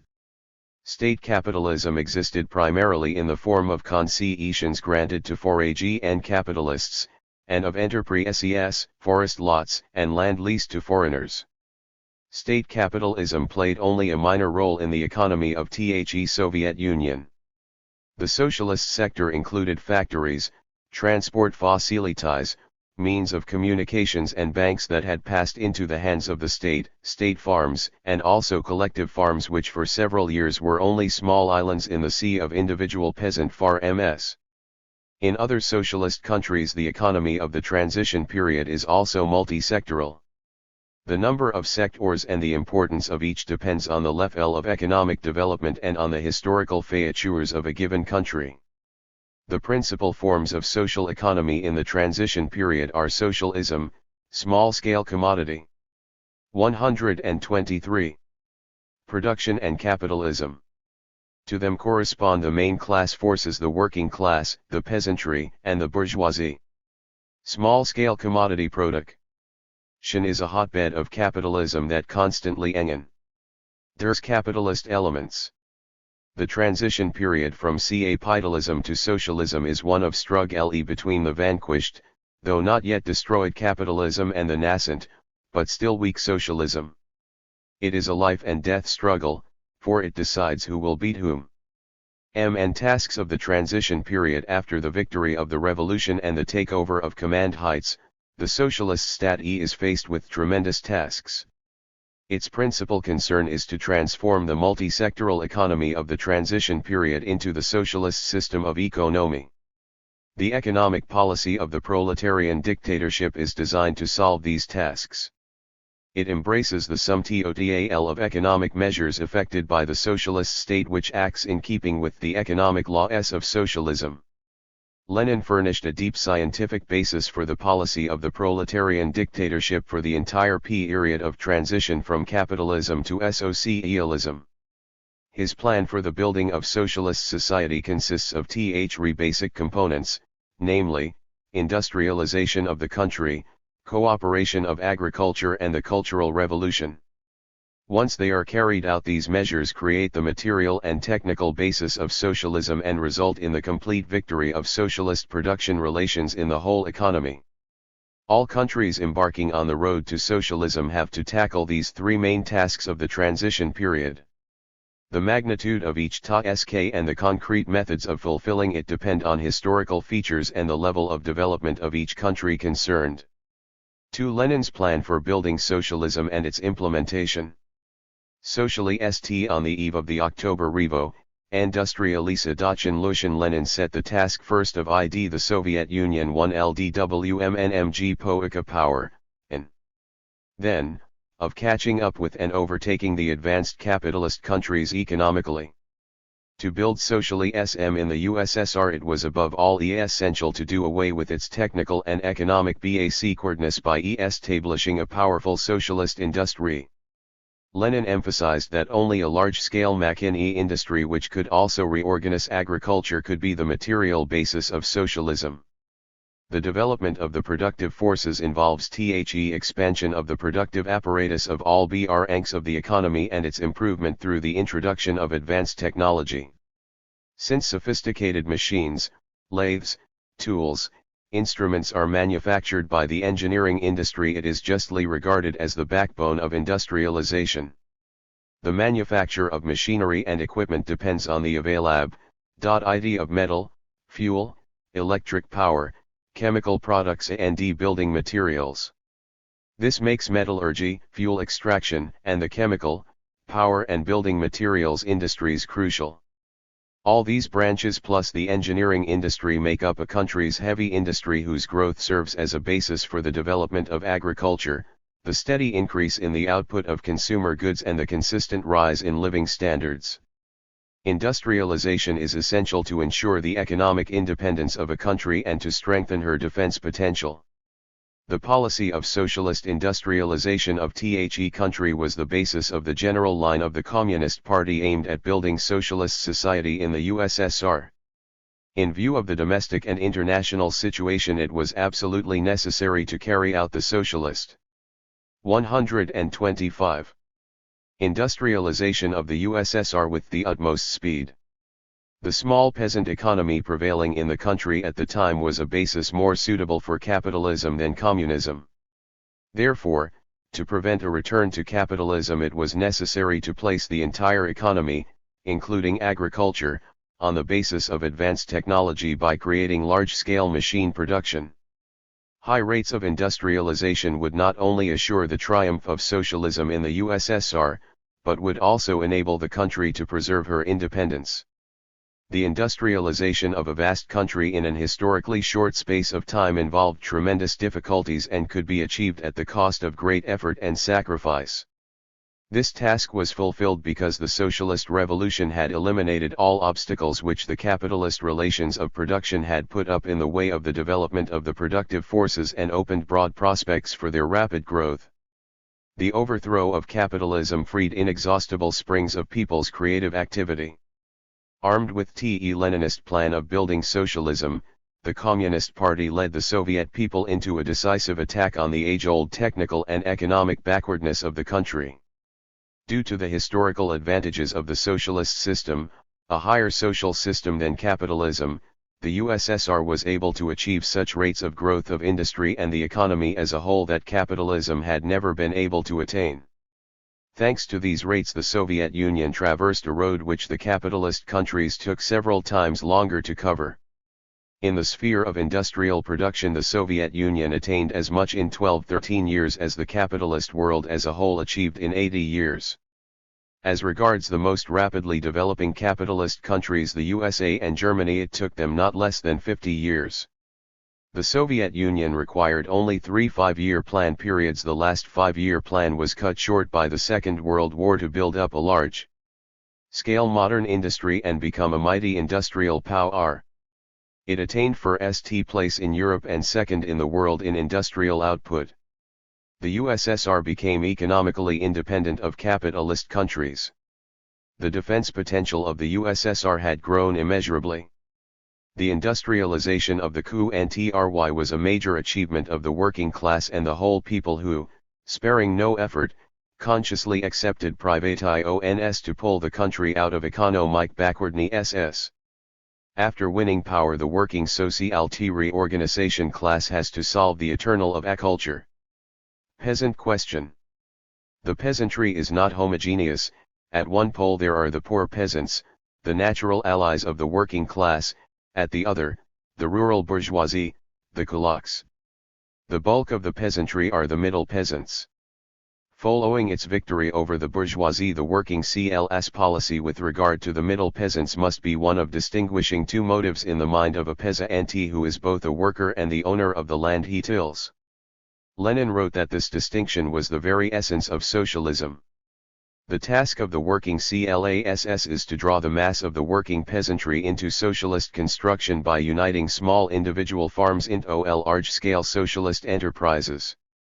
Lenin drew up the program of socialist transformation of agriculture based on the establishment of cooperatives. The main conditions for this transformation are leadership of the working class and the development of large-scale industry capable of supplying agriculture with machinery. With the establishment of the power of the working class, the peasants are gradually taught the habits of collective labor, first through the organization of supply and marketing cooperatives.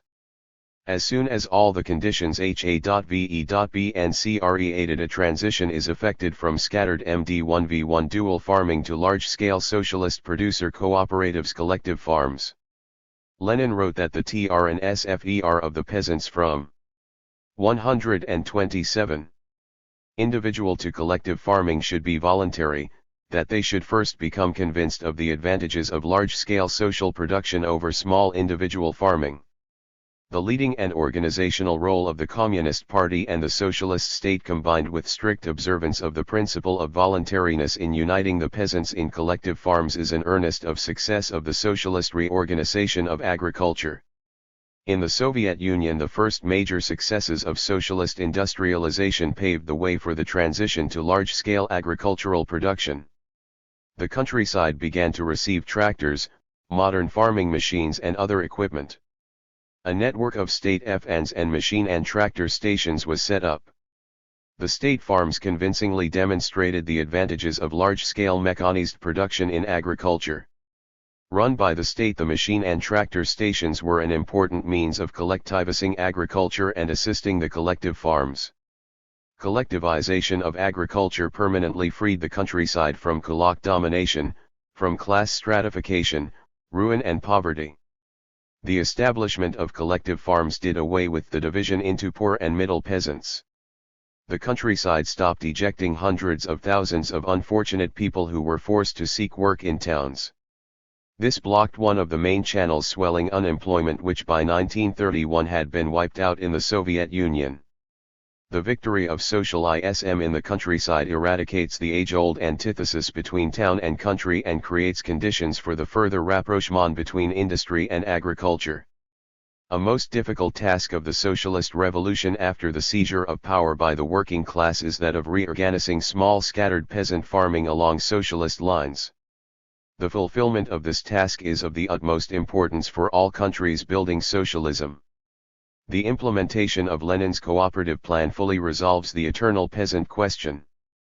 Apart from the creation of large-scale machine industry and large-scale socialist agricultural production, the socialist transformation of society involves a far-reaching evolution in culture. Cultural revolution. A cultural upsurge among the broad masses of the population is essential for the building of socialism.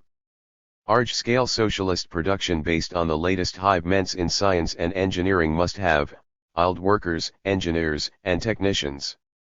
The rapid growth of industry and agriculture and constant technological progress in all branches of the economy are inconceivable without a high level of scientific development. It is the cultural revolution that creates these essential prerequisites for the flourishing of the socialist economy. The cultural revolution is crucial for the economy because it changes the people, society's main rotative force. The consummation of the cultural evolution, the rise in the general educational, cultural and technical level of the people creates favorable conditions for drawing all working people into active participation in managing social life. The socialist transformation of society establishes the dominance of Marxism-Leninism, the only scientific philosophy and the most advanced ideology in the world. This ideology offers unlimited scope to scientific achievements, the probing of the secrets of nature and the mastering of its inexhaustible forces. Socialism reads conditions for the flourishing of science and plays an increasing role in social life. All the people of the socialist countries take part in developing a new culture that is national in form and socialist in content. Socialism gives the working masses material security, ensures a steady rise in their living standard and order working day. As a result of the cultural evolution, millions of people, formerly deprived of the opportunity to study, become active creators of culture. All this opens up unprecedented possibilities for the 129 all-round development of society's spiritual life, the flourishing of science, technology, the arts, and the efflorescence of the talents and abilities inherent in the people. Thus, the socialist transformation of society eliminates the antithesis between physical and mental labor. Socialism creates the essential conditions for the steady eradication of distinctions between them. Victory of the socialist industrialization of the system of economy. Country collectivization of agri. The building of ALDHLIL developed socialist CU-tour and TECU-tour revoyo societation radically changed the multi-sectoral economy of the transition period. The rapid growth of the productive forces leads to the creation of the material and technical basis of socialism. At the same time, fundamental changes take place in the relations of production. The socialist sector expands and strengthens. The small-scale commodity sector is reorganized along socialist lines. Capitalist elements are gradually ousted and then eliminated altogether. The SE processes result in the complete victory of socialism in the entire economy. Having ensured the victory of socialism in all spheres of the economy in the second half of the 1930s, the Soviet people went ahead and built a developed socialist society. This made it possible to embark on the great task set by the CPSU, that of creating the material and technical basis of communism. General Jaws and FIA judging by the experience of the tours of the building of Soviet Union and other socialist economy in countries, it is clear that the different countries' building of socialist economy is subject to general laws that are common to all countries and reflect the principal processes characterizing the establishment of socialist social relations.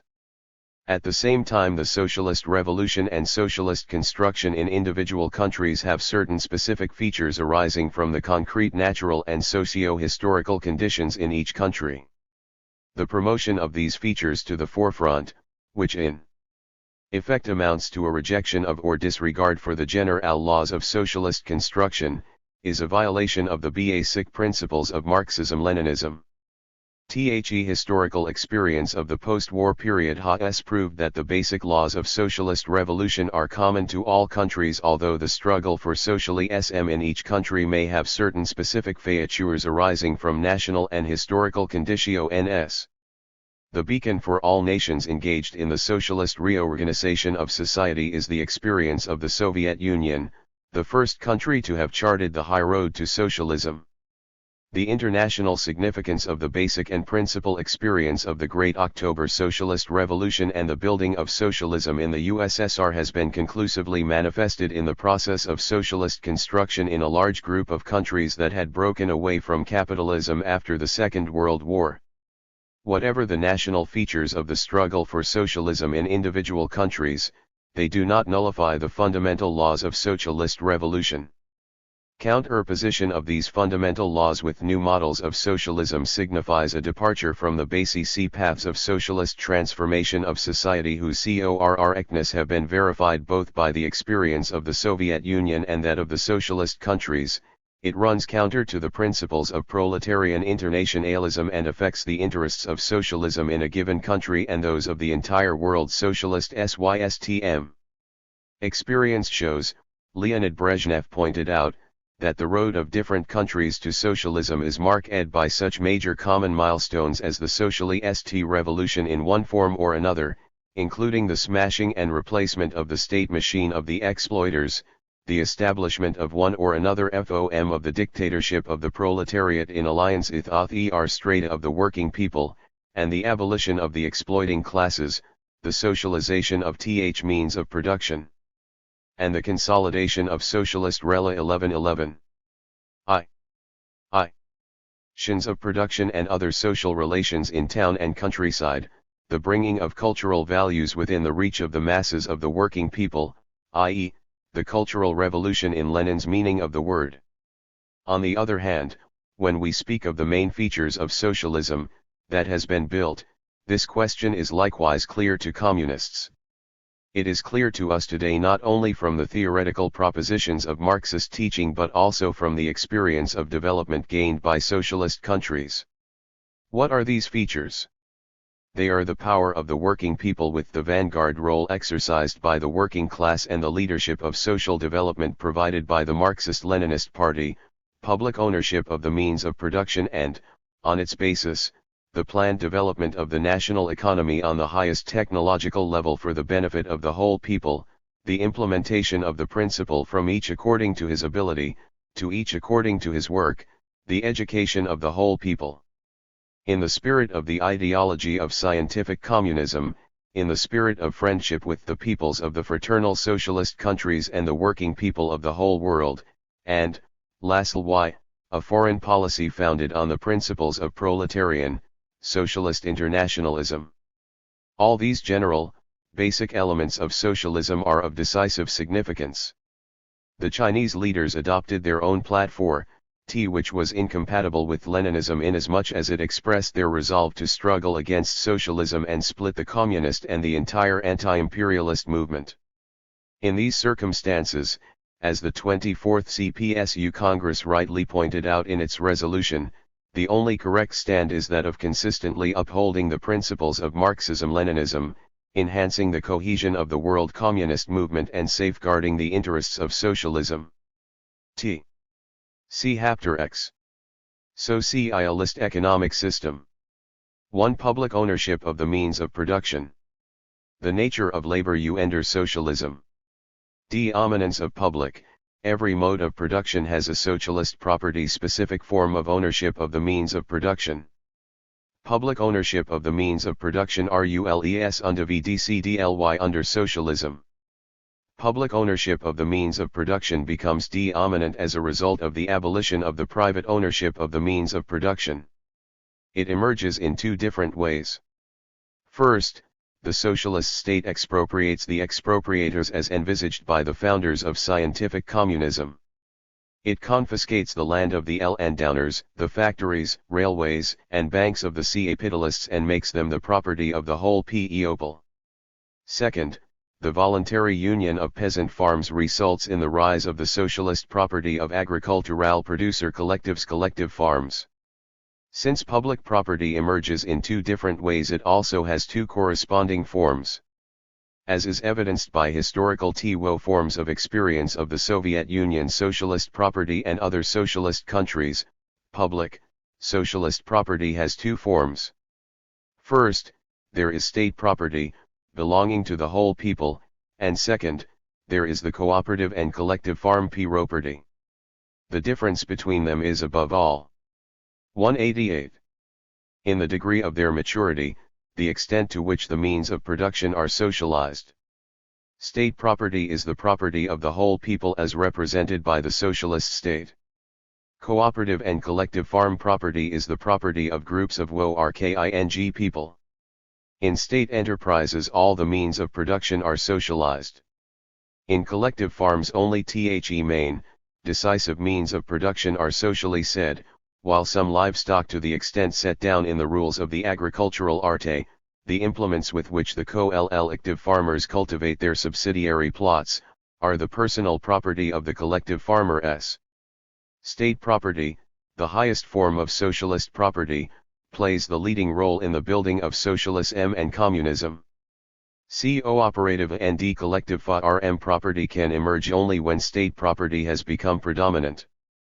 Both forms of socialist social property develop in close interaction. Since there are two forms of Ps of socialist property, there are two enterprises df1t correspond mg types o socia one's enterprises. These are, first, state enterprises, factories, mines, railways, state farms, trading organizations, banks, and public utilities, and, secondly, enterprises which are cooperative and collective farm property, collective farms, producer artels, and consumer cooperatives, the chief of them being the collective farms. Collective farms and state enterprises belong to the same type of property since both are socialist forms of the economy. Yet, there are certain distinctions between the two. These are distinctions as regards the management of enterprises, the disposal of the finished product, and how the workers and collective farmers receive their income. A manager of a state enterprise is appointed by the state. He is vested with authority by the state and is responsible to it for the fulfillment of plans. In the collective farm, the supreme managing body is the general meeting of the collective farmers, which elects the board and the chairman of the collective farm. The output of state enterprises belongs fully to the state. It is sold to state organizations at prices fixed by the state. The output of a collective farm is the property of the collective farm that produces it. Having fulfilled its sales obligations to the state, the collective farm disposes of the rest of the output as it thinks fit, setting up funds in keeping with the decisions of the general meeting of the collective farmers, marketing part of it, and so forth. Workers and collective farmers are paid according to the quantity and quality of their labor. But while factory and office workers are paid out of the state wage fund, the collective farmers are remunerated out of their farm's income. As distinct from the worker, the collective farmer gets his incomes not only in money but also in kind, part of the output of the collective farm. Whatever the distinctions between state enterprises and collective farms, both are socialist enterprises, and that fact is of decisive importance. The means of production are socialized in both, thus precluding any exploitation of man by man. Labor is collective and is remunerated depending on its quantity and quality. The aim of production is to satisfy the requirements of society. In socialist society, both the means of production and the product of social labor are fully socio-personal property under socialism, Lee said. But part of the social product is distributed among members of society in the form of consumer articles and becomes the personal property of individuals. Socialism does not belittle the individual nor his personal requirements, and does not equalize people in poverty. On the contrary, For the first 6 in history it creates conditions for the all-round satisfaction of the working people's requirement s. Collective labor and public ownership of the means of production promote living standards and foster the culture that has been placed within the reach of all the people. $1.5. While socialist society safeguards and defends the people's earned incomes, it does not tolerate people who seek to live at the expense of other people's labor. Class structure of socialist society. As a result of the elimination of the exploiting classes, society consists of two friendly classes: the working class and the peasantry. The intelligentsia in a socialist society works hand in hand with the working class and the peasants. At the same time, the character of the working class, the peasantry, and the intelligentsia has changed fundamentally. Under socialism, the working class is no longer deprived of the means of production. It is a class which plays the leading role in society. The life and labor of the peasants are no longer based on petty individual farming and primitive equipment, but on collective labor, collective ownership of the means of production and modern machinery and implements. The fundamental distinction between the working class and the peasantry has been eradicated since the socialist economy has become the means of subsistence for both classes. The common nature of the two forms of socialist property draws the working class and the collective farmers together, strengthens their alliance and cements their friendship. A radical change has also taken place in the composition of the intelligentsia and in the character of its activities. Its vast majority are people of working class and peasant origin. The socialist intelligentsia is closely linked with the people and serves the cause of socialism. Together with the workers and peasants, it actively participates in the building of socialism and communism. The distinctions between the working class and the peasantry, and also those between these two classes and the intelligentsia, tend to disappear. Their working conditions gradually develop similar features.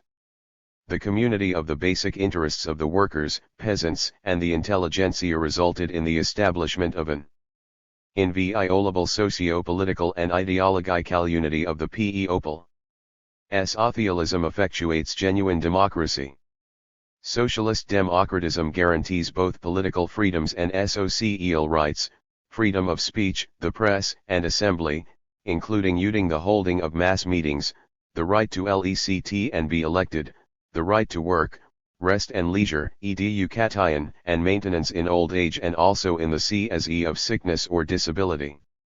Socialism ensures the equality of rights of citizens whatever their nationality or race. It accords women all rights on an equal footing with men in all spheres of economic, government and cultural activity, and guarantees genuine freedom of the individual. The supreme manifestation of this freedom is the emancipation of man from exploitation, which guarantees social justice. Socialist relations of production and their role in the development of the productive forces. Public ownership of the means of production gives rise to a new type of production relations which are superior to those of capitalism. These are relations of equal and free members of society, relations of mutual assistance and friendly competition in joint labor. By establishing public ownership of the means of production, the socialist revolution removes the contradiction between the productive forces and the relations of production that exists under capitalism. Socialist relations of production afford the utmost scope for the development of the productive forces. Above all, this applies to the main productive force of society, to the working masses, which have every possibility of promoting their creative activity and fostering their energy, talents and abilities. The emulation which embraces a vast number of people is a mighty motive force. The great force of example leads to the rapid spread of advanced experience and helps those lagging behind to catch up with the foremost workers. Socialist relations of production make it possible for the first time in history to use all the productive resources of society, both human and material, in the most 187 effective way. Characteristic of the socialist system of economy are the steady and rapid growth of production and rational distribution of the productive forces. Compared with capitalism, socialism ensures a more rapid development of the productive forces. The production growth rates in the Soviet Union and in the other countries of the socialist system exceed those in capitalist countries. Under socialism, social progress also takes place through the rise, development, and solution of contradictions. But this development through contradictions does not have a destructive impact on the productive forces. On the contrary, it results in the rapid and powerful growth of these forces. Lenin pointed out that contradictions remain under communism but antagonisms disappear. An antagonism is an irreconcilable contradiction, one that can be solved only through revolution. Such is the antagonism between the productive/re forces and relations of production in bourgeois society, which is destroyed only as a result of the revolutionary elimination of capitalist relations of production. Such is the antagonism between the bourgeoisie and the proletariat, which disappears only as a result of a revolution that overthrows the rule of the bourgeoisie and does away with the exploiting class. The internal contradictions of socialist society have a totally different nature. They are not antagonistic, and are resolved in the course of the successful efforts to develop and consolidate the productive forces and the relations of production in the course of the progress of socialist society towards the highest phase of communism. Socialism opens up great per one act local p. 0 perspectives for accelerating technoin socialist society. Logical progress. Ender capita. Ism. A new machine is installed only to lower production costs, and not as a measure to save social jabur.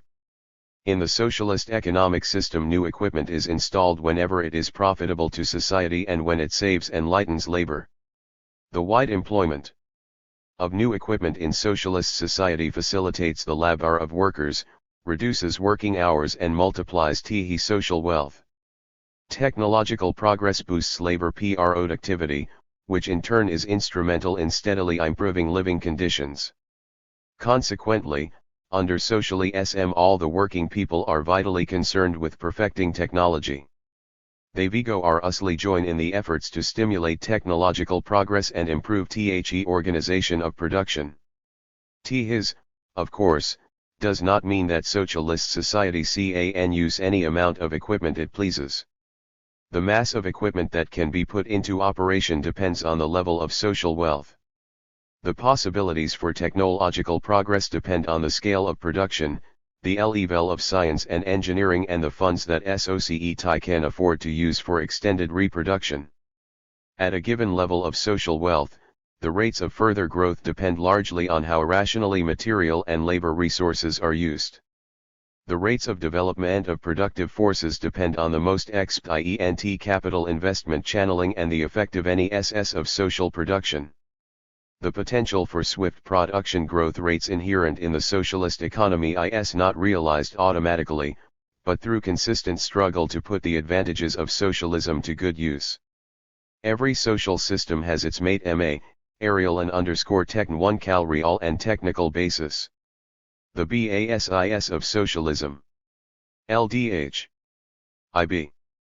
F. Matina and TMCA as one SO1 or another society embraces first and foremost its productive apparatus, that is, all the technical equipment available to human labor.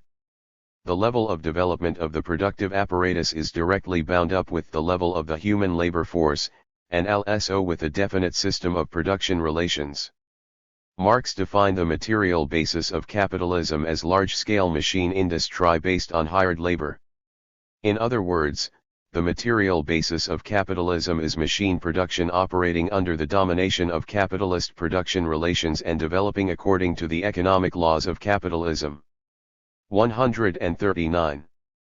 The material and technical basis of socialism is large-scale machine production in industry, agriculture, building, transport, and other sectors of the economy.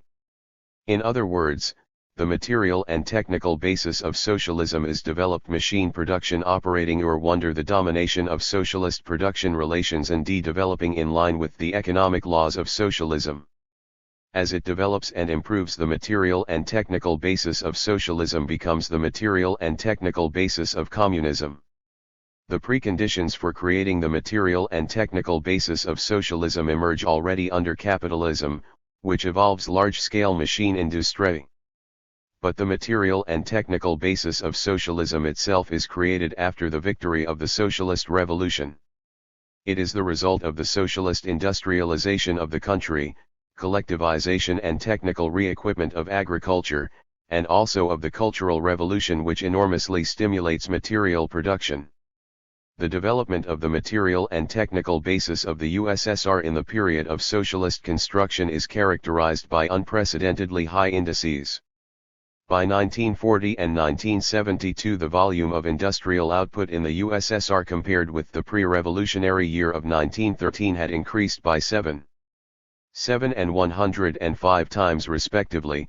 The national incomes rose by 5.3 and 51 times, the production of the basic assets of the economy by 2.6 and 23 times. During the eighth five-year period, industrial production increased 50%.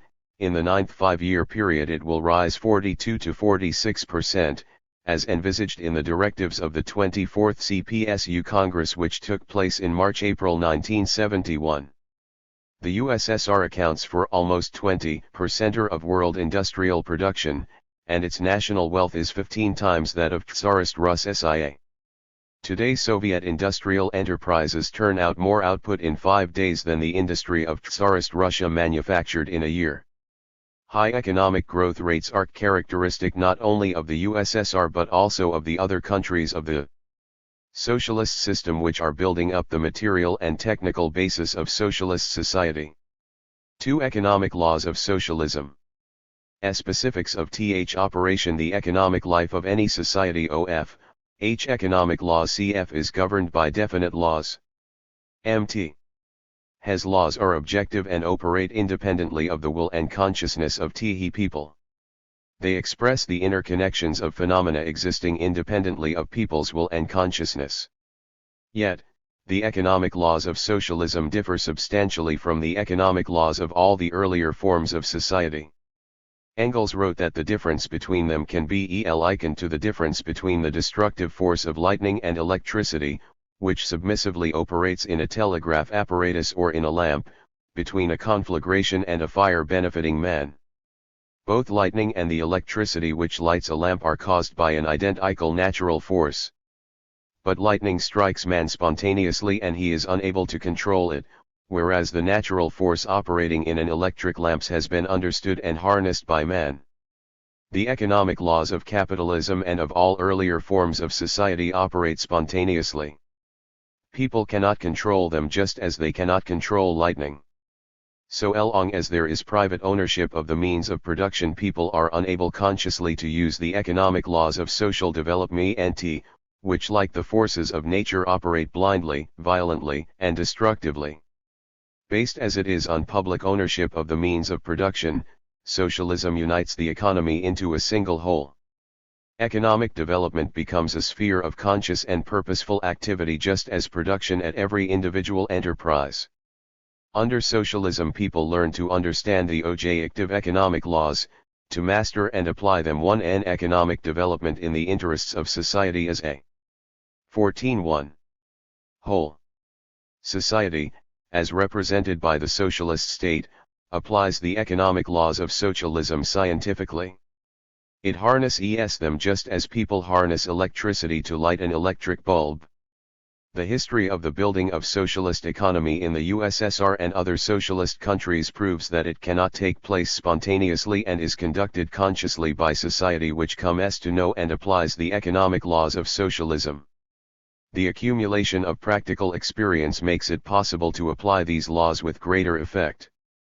At the same time, their correct application secures fulfillment of practical tasks, while their violation harms the common cause.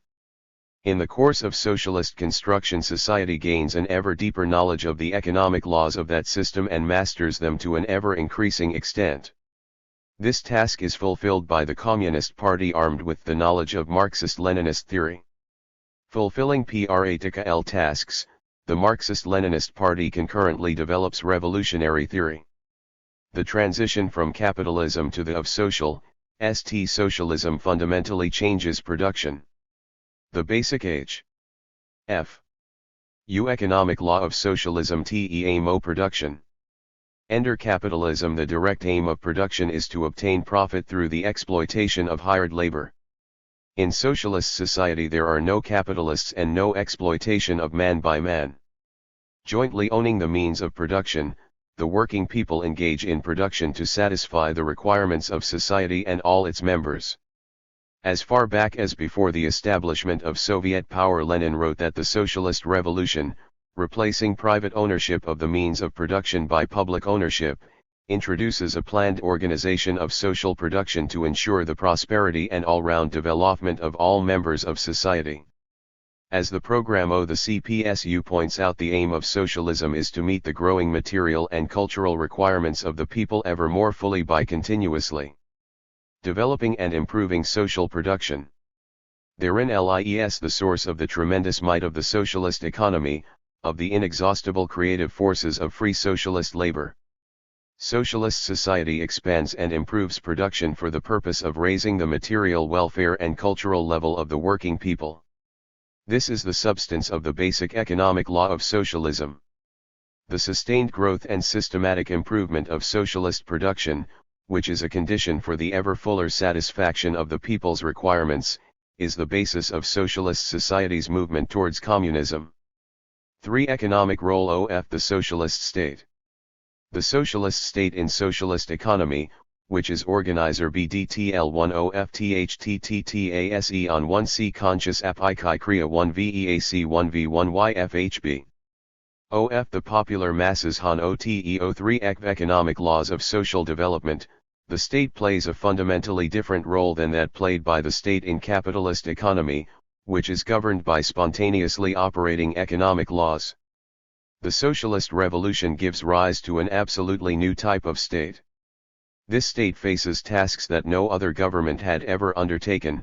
It has to destroy the old, outmoded capitalist economic system, set up new forms of social economy, and build the socialist economic system. The socialist state has real possibilities for successfully fulfilling these tasks.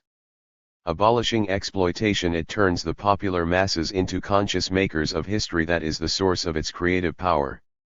It organizes the masses, directs their efforts towards the fulfillment of the great tasks of social transformations. The socialist state works out long-term and current economic plans and organizes their fulfillment and overfulfillment.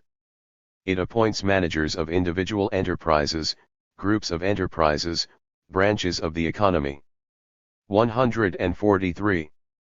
Determines the forms and principles of remunerating the labor of factory and office workers, carries through a definite price policy for industrial and agricultural products and fixes transport tariffs. The state budget, being the main financial plan of the socialist economy, is crucial to the whole economic life of society. The state monopoly of foreign trade is a barrier preventing foreign capital from penetrating and exploiting the socialist countries. Distribution of the social production is another, extremely important function of the socialist state. Under socialism, the bulk of the social product comes under the control of the state, which ensures the normal replacement of the expended means of production in all branches of the economy and socialist accumulation essential for expanding production. Affecting specially designed measures, it distributes the national income in such a way as to ensure a steady advance in the people's welfare and a consistent growth and improvement of production on the basis of sophisticated equipment. Socialist society lives and develops at a time when imperialism's aggressive forces are still in existence in capitalist countries. This means that the socialist states has to organize and maintain its defense potential. The most important task of all socialist states is to strengthen the unity and cohesion of the world's socialist system. The economic policy of the COM, the scientific basis of PL, the economic policy of Mumstarty, just as its POTCY in the Communist Party General, develops on the basis of and the Soviet state Marxist-Leninist theory, which discloses the objective laws of social development and the objective economic laws of socialism, in particular. The economic policy justifiably holds a central place in the many-sided political activity of the Communist Party. Its purpose is to develop the productive forces and relations of production in socialist society. The party's policy as a whole, and its economic policy in particular, reflect the vital interests of the Soviet people. The far-sighted policy of the Communist Party is designed to ensure that today's progress lays the foundations for greater progress in the future, that ultimate aims are not sacrificed for the purpose of achieving current aims, and vice versa. It is from this point of view that the party solves such key problems of economic development as the fixing of growth rates for the entire economy and for its individual branches, establishment of proportions in social production, the direction of technological progress and ways of advancing living standards. The interests of the people and the policy of the Communist Party which expresses these interests coincide fully with the objective trends of social development. In line with the objective laws of social development, victorious socialism advances towards communism, and the policy of the party is aimed at ensuring the country's progress in this direction. At every stage of socialist and communist construction, the party sets the immediate tasks in keeping with the changing internal and external conditions on the basis of an all-round analysis of reality. In doing so, the party is guided by the Leninist precept concerning the interconnection of economic and political tasks, the unity of the economy and politics in the process of socialist and communist construction.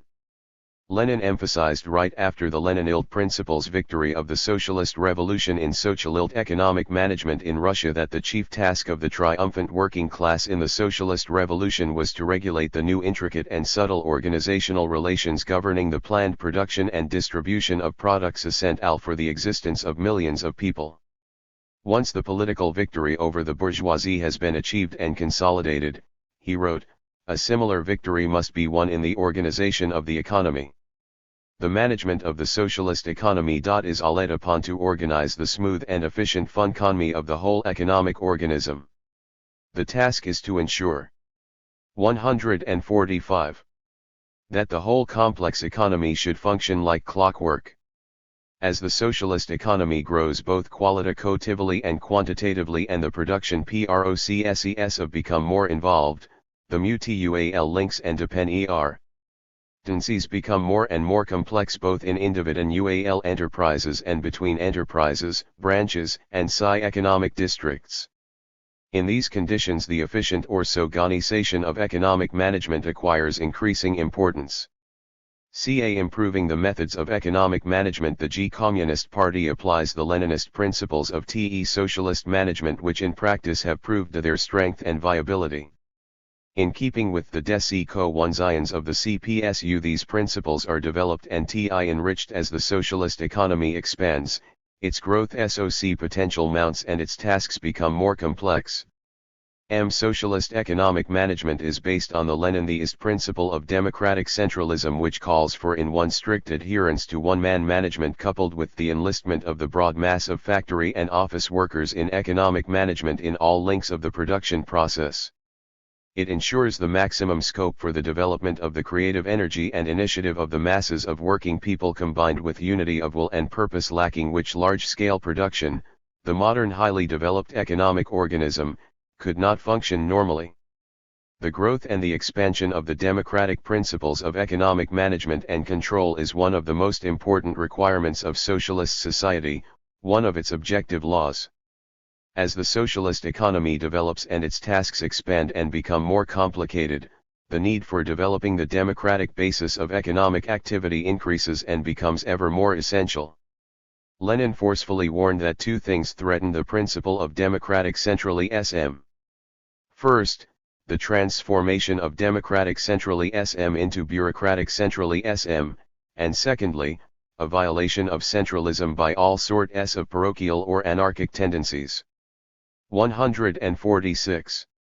The improvement in economic management and control is promoted by the simultaneous development of the two principles of democratic centralism, democratization of management and centralization of guidance, whose correct combination is crucial for the scientific management of the economic construction of socialism and communism.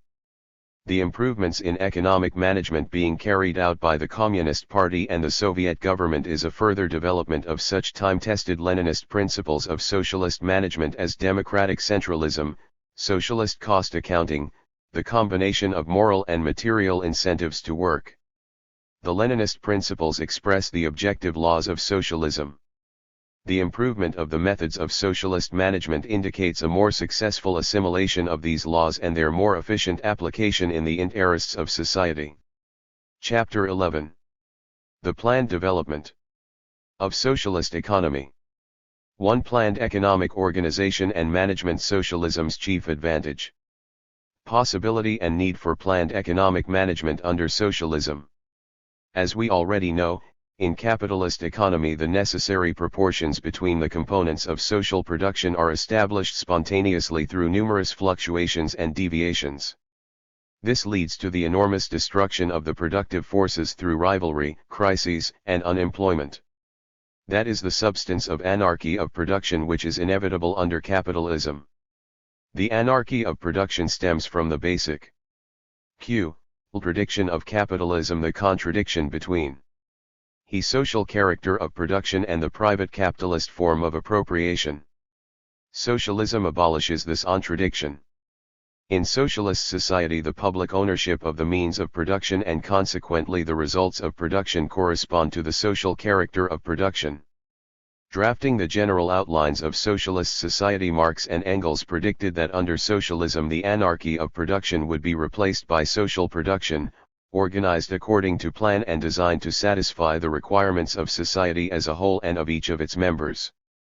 Lenin noted that the socialist revolution has to fulfill the gigantic task of transforming the entire economic mechanism of the state into an efficient apparatus capable of guiding the work of millions of people in keeping with a single plan.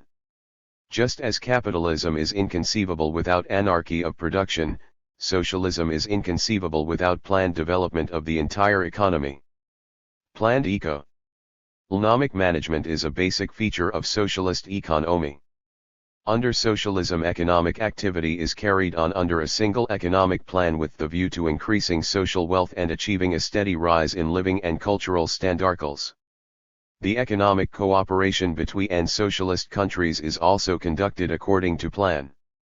All state and cooperative enterprises operate on a planned basis. The state economic development plan ties up the production and distribution of output on a social scale into a single whole. Not only industry, agriculture, transport, building, and trade organizations, but also scientific institutions, cultural, educational and medical establishments work according to plan. In socialist society the plan is designed to ensure the unity of purpose and will in the whole of economic and cultural development and the entire gigantic process of socialist and communist construction. This means that socialism makes planned economic management both possible and necessary. Economic planning is an inherent quality of socialist economy which is based on public property which is free of exploitation of man by man and has no objective other than satisfying the requirements of society and is developing in keeping with objective economic laws that are understood by society and applied in socialist and communist construction. The law of planned, proportional development. Planned, proportional development of the economy one's an objective economic law of so-ci-ism. Applying this law, socialist society runs its economy with mounting success. The law of planned, proportional development expresses the need for the planned organization of the entire economy. This is a new task, one that arises only in a socialist society. Under capitalism, which is based 149. On the private ownership of the means of production, there is economic management only within the framework of individual enterprises, firms and concerns. The bourgeois state, especially in modern conditions, strives to introduce some elements of planning in economic development, but under capitalism the economy as a whole remains unmanageable. It is left at the mercy of the spontaneous laws of the capitalist mode of production. The narrow confines of capitalist private property prevent the introduction of planned organization of the entire economy. Increasing mastery of the law of the planned, proportional development of the economy under socialism is achieved through the constant improvement of economic planning. Planned management embraces the aggregate of measures designed to ensure the functioning of the law of planned, proportional development and rests on the objective economic laws of socialism. Arbitrariness in solving economic problems is incompatible with planning. Economic planning rests on an accurate estimation of the objective conditions for the development of the economy, its motive forces and trends. The more thoroughly are the objective conditions and economic laws of socialism considered in plans, the more successfully they are implemented. The socialist plan is based on scientifically established social requirements and an objective appraisal of the productive resources and reserves. It indicates the ways for the most effective development of the economy. The planned attainment of the essential proportions in the national economy is a new task which came to the fore only with the establishment of socialism. Improving economic planning methods, socialist society is successfully coping with it. But, since this is an extraordinarily difficult task, it may happen that some economic proportions are temporarily violated.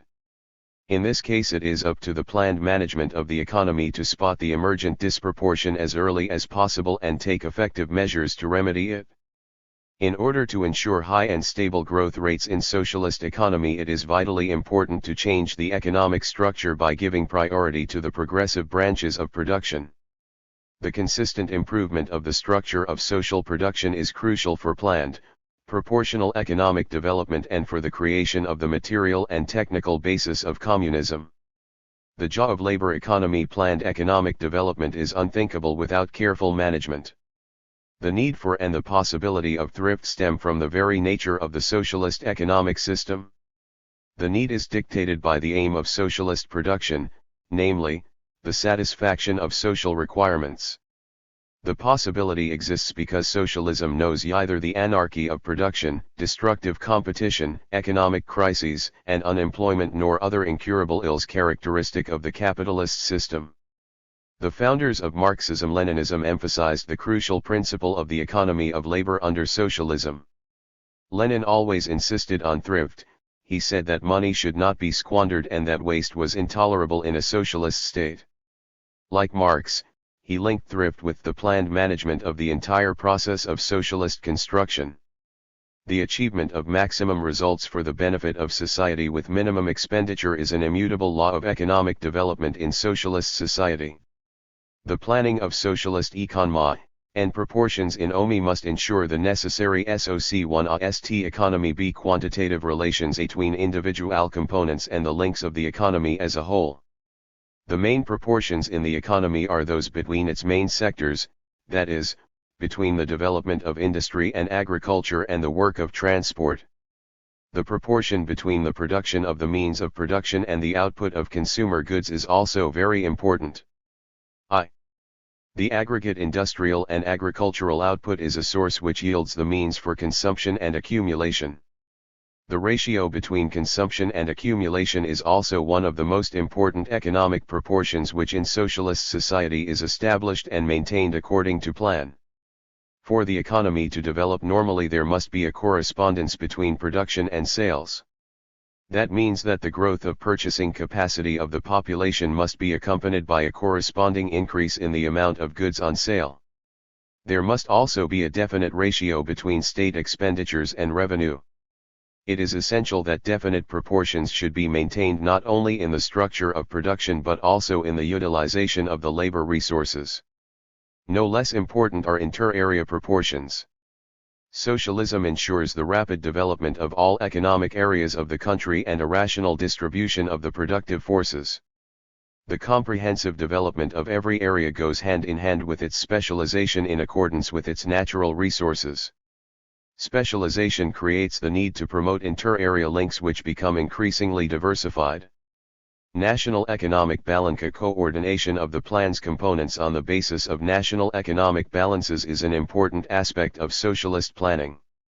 Among the key balances are the balance between the national income and its utilization, the balance between labor resources and their utilization, broken down according to economic areas in particular, the balance between the population's cash incomes and expenditures, the balance between financial resources and the main material resources. A scientifically elaborated system of balances is the main condition ensuring correct proportions and ties in the national economy. The balance between the national income and its distribution illustrates the division of the national income into its main components consumption and 15. Accumulation. The balance of labor resources helps establish labor requirements or methods of satisfying THSA requirements by utilizing labor resources.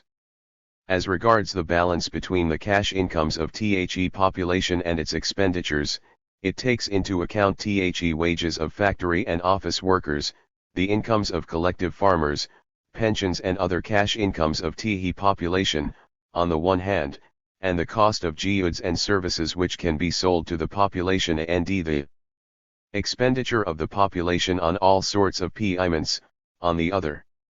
The balance between the cash income and expenditure is an important instrument of planning the money circulation. The state budget is the balance between state revenue and expenditure. Among the material balances a leading role is played by the balances of the means of production, electricity, fuel, metal, all types of machines, building materials, chemical products, etc.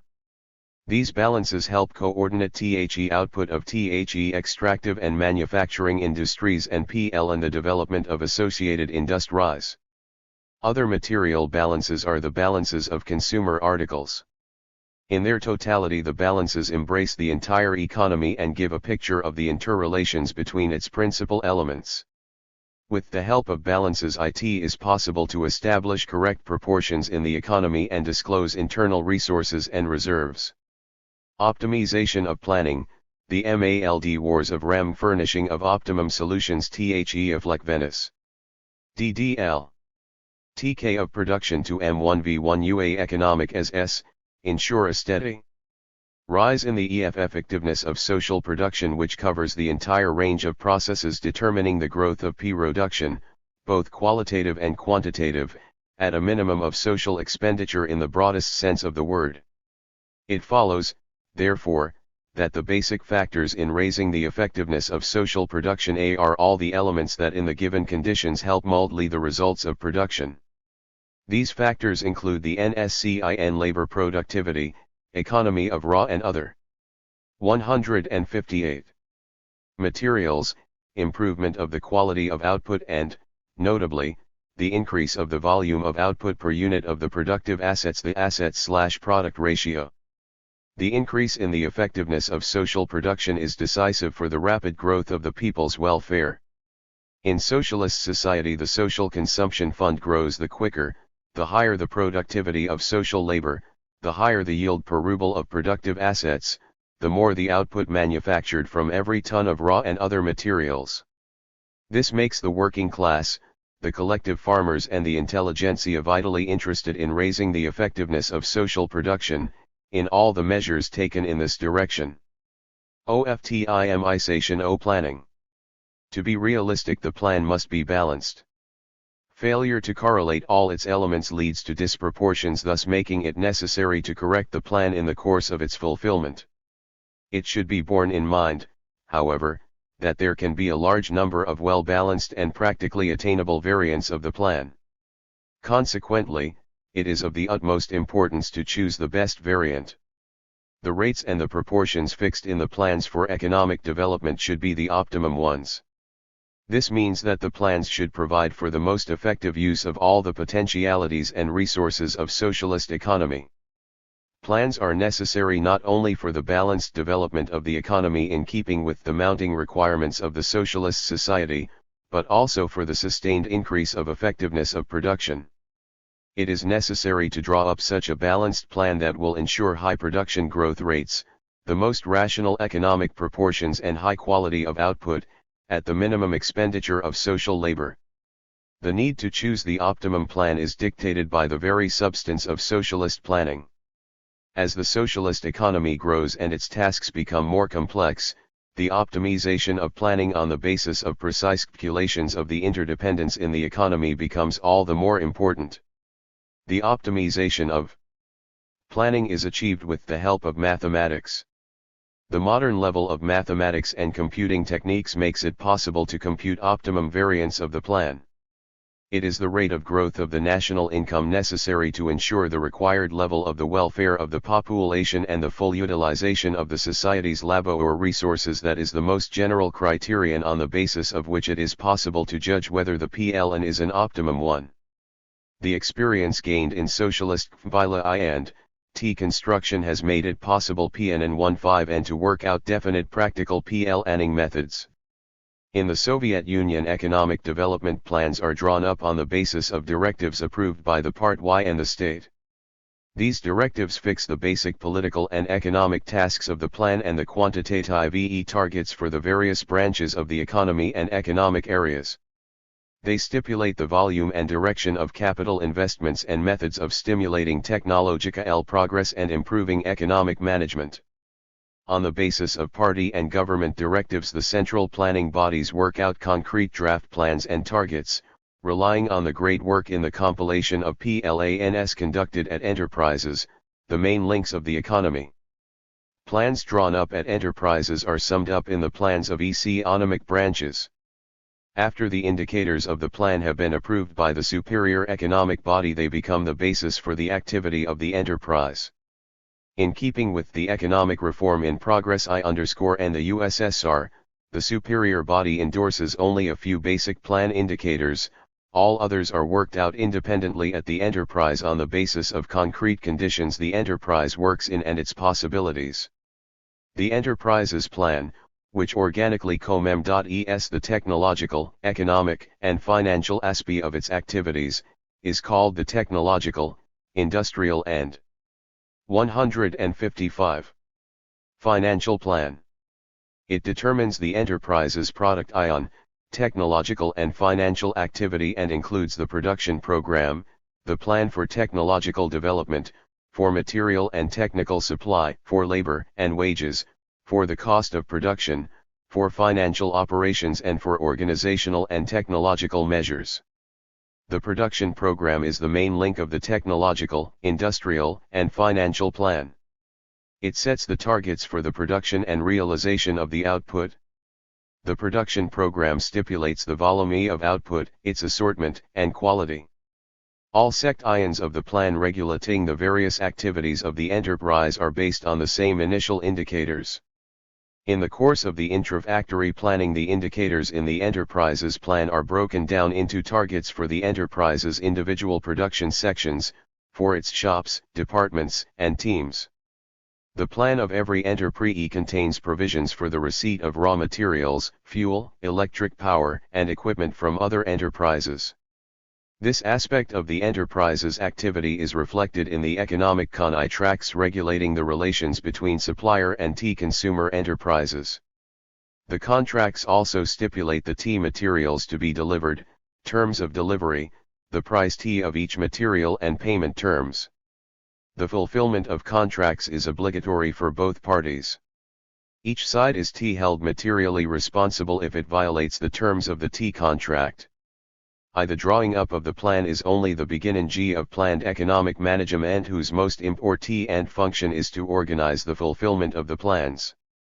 While the plan is being fulfilled, the staffs of enterprises display creative initiative in disclosing additional possibilities for increasing production and improving its quality. They probe the internal reserves and latent potentialities in enterprises, shops, departments, collective and state farms. Important questions connected with the development of new areas, the exploitation of newly discovered natural resources are put on the S. 156. Agenda.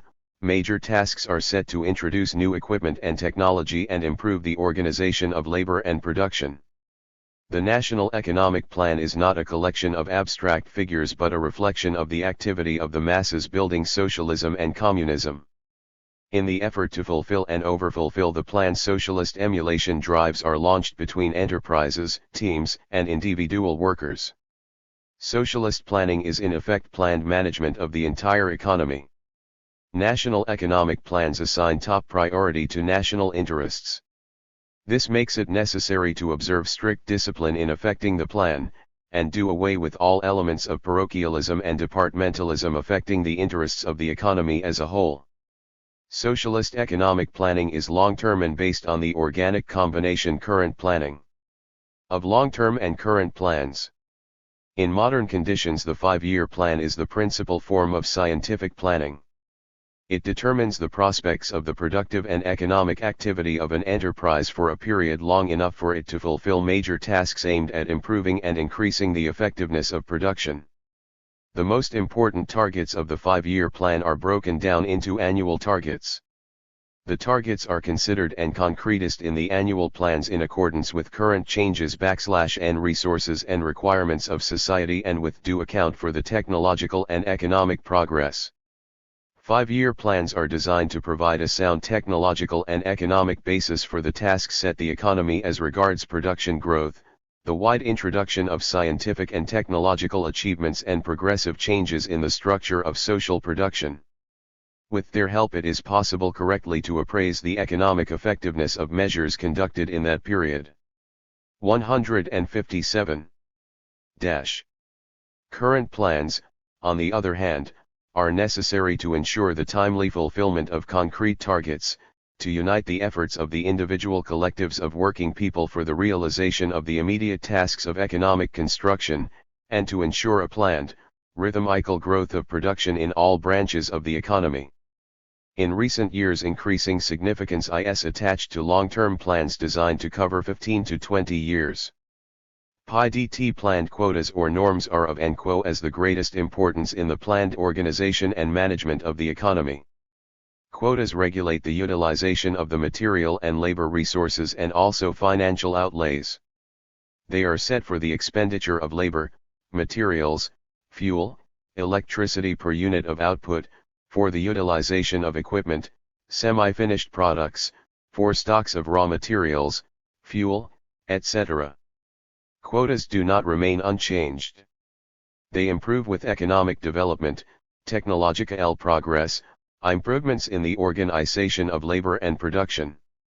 There is improvement of the quotas for machinery and equipment utilization, for example, the coefficient for the utilization of the useful volume of blast furnaces, the yields of steel per square meter of the hearth of the open hearth furnaces, the number of operating hours of power stations, the yield of coal per combine, and so forth. The lowering of quotas for labor and material expenditure per unit of output is also very important. The experience of the best workers opens up vast possibilities for RAISING quotas for the utilization of machinery and equipment, for the economy of raw and other materials, the growth of labor productivity and the decrease of production costs. Socialist planning rests on the practice of advanced enterprises, progressed workers, engineers, and technicians. Planned economic management pursues the aim of consistently introducing scientifically elaborated, progressive quotas in all branches of the economy. Progressive PLA-ED quotas for the utilization of machinery and equipment, raw and other materials, and also for technological methods and terms for the execution of work stimulate the mobilization of the enterprise's internal resources and reserves. PLDT in the system of economic accounting and accounting and statistics is a most important instrument of planning. Lenin said that socialism is accounting. In the period of communist construction, accounting becomes even more important. In socialist society, accounting and reporting are organically linked with the economic plan. Since the plan includes financial and physical indicators, accounting is affected both in monetary and physical form. A smoothly functioning system of accounting and reporting makes it possible to control progress in the fulfillment of the plan as a whole and of its separate parts, to disclose what interferes with its fulfillment and to draw up measures to improve work. Data on the fulfillment of the plan provided by the system of accounting and reporting are indispensable for compiling the plan for the next period. The principal forms of accounting in socialist economy are statistics and bookkeeping. Statistics summarize the numerical data on the processes operating in the economy and in its separate sectors. Statistics ensure the systematic collection and grouping of accounting data, their unity and comparability. They show the weak links in the development of the economy and warn well ahead of the danger of economic disproportions. Consequently, statistics act as the organizing and leading principle in the entire system of socialist accounting. Without statistics there can be no scientific economic management based on a knowledge of the laws of the social mode of production. The accuracy and the opportuneness of statistical returns are of immense importance for planned economic management. Bookkeeping is a method of recording the daily movement of material and monetary means at every enterprise and organization. It is conducted in the form 159. of a balance and gives a characteristic of the financial results of an enterprise's activity.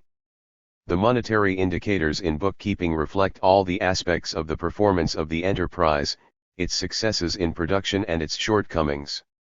Bookkeeping is a means of controlling the fulfillment of plans, the condition and the movement of material values and money placed by the state at the disposal of the enterprise. It must be exact and at the same time simple so as to be accessible to the broad mass of the working people. Good organization of bookkeeping is an essential condition for the implementation of cost accounting, battling against mismanagement and fulfilling the plan at each enterprise. 2. Improvement of planning and management of socialist economy. EED for further the concrete forms of planned impro-EO, and of methods economic management develop of SOC1 Altst economic H planning and improve keeping with TE changing conditions and the new tasks facing the economy. Improvement of the planned management of socialist economy is one of the most urgent tasks of the economic reforms now underway in the Soviet Union and other socialist countries. The need to improve methods of socialist economic management is dictated first and foremost by the growth and development of the socialist economy. In the initial stage of its development, the economy of the Soviet Union chiefly embraced a comparatively limited range of such mass types of products as coal, metal, cement, etc. In these conditions it was relatively easy to determine the resources and requirements of the national economy. But the rapid growth of the economy made the conditions for its development more complicated. Today Soviet industry turns out a large number of items whose production had been started just a few years ago. The number of new types of goods produced on the basis of scientific and technological progress is rapidly increasing. The total volume of output has increased tremendously. The swift growth of production and the increased complexity of the economic structure are characteristic of other socialist countries, too. The need to improve economic management methods is a natural consequence of the transition of the socialist countries from extensive to intensive economic development.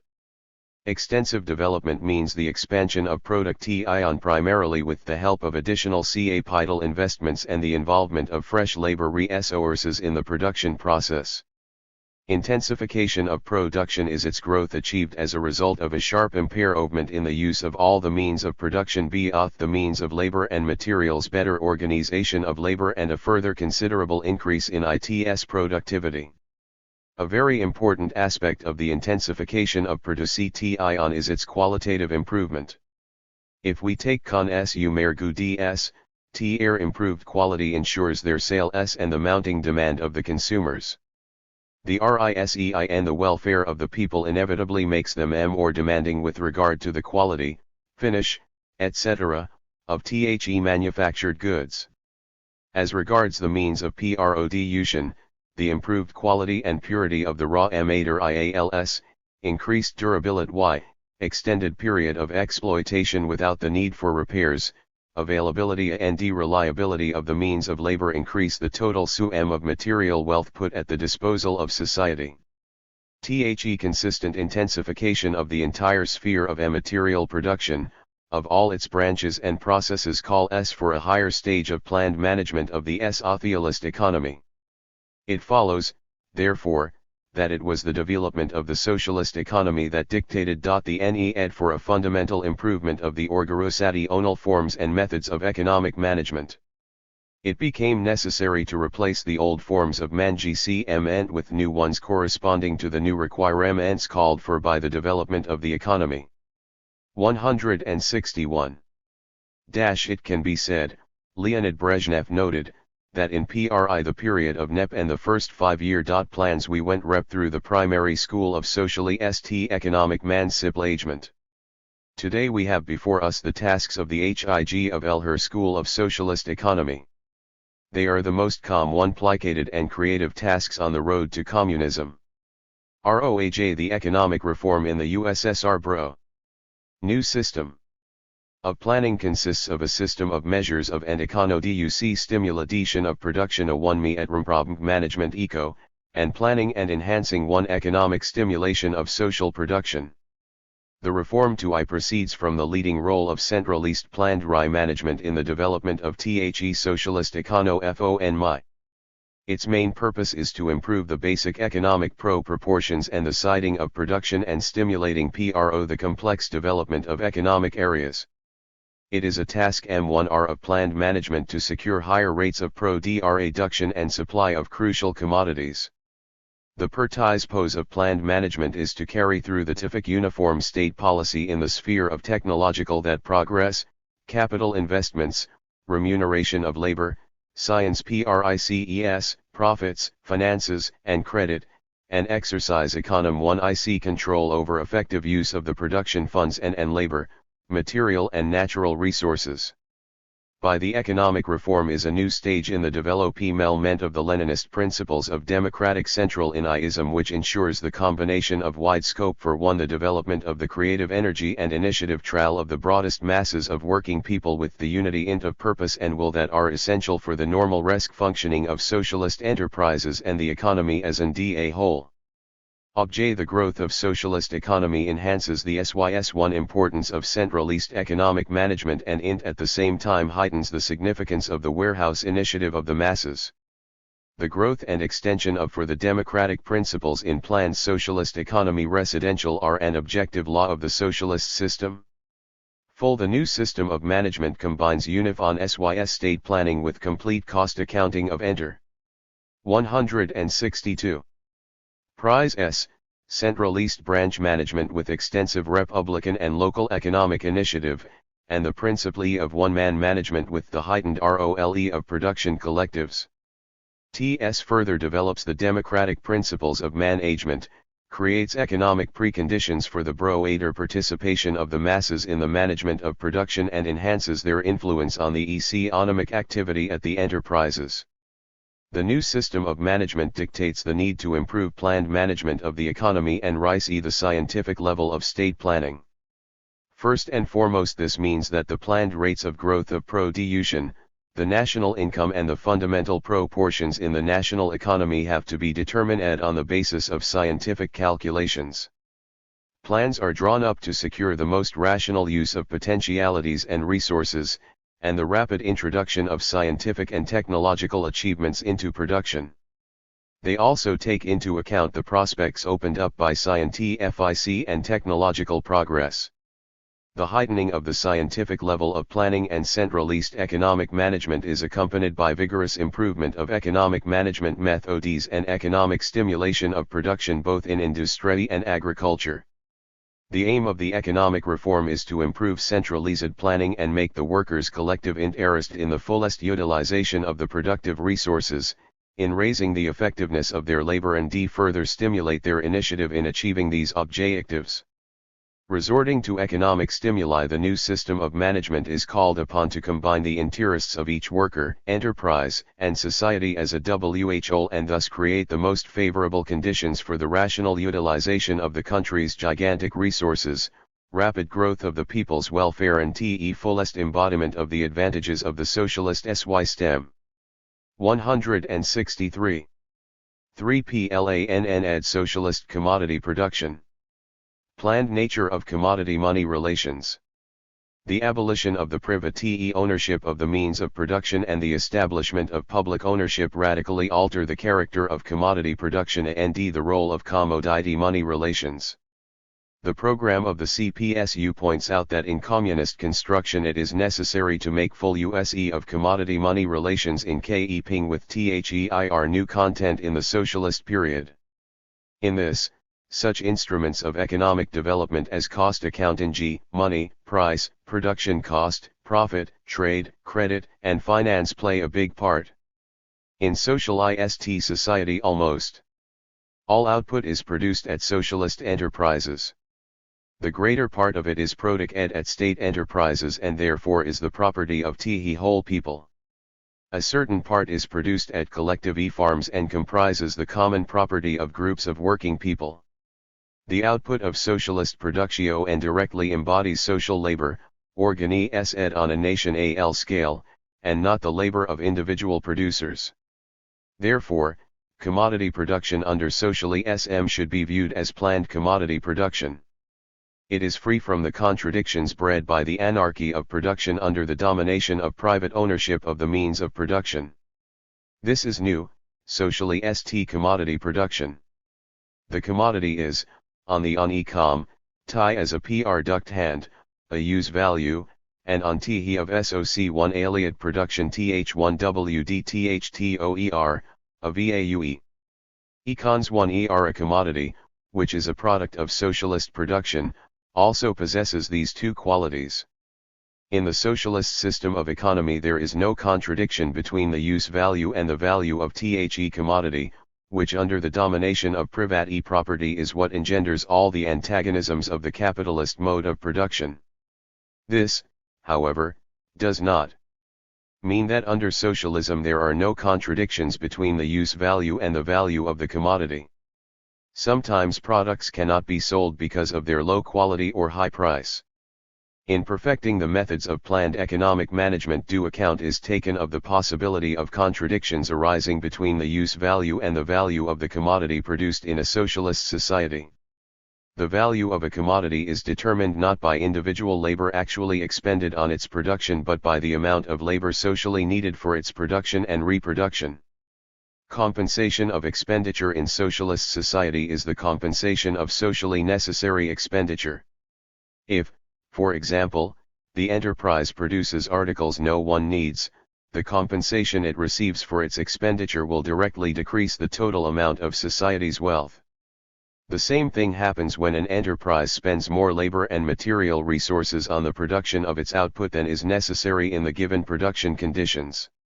Changed production conditions, the introduction of better equipment and technology and the growth of labor productivity alter the amount of socially necessary labor embodied in a unit of output. These objective factors are taken into consideration by society in the course of planned economic management when prices are fixed, labor remunerated, and so forth.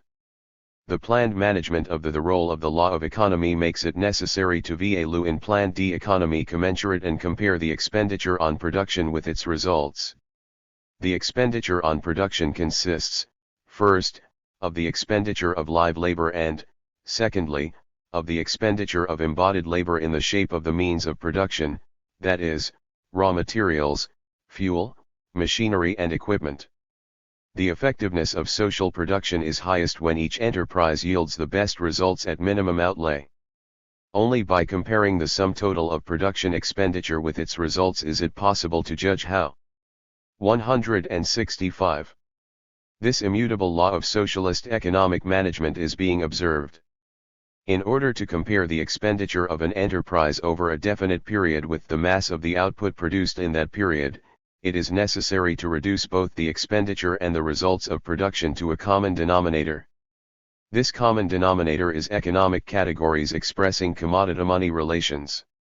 Under socialism, a person who works receives from society as much as he gives society minus that which goes for social needs. The amount of labor he gives society in one form is returned to him in another form. This applies both to individual workers and to enterprises and branches. An enterprise or a branch of production will develop normally only if its expenditures are compensated. Compensation of expenditures is the foundation of the material stimulation of production. It is obvious that the law of value is an objective economic law inherent in socialism, and is the basis of the economic methods of planned economic management and the economic stimulation of production. Communist society will be guided directly by the principle of labor economy in economic development without resorting to the expression of labor expenditure in terms of value. Then, with the transition to a single public communist form of property and to the communist system of distribution, commodity-money relations will economically outlive themselves.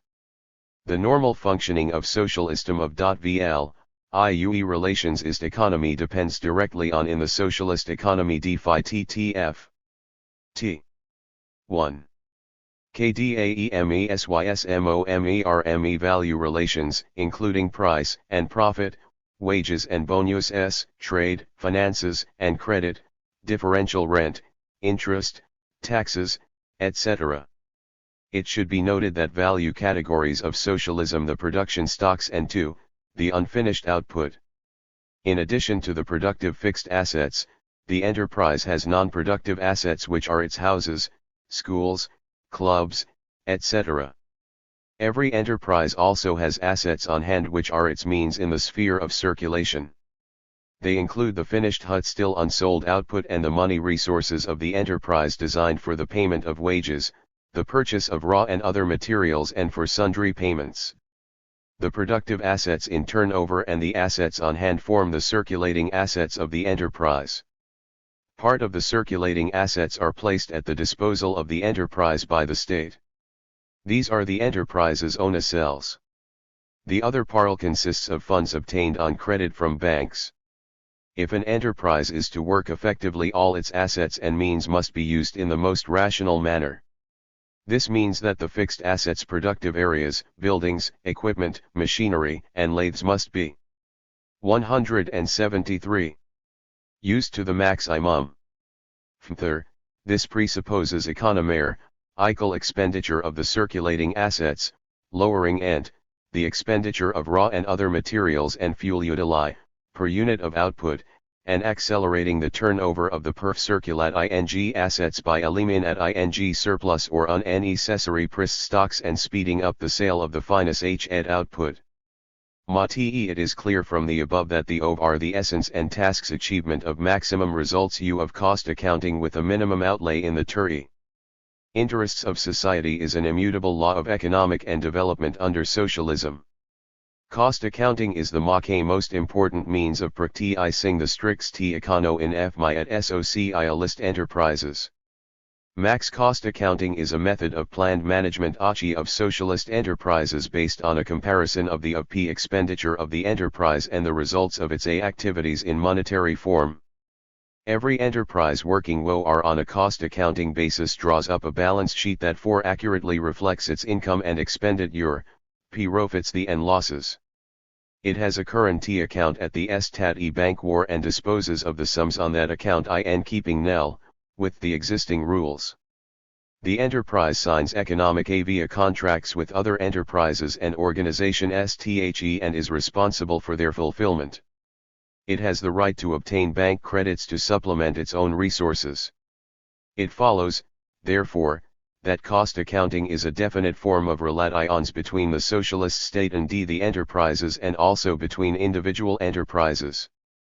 The consistent observance of the cost accounting principle helps disclose and make the fullest use of all the resources and potentialities of the enterprise. Cost accounting is designed to ensure that the labor expenditure on the production of every commodity is reduced to the minimum socially necessary level. It is indissolubly linked with the regime of economy, for it presupposes a rational and prudent expenditure £0 labor, material, and money resources, that is, the avoidance of losses and unproductive expenditure in all branches of the economy. 174. Cost accounting fixes the responsibility of every enterprise and the person of its administration for the utilization of its assets and the results of the enterprise's performance. It presupposes strict order at the enterprise and strict accounting of all the enterprise's material and monetary resources and strict control over their expenditure. Under socialism, all working people are vitally interested in prudent management at every enterprise and also on a national scale. Moreover, cost accounting makes the staff of every enterprise materially residential in fulfilling and overfulfilling the plan, in attaining maximum results with minimum outlay. This aim is achieved through the system of economic stimulation of production based on cost accounting. A production collective is interested in the successful work of the enterprise as a whole, since its overall performance determines the accumulation and the size of the incentive funds set up to finance bonuses paid to workers, engineers, technicians, and managerial personnel, measures aimed at improving the cultural facilities available to the staff and their living conditions, and the further development of production. The success of the National Factor Y economic plan depends on the cost accounting FFLL. Performance OA enterprises, whereas the success of the plan at every enterprise depends on the performance of its shops, production departments, teams, in fact, on the activity of each worker. Naturally, cost accounting could not be complete if it embraced only the economic links between enterprises. To be complete, it must also involve the relations within the enterprise, between its components, shops, departments and teams. Intrafactory cost accounting as applied within a shop, department and team serves this purpose. It consists in comparing the expenditure on production with its result S in each of these sections. Intrafactory cost accounting is an integral part of the SY stem of economic stimulation of product. 175. With the introduction of the new system of management, the further development, intrafactory cost accounting has become even more important. Intrafactory cost accounting presupposes first of all that plan targets are handed down to every production section. The fulfillment and overfulfillment of the plan targets are encouraged by issuing bonuses to the workers of the shop, department, and team in question. Two basic principles of cost accounting. Profitability of production and ways of raising it. Cost accounting is one of the most essential features of socialist economic management. The purpose of cost accounting is to ensure the profitable operation of enterprises. Every enterprise operating on a cost accounting basis must not only cover its expenditures out of its proceeds but also yield a profit. The profitability of production is raised by making better use of all the resources at the disposal of the enterprise, eliminating all losses, instituting rigid financial control of all business activity, lowering production costs and ensuring the high quality of output. To strengthen and develop genuine cost accounting and, hence, to raise profitability, the following measures are necessary. First, conditions must be created in which the enterprise is interested in the optimum use of its assets, in increasing its output and raising its profits. Second, it is essential to strengthen the cost accounting principle in the relations between enterprises, secure the strict observance of their delivery obligations and increase their material responsibility in this field. Third, it is necessary on the basis of cost accounting to make every enterprise, shop, and depart exit interested not only in fulfilling its targets, but als.om1 problem the overall results of the enterprise's activity, in working out and fulfilling higher plan target S and in putting the internal resources to better use with a view to increasing the profitability of production. Fuel cost accounting is designed to strengthen the interest of the staffs of enterprises and of individual workers in improving the performance of enterprises expanding production, increasing the profitability of enterprises and raising the quality of output, and securing the optimum utilization of the productive assets. Genuine cost accounting is impossible without a searching, expert analysis of the economic activities of individual enterprises, industries, and economic areas. Of tremendous importance are all measures aimed at boosting the effectiveness of production. Effectiveness of production embraces the entire range of processes which lead to a quantitative growth of production and improve its quality at the least possible social expenditure. The principal factors raising the effectiveness of socialp reduction include all the means which under given conditions multiply the results of production. THEYR, higher productivity of labor, more economical expenditure of raw and other materials, improved quality of output and particularly increase in the volume of output per unit of the productive funds the as SETS/P product ratio. To raise the effectiveness of social production it is imperative to abolish such shortcomings in economic construction as the fragmentation of capital investment and the related extension of the period required to build new projects and assimilate new capacities, machinery and equipment, to prevent the immobilization of funds caused by the laying in of excessive stocks of raw and other materials, the growth in the volume of incomplete production and wasteful use of living and embodied labor. In other words, it is essential to achieve the maximum mobilization of the resources and reserves of the socialist economy and make the fullest possible use of the advantages and potentialities of the socialist system of economy. 177. 11. Effectiveness of social technological progress occupies a production and scientific key position among the measures and technological instrumental in raising the effective progressiveness of social production. Socialist economy is fully equipped to advance in the forefront of the scientific and technological revolution and takes advantage of its results with the utmost speed. Socialism ensures favorable conditions for the development of all branches of science. The socialist countries attach tremendous importance to training scientific personnel and assign considerable sums for building and equipping scientific research institutes. The Soviet Union leads the world in many key branches of science. Today it is extremely important to speed up technological progress, install more sophisticated and productive types of equipment, machines, and lathes, and improve technology in keeping with the demands of production. The tasks involved in the creation of the material and technical basis of communism insistently dictate the need to enhance the role of science and especially to implement its achievements in all spheres of material production at a faster pace. The growth of the Soviet people's welfare and the rate at which they advance towards communism are contingent on the unslackening progress of science and technology.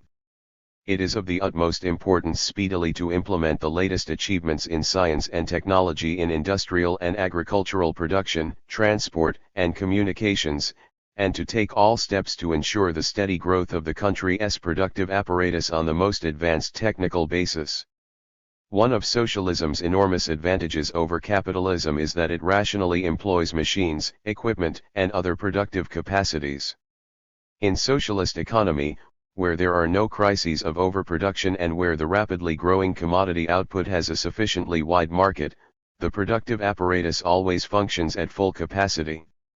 This raises the responsibility of the enterprise for the rational use of its productive assets. Under conditions of full cost accounting, the effective use of the raw and other materials and equipment determines the size of profit and the level of the profitability of the enterprise, and, hence, the size of the incentive funds.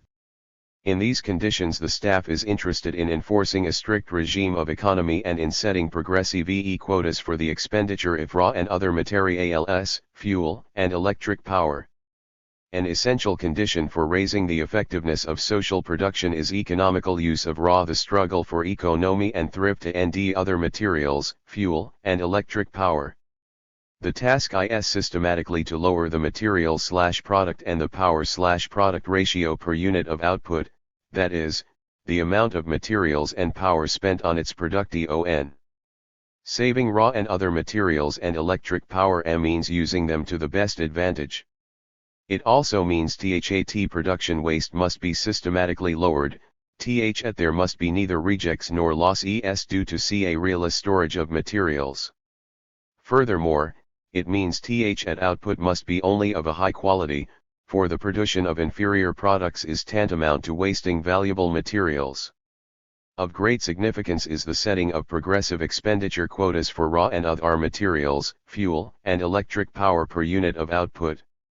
The quotas must be technically based and correspond to the modern level of advanced technology and the organization of production.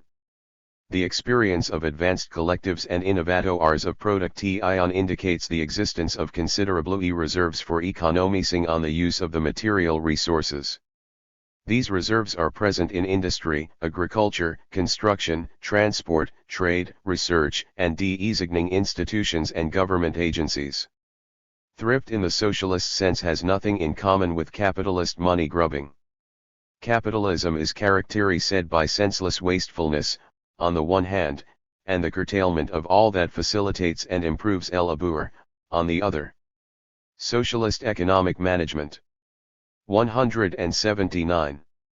On T11 contrary, means a decisive struggle against losses and unnecessary expenditure coupled with concern for facilitating labor and improving its conditions. Thus, the enforcement of measures to avoid losses of electric power does not mean economizing on electric power at all cost or lowering its consumption in every case. On the contrary, rational use of electric power must be combined with a growth in the power available to labor and improvement of work conditions through better illumination and ventilation of production premises, and so forth. Thrift must be practiced with the utmost prudence. An economy that affects the quality, reliability, and durability of products or the correct maintenance of equipment is impermissible. The output of low-quality products is an extremely dangerous form of waste. The productive assets are the payment fr the use essential basis of the nation al of productive assets lthdhth. We 1 and SU circle quantitative and qualitative growth is the chief condition for raising the productivity of social labor and increasing the national income. Naturally, when society places a share of its wealth at the disposal of an enterprise and its staff, it expects them to contribute to the growth of the national wealth. Part of these contributions are paid as payment for the use of assets. The free allocation of assets, once practiced in the Soviet Union, ran counter to the principles of planned socialist commodity production. It gave a distorted picture of the enterprise's performance and failed to take into account such an important aspect of its activity as the degree of the utilization of the productive assets. Consequently, there was no way of ascertaining the enterprise's full production expenditures. The placing of the productive assets free of charge at the disposal of the enterprise did not stimulate their utilization to the maximum. The introduction of payment for the use of produce 1ve assets is intended to make the enterprise interested in expanding its output and in increasing not only the 1. sum total of profits, but also the profitability of production, that is, the size of the profit as related to the value of the productive assets. The charge for the use of the productive assets is such that after payment any normally operating enterprise can retain a definite portion of the profit to establish incentive funds and see over its planned expenditure. Cost accounting is the basis of rational management not only at state enterprises, but also at collective farms. Specific features of cost accounting at collective farms. At collective farms, as at state enterprises, thrifty management presupposes that all production outlays and the results of production should be fully accounted for and accurately compared. The criterion of a collective farm's performance is the quantity, quality, and cost of its output, or to be exact, the labor expenditure per unit civ output. The estimation of production costs at the collective farm has its own specific features. They stem from the fact that at collective farms a definite part of the output is used in its natural form for further production on the same farm seed, cattle, while another part is distributed among the members of the artel as payment for workday units. As is the case at state enterprises, the general economic results of the activities of collective farms are determined by the ratio between the expenditure on, and the results of production. This makes the collective farm interested in systematically lowering expenditure of social labor and material means on the production per unit of agricultural output. All this is attained by the all-round use of the productive resources and labor power, consistent observance of the socialist principle of labor remuneration, a thrift at to wealth of the collective farm and multiplication of its common property. The best possible results are obtained through the rational use of the soil for the production of the most valuable crops. On top of that, efficient farm management includes land improvement, extensive use of fertilizers, improvement and cultivation of wastelands, drainage of swamps, irrigation, making of storage lakes, and the introduction of correct crop rotation. Rational use of the means of production means skillful use of equipment and introduction of comprehensive mechanization. It is, therefore, necessary to supply the collective and state farms with more and better equipment and improve the design of farm machinery. In this connection, technological progress, which enables the farms to perform a larger volume of work with fewer machines, plays a particularly important role. Comprehensive utilization of collective farm labor resources is attained through the widest possible participation of all able-bodied collective farmers in the work of the farm. The fullest use of the labor for at collective farms depends on the consistent implementation of the socialist principles of remuneration according to the quantity and quality of the work done, and the transition to the most advanced forms of labor remuneration. Rational management also implies keeping machines, implements, farm buildings and structures in good condition, economical use of raw and other materials, and care for cattle. The principal way of raising the output of agricultural products is by intensifying agriculture consistently on the basis of mechanization, electrification, and chemicalization of production, and extensively developing melioration in zones with unfavorable natural conditions. Differential rent. The nationalization of the land removed the condominium giving rise to absolute rent.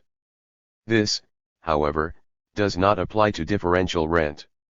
Additional income derived from plots of land with better natural fertility than others and also as a result of their closeness to markets is called differential rente.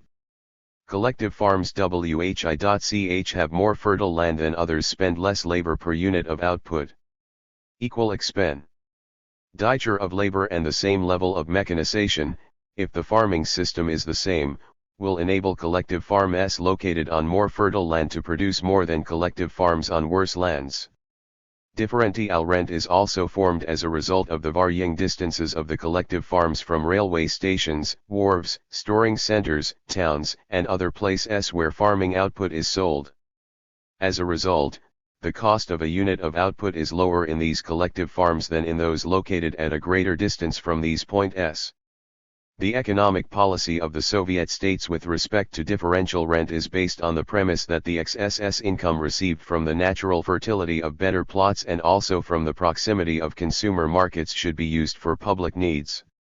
This principle is implemented mainly by fixing differential purchasing prices for agricultural products according to the zones with different conditions for agricultural production. Part of the differential rent remains with the collective farms and serves as a source for expanding production and improving living conditions at the farms. The value of output is equal to production costs and the aggregate expenditure of their structure. TSDT given enterprise on I pro UC ion. The direct expenditure of an enterprise on the production of the output consists of a number of parts. First, wages, that is, remuneration of the labor of workers. Second, outlay on raw and other materials, and fuel. Third, expenditures on the restoration of the fixed assets, that is, of the means of labor used in production. The sums spent on wages and to pay for raw and other materials and fuel are charged fully to the costs of the output produced during a given period. This does not apply to the expenditure on the restoration and enwell of machinery, equipment and production premises. This expenditure is included in the cost of the total output produced with the help of these means of labor during the whole period of their service in proportional shares as deductions on depreciation. The sum of depreciation deductions during the whole service life of the fixed assets must be large enough to compensate for all the outlays on the acquisition of the SE assets and on their partial restoration and modernization. In addition to expenditure on wages, raw and other materials and the depreciation deductions, production costs also include outlays on the organization of production in the shops and in the enterprise as a whole. This includes the wages of the administrative personnel, engineers, technicians, and the servicing personnel, and also outlays on the repairs of production premises and structures, expenditure on the power equipment and intrafactory transport. This group of expenditures is called the general factory and shop expenditures. Finally, full production costs include the outlay on storage, packing, transportation and other expenses on the sale of the output. The ratio of the different components of the production costs is known as their structure. The structure of the production costs differs in the various branches of industry, it also differs in individual factories of a single branch, depending on their size, technological level, location, etc. In the extractive industry, wages account for a large share of the production costs, since the objects of labor are provided by nature. These are labor-intensive branches. In the manufacturing industry, on the other hand, material expenditure accounts for the larger portion of the production costs. These are material-intensive branches. In some branches of power-intensive industries the expenditure of electric power is very high. Then there are branches of industry in which the share of equipment depreciation is very high. These are branches with a high capital/product ratio. 184.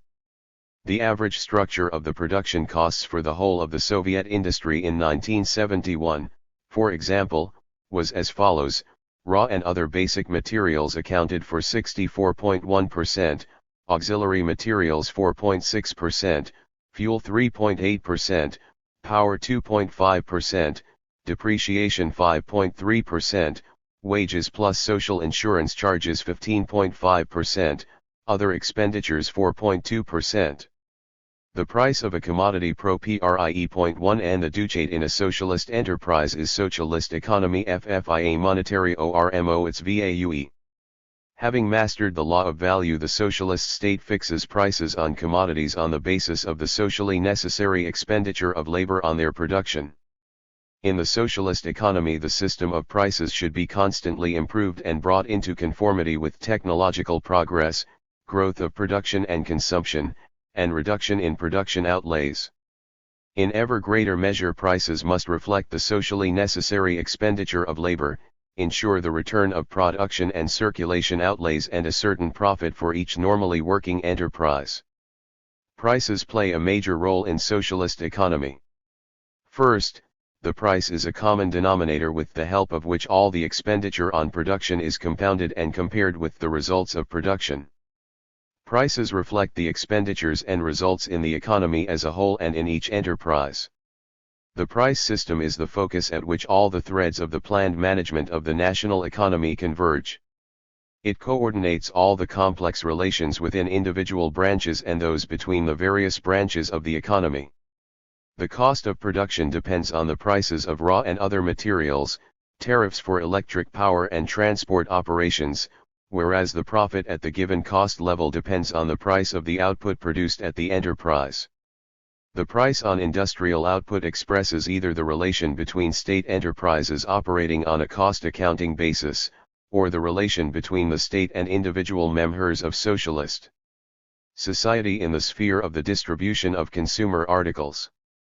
The relations between the state and the collective farms are expressed in the purchasing prices for collective farm output.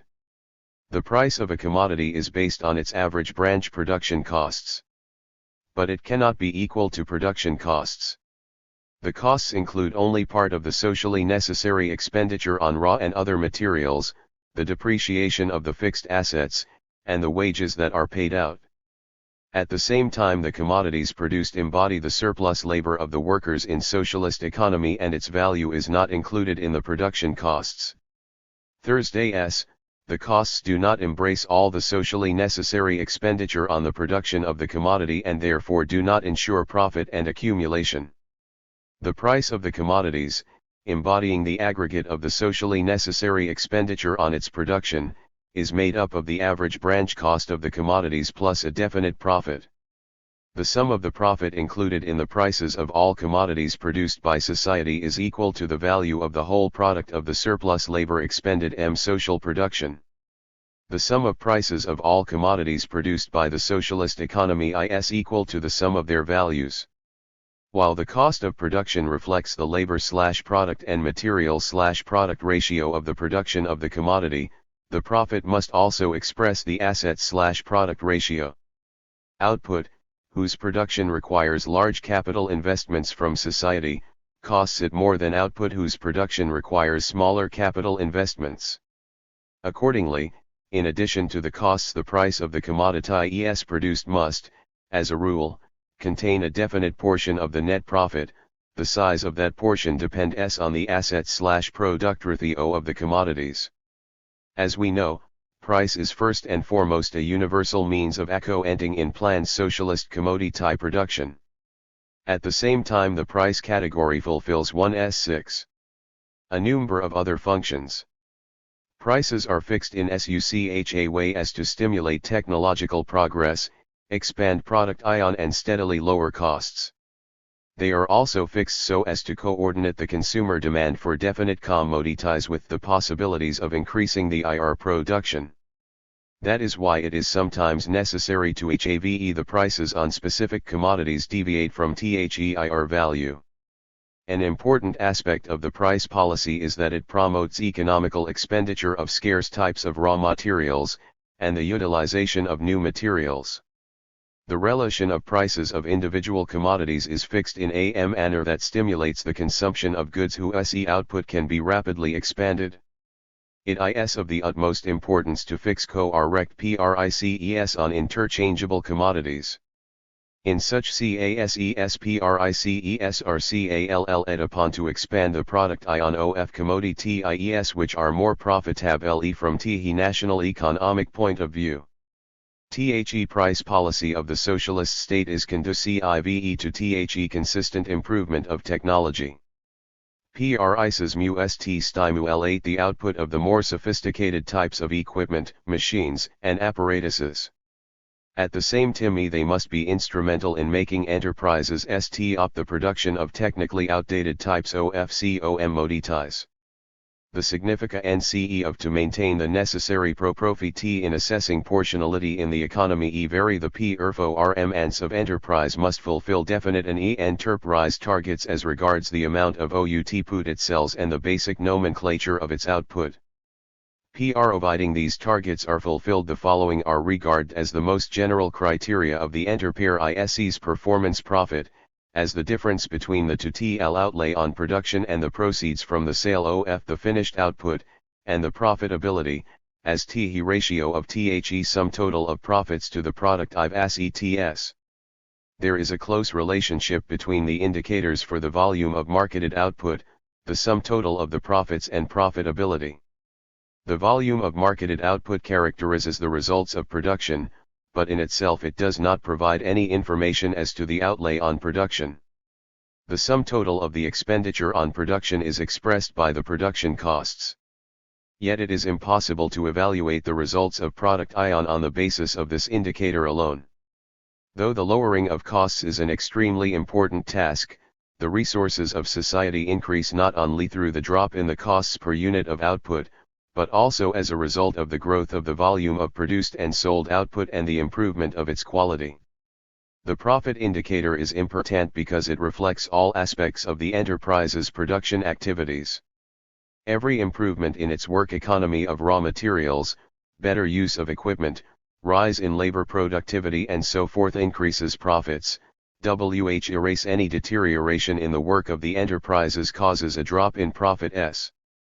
Profits grow through an increase of the proceeds as a result of an expansion of production and through the decrease of outlays due to the lowering of production costs. Therefore, profit is the most general criterion for evaluating of an enterprise's performance. A very important role is played by the profitability indicator that characterizes the effectiveness of production, which is the higher, the greater is the profit per ruble of the productive assets. Financial control all monetary resources of enterprises. The proceeds from the sale of their output, bank credits and budget financing are charged to the account of the enterprise in the state bank. Enterprises settle their accounts with other enterprises and with institutions, organizations, and the financial system by written order. Cash is drawn from the account to pay wages and certain other expenditures. In exceptional cases the account may be debited without the agreement of the management. As a rule this happens only to enterprises which are in arrears for their payments and have violated financial discipline. The enterprise's account is, in effect, the cashier since all its income and expenditure pass through it. The money paid into the account gives a correct picture of the way the planned production and sales targets are being fulfilled. The state of the account and the financial statements and balances enable the bank to obtain a true idea of the progress in the fulfillment of the plan. If necessary, the bank issues a timely warning to the enterprise's superior economic bodies about its financial position and suggests that measures be taken to improve its work. In this way the bank exercises financial control over the activities of every enterprise. This control is based on the enterprise's financial dependence on the results of its activities and on the fulfillment of its contractual obligations with other enterprises, consumers and suppliers. The better the enterprise works, the more economically it uses raw and other materials, fuel and money resources, and quicker the turnover of its assets, the better is its financial position. At the same time, the financial position even of an excellently operating enterprise may be unsatisfactory if the buyer of its output is in arrears with his payments, or if the suppliers are either late in delivering raw and other materials and fuel, or supply it with materials of inferior quality. This explains the need for the mutual control of enterprises and economic organizations. Deductions made from the profits incentive of enterprises form the material OF enterprises pound DFL's FL incentive on, or SOC1 and cultural purposes, housing construction and the production development fund. The material incentive fund is designed to finance bonuses which are paid out not only for high product ion indicators during the year but also as jump sum of the enterprise's activities in that period. The fund for social and cultural measures and house 2 in construction is designed to satisfy the urgent needs of the enterprise's staff. It finances missing construction and social development, the repair of the housing owned by the enterprise, the improvement of welfare and medical services for its staff, the purchase of accommodations at rest homes and sanatoriums and lump sum grants.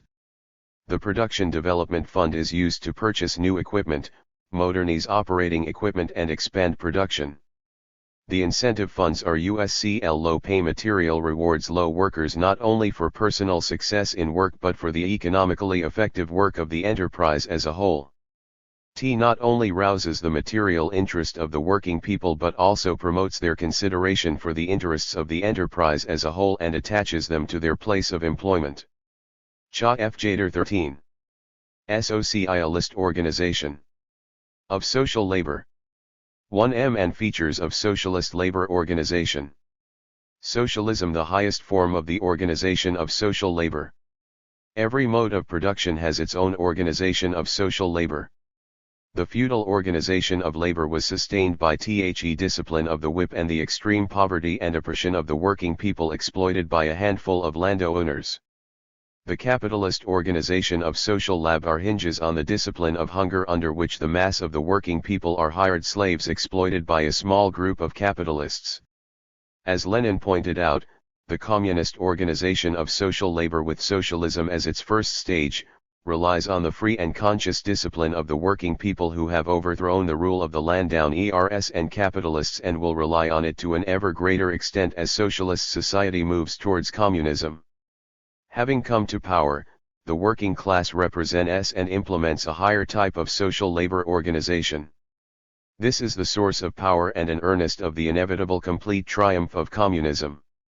The higher type of the organization of Social Labor_R makes it possible to achieve higher labor (d.1 than that under capitalism. Labor product 1v1 is of the 191. Utmost importance for the victory of the new, higher social system. Following the abolition of private ownership of the means of production and its replacement by social ownership, the means of production are no longer counterposed to the working people but belong to them and are used by them in the interests of the whole of society. The fusion of labor power with the means of production takes place on a new, higher basis. This basis is large-scale production which rests on the social ownership of the means of production and the application of modern science and highly developed technology.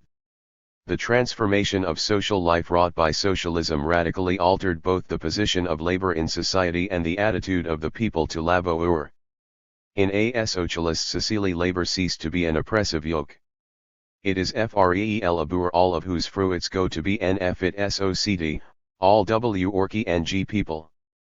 Is causes people to change the views on labor. In socialist society they regard labor as their prime duty. The socialist organization of social labor first and foremost emancipates labor from the fetters of exploitation. Socialism is a great change from forced labor for the exploiters who had ruled for millennia, to labor for one's own self, for the good of the whole of society. Moreover, it is labor based on all the achievements of modern technology and culture. At enterprises that are the property of the whole people, all workers are hired by the state. This form of hire expresses the relations between individual working people and society as a whole, and not the relationships between different classes. Socialist society cannot and does not have two classes, one of which sells its labor power to the other. Labor power ceases to be a commodity, it can be neither bought nor sold. The working class applies its labor power at enterprises which it owns jointly with all the people. At the same time, the abolition of exploitation and unemployment has swept away the conditions that under capitalism inevitably promote rivalry among the working people. Socialist relations of production are relations of friendly emulation and cooperation and mutual support in labor. The labor of the members of socialist society includes, first, the necessary labor. WHO's product goes to satisfy the direct requirements of the people in food, clothing, housing, cultural facilities, and, second, the surplus labor, whose product goes to satisfy social needs and require necessary and S1LF plus labor. Ments. Surplus labor, as labor over and above the amount necessary to satisfy the direct requirements of the people, must exist in any form of society. Without surplus labor and surplus product there could be no further development of the productive forces and, hence, no social progress. In socialist society, surplus labor is essential first and foremost for the purpose of accumulation. It is through the accumulation of a definite part of the surplus product that the socialist countries have carried out and are continuing their sweeping construction programs. Second, part of the surplus product covers expenses on the maintenance of the administrative personnel and the educational and public health systems, and also ensures the defense potential of the socialist state. Third, a certain portion of it goes to maintain incapacitated members of society, old people and the ill, and also children. Fourth, another part of the surplus product goes into the reserve, contingency fund, set up for the purpose of coping with the after_th of natural calamities and adjusting possible miscalculations in planning. The socialist organization of right to work. Social labor guarantees the right to work. The dream of generations of working people of a social order that would know no unemployment. 193. And no economic crises, which in capitalist society periodically destroy masses of the fruits of labor and colossal material wealth, has come true for the first time in history. The right to work cannot be exercised under capitalism. It recognizes another right, the right to other people's labor, which only the exploiters enjoy. Destroying the exploiters' right to other people's labor, socialism asserts the right to work for all people, that is, the right to guaranteed work and payment for it depending on its quantity and quality. The right to work is ensured by the socialist organization of the economy, the steady growth of its productive forces, the elimination of conditions engendering crises, and the abolition of unemployment. Universal and obligatory labor. The socialist organization of labor makes labor universal and obligatory.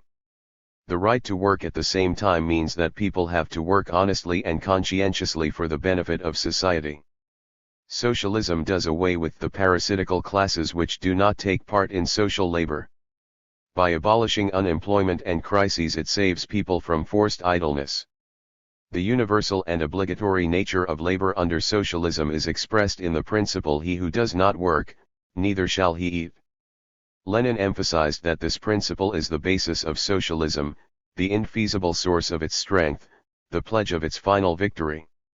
The replacement of forced labor for the exploiter by free labor for one's own behalf, for the whole of society, cannot be effected without a resolute attack on the vestiges of capitalism in the minds of the backward sections of the working people, without a struggle against people who shirk socially useful labor, against the remnants of parasitical elements. Universal and obligatory labor is an inherent feature of both socialism and communism. One of the most important socialite methods of stimulating labor years 0 socha first Organismen of social labor is elaboration of new stimuli to work. Capitalism induces people to work with methods that had been worked out over the centuries. And today, too, it continues to design methods for pumping out as much work as possible out of hired slaves. Naturally, the elaboration of new, socialist methods for inducing people to work is not a simple matter and requires a vast amount of painstaking and patient effort. With the abolition of exploitation of man by man, all the fruits of labor are made available to society and are used to benefit the working people themselves. TS is the root of the people's keen interest in the results of production, an interest which does not exist under capitalism. In socialist society, the connection between the labor expended and its remuneration must be felt by every worker. This is achieved by implementing the socialist principle from each according to his ability, to each according to his work. This formula is rich in content. It means, first, that all members of society must work to the best of their ability, and, second, that every person who works is entitled to be rewarded by society in accordance with the quantity and quality of his work. Socialism abolishes the gap between the rights and duties existing under capitalism and any other exploiting system. In socialist society, all able-bodied members of society have equal access to the means of production which are public socialist property. In these conditions, everybody works for one's own and society's benefit.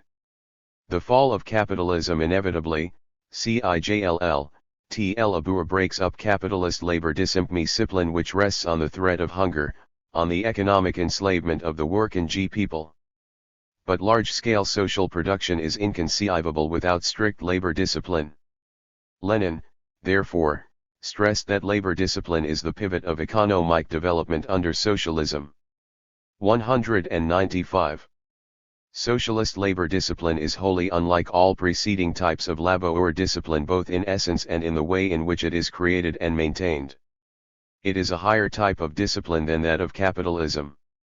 It is the conscious discipline of workers who have thrown off the yoke of the exploiters. The creation and preservation of socialist labor discipline is the championed cause of the overwhelming majority of working people. The fostering of social labor discipline is one of the basic forms of the class struggle of the proletariat after it has taken over power. Lenin said that TL1 creation of a new labor discipline, of new forms of social links between people and new forms and methods of inducing people to work is a job that will take many decades. He considered it a most gratifying and noble task, as it changes the psychology of all working people on the basis of large-scale socialist production and fosters in them the discipline of jointy, comradely jabur.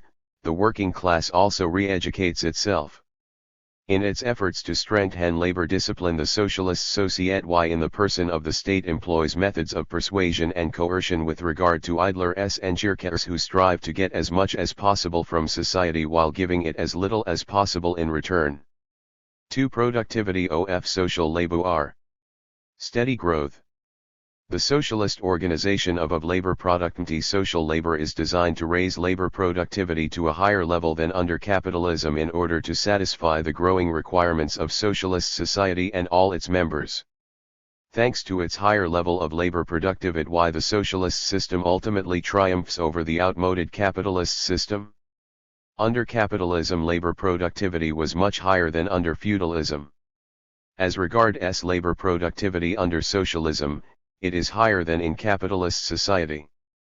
The growth of labor productivity is expressed in the decrease of the total live and embodied labor per unit of output. The share of live labor decreases more rapidly daily than the share of past, embodied labor. The rise in labor productivity is attained by replacing manual labor by mechanized labor and old or outmoded machinery by new and more sophisticated machinery. Another essential condition for promoting the growth of labor productivity is constant improvement of the organization of labor and production. Besides technological progress, other important conditions promoting labor productivity in Lenin's opinion are stricter labor discipline of the working people, improvement of their skills, greater intensity, and better organization of labor. Ways of promoting under socialism the systematic growth of labor productivity is of the productivity ensured with the help of methods of labor that are wholly unlike those employed under capitalism. In capitalist society, the growth of labor productivity is attained largely by intensifying labor, that is, by overdriving the worker. In socialist society, labor productivity rises as a result of rapid technological progress, modernization of equipment and technology and better organization of production. Modern equipment and technology attaches particular importance to scientific organization of labor and production, full use of labor time, the abolition of stoppages and the introduction of measures to do away with unproductive expenditures of labor time. One of the basic factors promoting the growth of labor productivity is the improvement of skills. Modern scientific and technological progress demands a steady growth in the cultural and technological level of the people employed in the economy. The introduction of more sophisticated equipment yields the demand of CT only if it is manned by skilled workers all sections of the national economy. 197. II. In socialist economy, the rise in labor productivity causes a steady reduction in the share of wages in the production costs. However, the lowering of the share of the expenditure on wages in production costs is not accompanied by a drop in wages but by a steady growth of the wage fund as a whole, and, hence, also of the absolute size of the wages drawn by individual workers. The vast advantages of the socialist system are manifested by the fact that the economy of live labor goes hand in hand with the steady growth in the welfare of the working people. In the course of communist construction, the growth of the productivity of social labor is a major prerequisite for creating an abundance of material wealth essential to effect the transition to the communist principle of distribution according to requirements.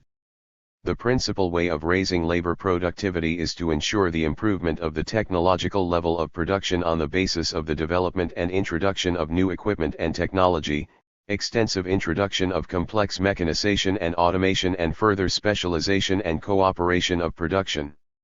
Specialization and cooperation of production. Specialization and cooperation of enterprises, mass production, and combination of production are among the most advanced methods that are characteristic of large-scale production and which tend to accelerate scientific and technological progress. Specialization means that the production of identical items is concentrated at certain enterprises. It is one of the forms of the social division of labor.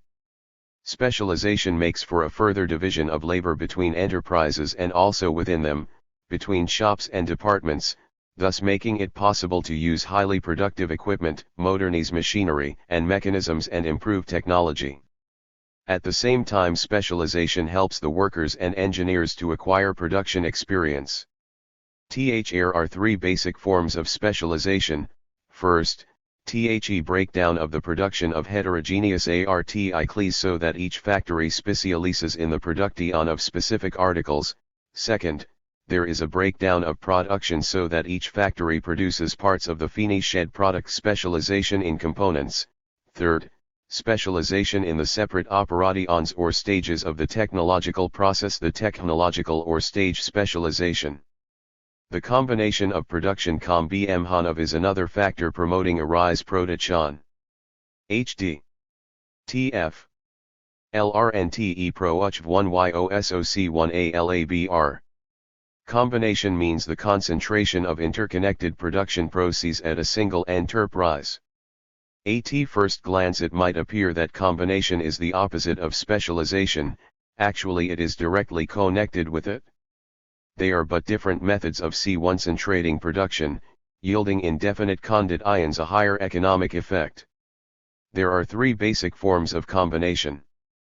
First, there is combination based on uniting consecutive processing stages.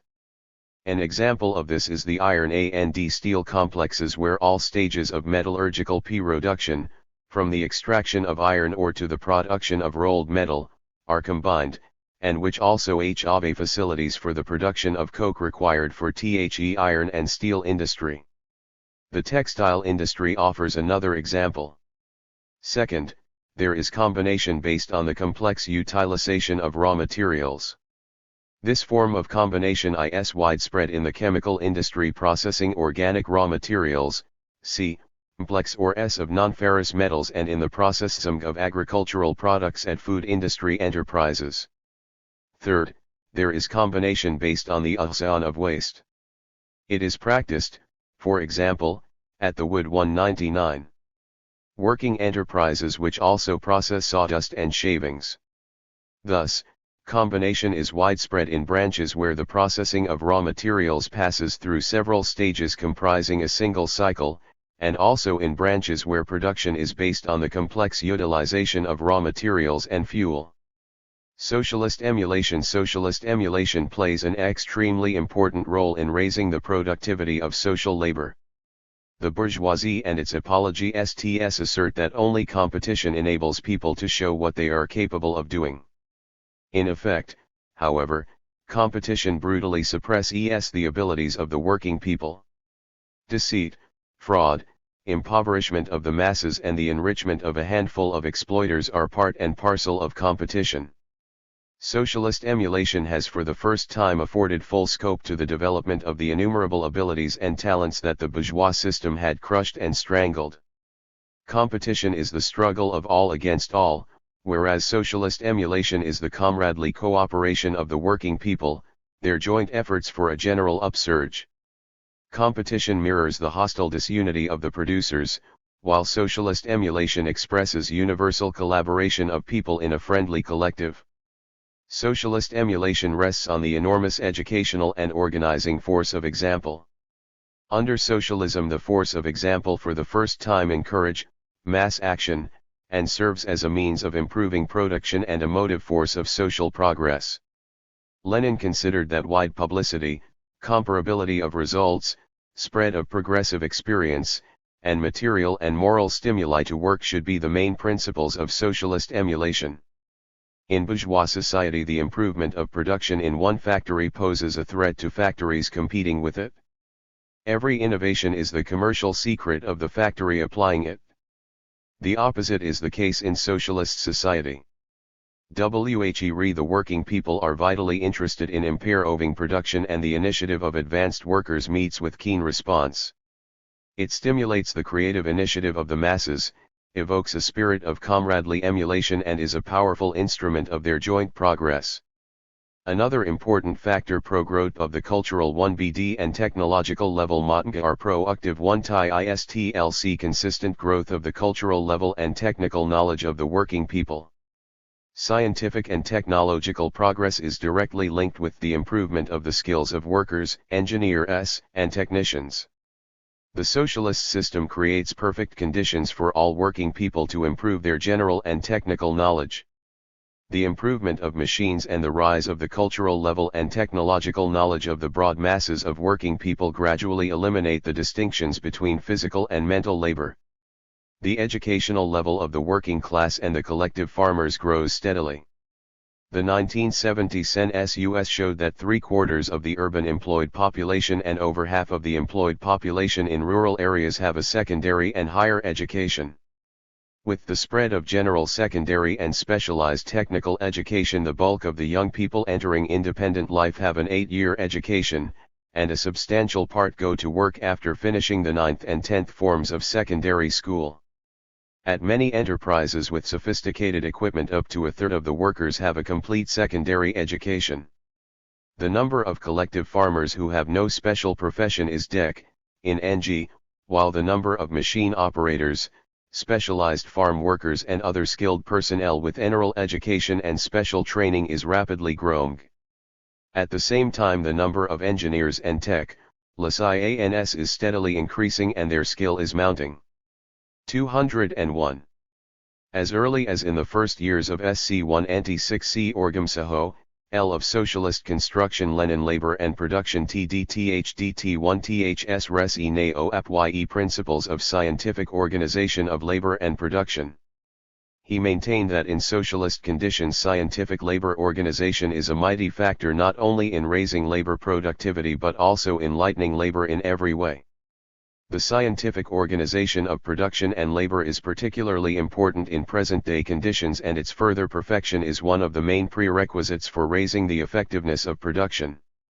Technological progress, the re-equipment of enterprises and the introduction of better technological processes have assigned high priority to the radical improvement of labor organization on genuinely scientific principles. Soviet industry occupies a leading place in the world as regards the technological level of production and the qualification of its workers and specialists. Yet, Many enterprises still lag behind in production organization designed to fuse the equipment and the people handling it in a single production process. This makes the introduction in all enterprises of scientific organization of labor and production, corresponding to the requirements of modern scientific and technological progress, one of the most urgent tasks of the economy. See Chapter 14. So CIA list principles of distribution. 1. Distribution according to labor and economic law of socialism.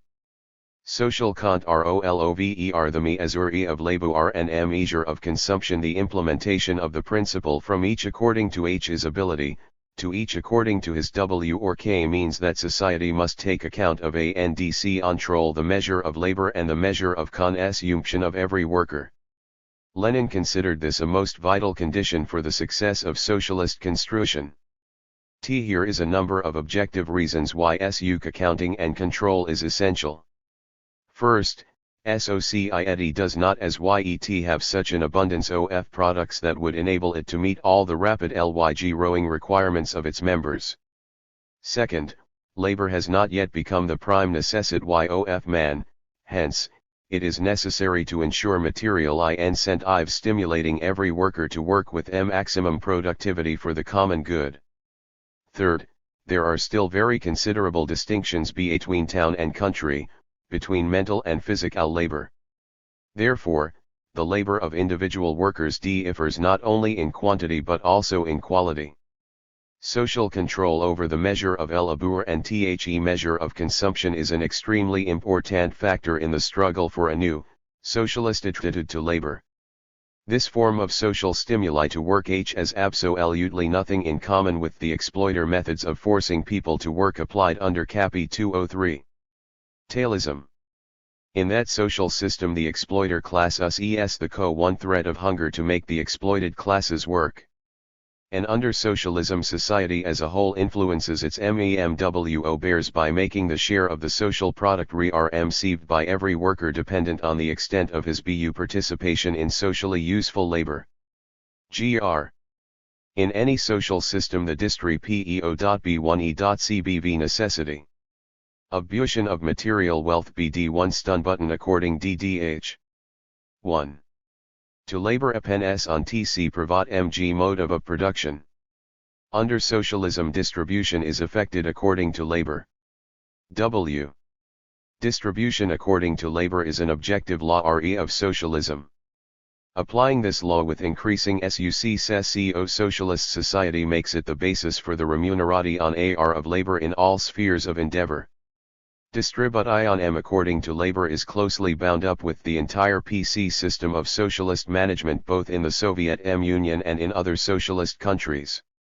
W. Remuneration according to labor shows millions B1 of working people the direct connection between the SC results of labor and the people's material welfare in a one socialist society. Thus, distribution according to the quantity and quality of labor is a powerful means of making people assimilate a new, conscious, socialist labor discipline, and acquire a feeling of collectivity SMF and is a factor strengthening the relations of cooperation and comradely mutual assistance which are KT distinctive feature of socialist relations of production.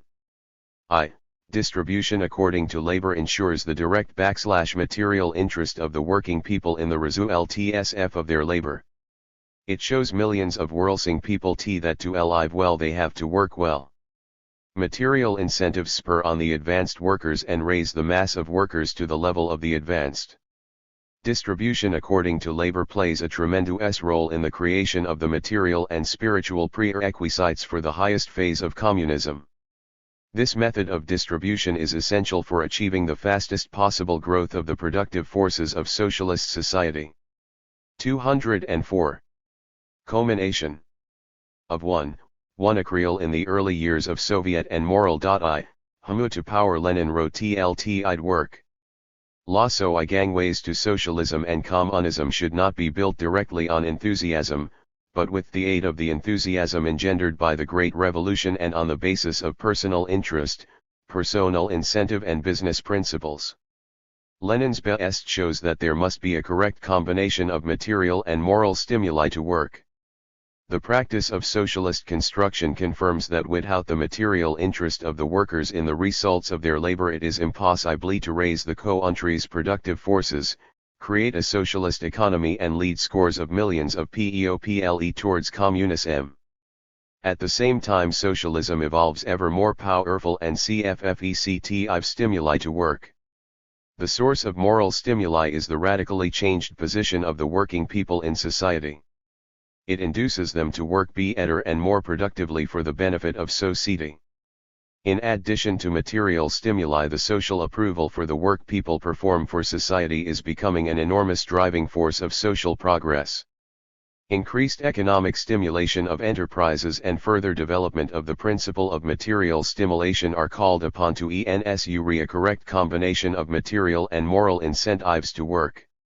The unity of the material interest and moral stimuli is vastly important not only for the economy, but also for the development of a truly communist attitude, to labor, for educating the builders of communist society.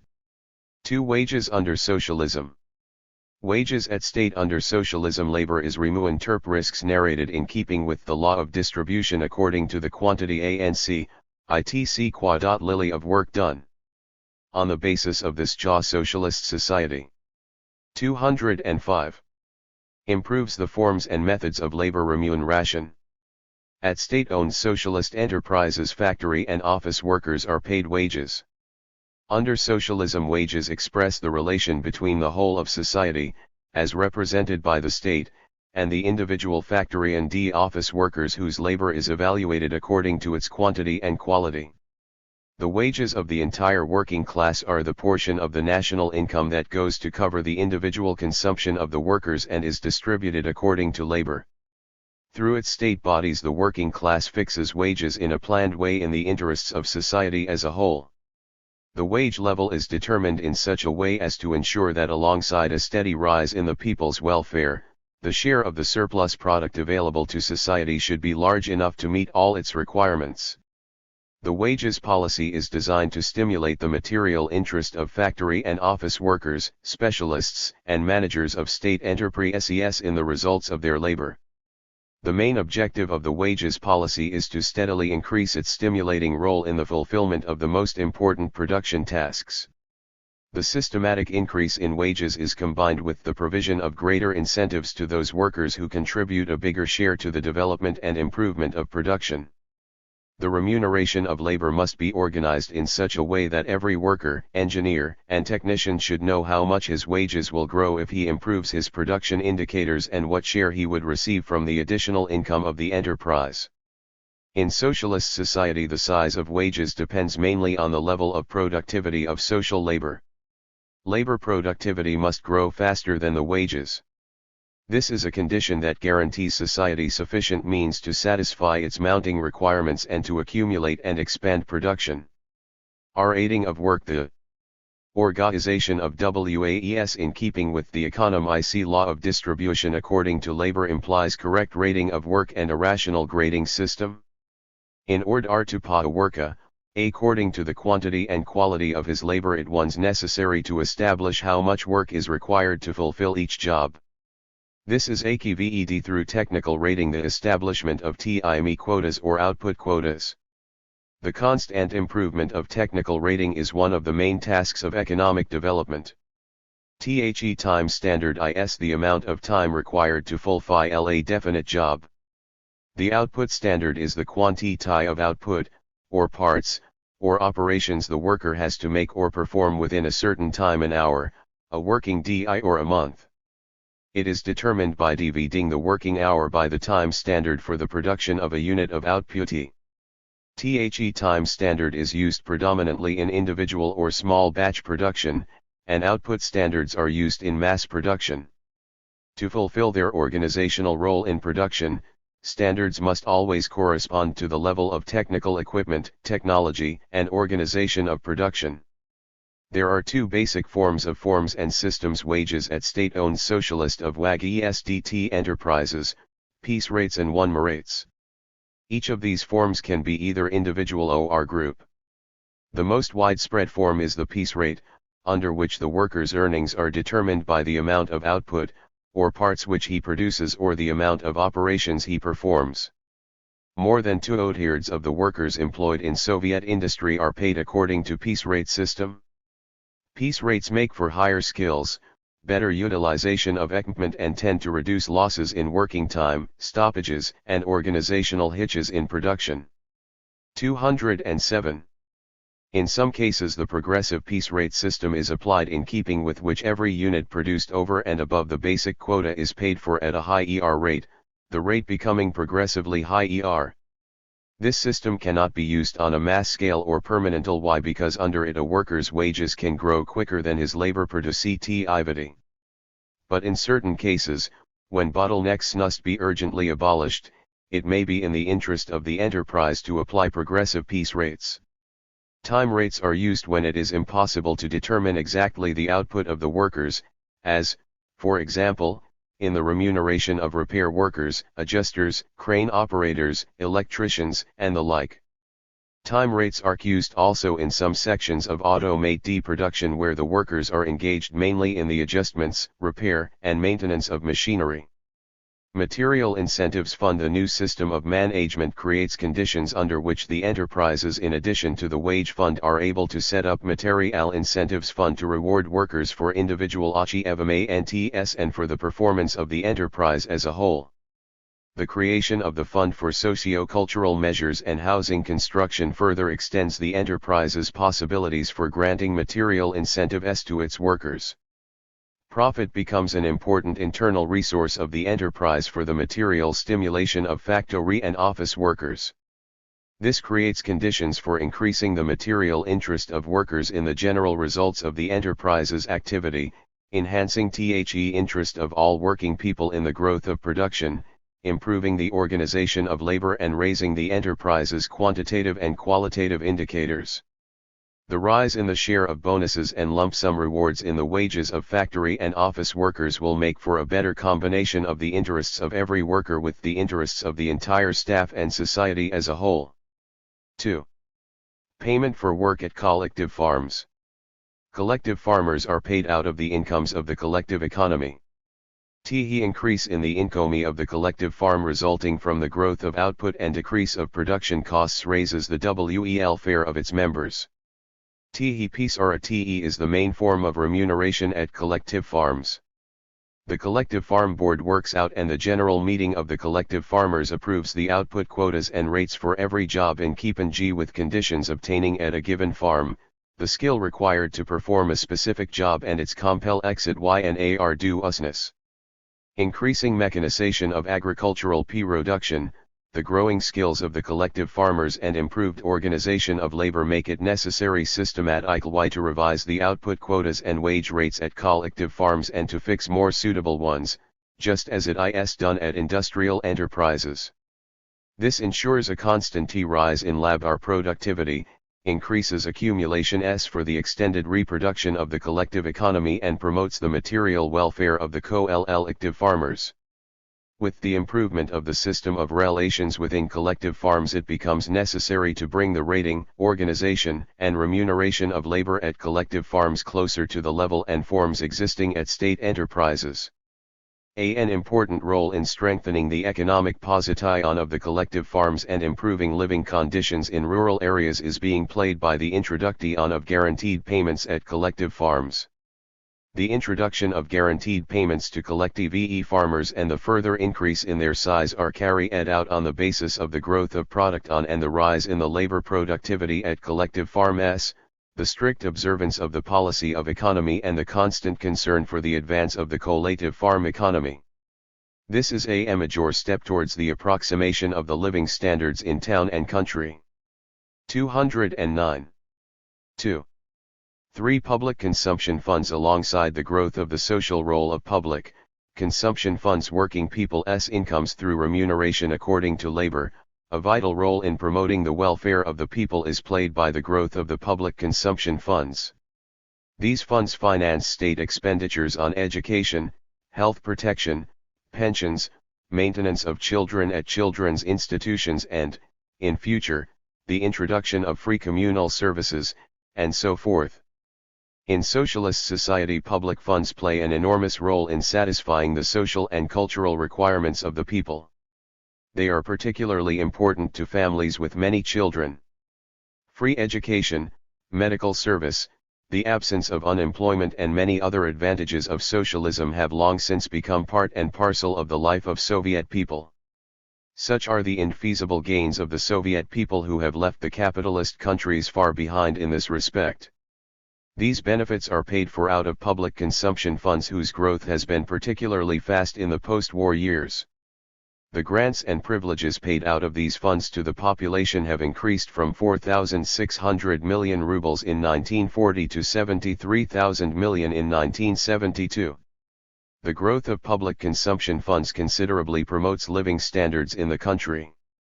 Types of public consumption funds. Remuneration according to labor will be the basic source of satisfying the people's requirements throughout the period of communist construction. At the same time, there is a steady growth of public consumption funds. But this does not undermine the material interest of the working people in the results of their labor. On the contrary, it makes it possible to solve a number of important socio-economic problems in a communist way. First, the maintenance of the rising generation. Soviet society is gradually and in increasing measure assuming all expenditures connected with this task. Second, the rise of the educational level of the population and the development of culture and science. TS includes government outlays on the building of schools, universities, research institutes, theaters, cinemas, etc. Third, health protection.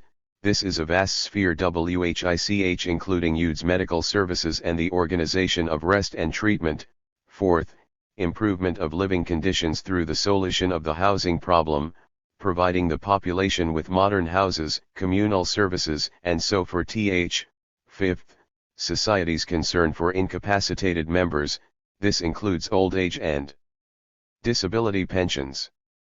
The growth of public consumption funds considerably mitigates the inequality as regards property, which is inevitable in socialist society, since in it remuneration according to work is an objective necessity. 4 ways of raising the living standard. Indicators of the standard of living cannot be LMNG standard characterized by any single indicator, but only by a set of indicators showing the various aspects of people's working and living conditions. The main indicator of the living standard is the people's real incomes, whose size depends on 3 factors. First, on the size of the money incomes, second, on the price of consumer goods and services, and third, on the size of the public consumption funds. The higher the real incomes, the greater is the per capita consumption. At the same time, the standard of living is greatly contingent on working conditions both in industry and agriculture, such as the length of the working day and paid holidays, the level of mechanization and the intensity of labor, and how difficult and hurryful it is, its safety, and many other factors. In comparing the 211 standard of life in countries with different social systems, it is necessary to take into account the employment index of the working class, which depends on the existence and scope of unemployment, and, for the rural population, on whether there is agrarian overpopulation and its scope. An important aspect of the living standard of the working people is the pattern of their expenses on the satisfaction of diverse requirements. Another factor determining the standard of living is housing, health protection, average lifespan, and the available cultural facilities. Rise in the living in socialist society. The material standard is a low welfare of the people rises with of socialism the expansion of social production, the development of the productive forces, growth in labor productivity, and heightening effectiveness of social production. This regularity is conditioned by the main aim of socialist production, the ever fuller satisfaction of the working people's growing requirements. The growth of the socialist economy is directly connected with a great lightening of labor. In Soviet industry, technological progress has resulted in the disappearance of many professions involving heavy manual labor, and the rapid development of science and technology leads to a still further lightening of labor. The backbreaking labor of the individual farmer who tilled land with primitive implements is now a thing of the past. Since the establishment of Soviet power, the average working week in industry has decreased from 58.5 hours in 1913 to 40.7 hours in 1972. Today most workers and office employees work 5 days a week. The working day of a collective farmer is about 30% or shorter than that of the individual peasant. All field work on collective and state farms is done with the help of tractor-drawn implements or self-propelled farm machinery. The growth of the real incomes of the population increase eases popular consumption. The volume of retail trade turnover of state and cooperative trading organizations, including public catering establishments, has grown 10.4 times in the period from 1940 to 1972. In pre-revolutionary Russia, the housing conditions of the working people were deplorable to say the least. In the Soviet Union, gigantic housing construction is in progress. Between 1918 and 1972, 2,649.9 million square meters of living space were built in cities and urban areas. At the same time, the share of rent in the family budget decreased substantially.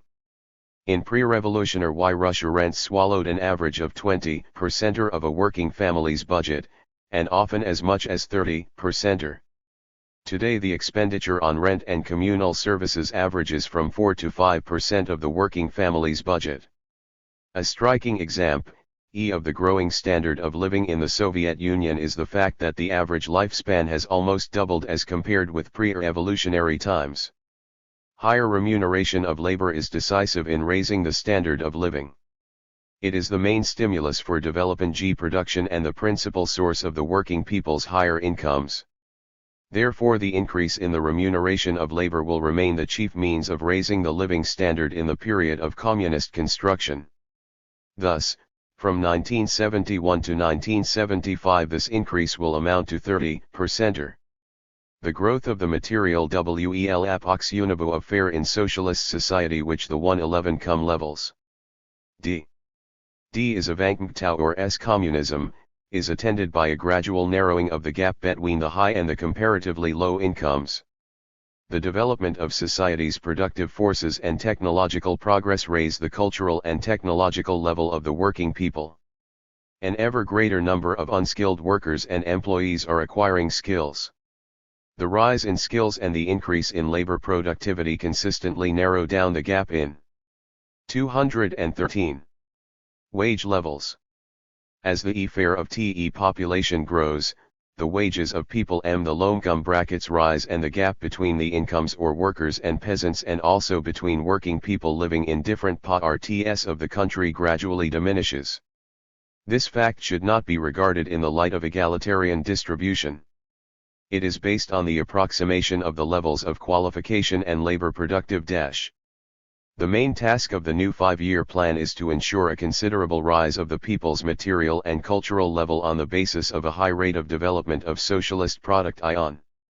Chapter 15. Socialist reproduction. From socialism to communism. 1. Socialist reproduction. Distinguishing features of socialist reproduction. Socialism, which is the most progressive social system, is characterized by extended reproduction. This type of reproduction embraces 3 interconnected processes. First, the reproduction of socialist relations of production, which steadily improve in the course of extended reproduction. Second, the reproduction of the social product, whose scale increases from year to year. Third, the reproduction of labor power in the course of which the working people improve their skills and heighten the productivity of their labor. Socialist economy develops at a pace which cannot be attained by capitalist economy. Socialism is free of crises of overproduction which are inherent in the nature of capitalism. It is these advantages that make the steady growth of production in all economic spheres a regular feature of socialist extended reproduction. Under socialism, the wealth, which multiplies as the productive forces develop, is public property. The systematic increase of the social wealth in socialist society is accompanied by a steady rise of the material and cultural level of the working people. Extended. 215. Socialist reproduction means a growth of public wealth, on the one hand, and, on the other, A rise in the material and cultural level of the people.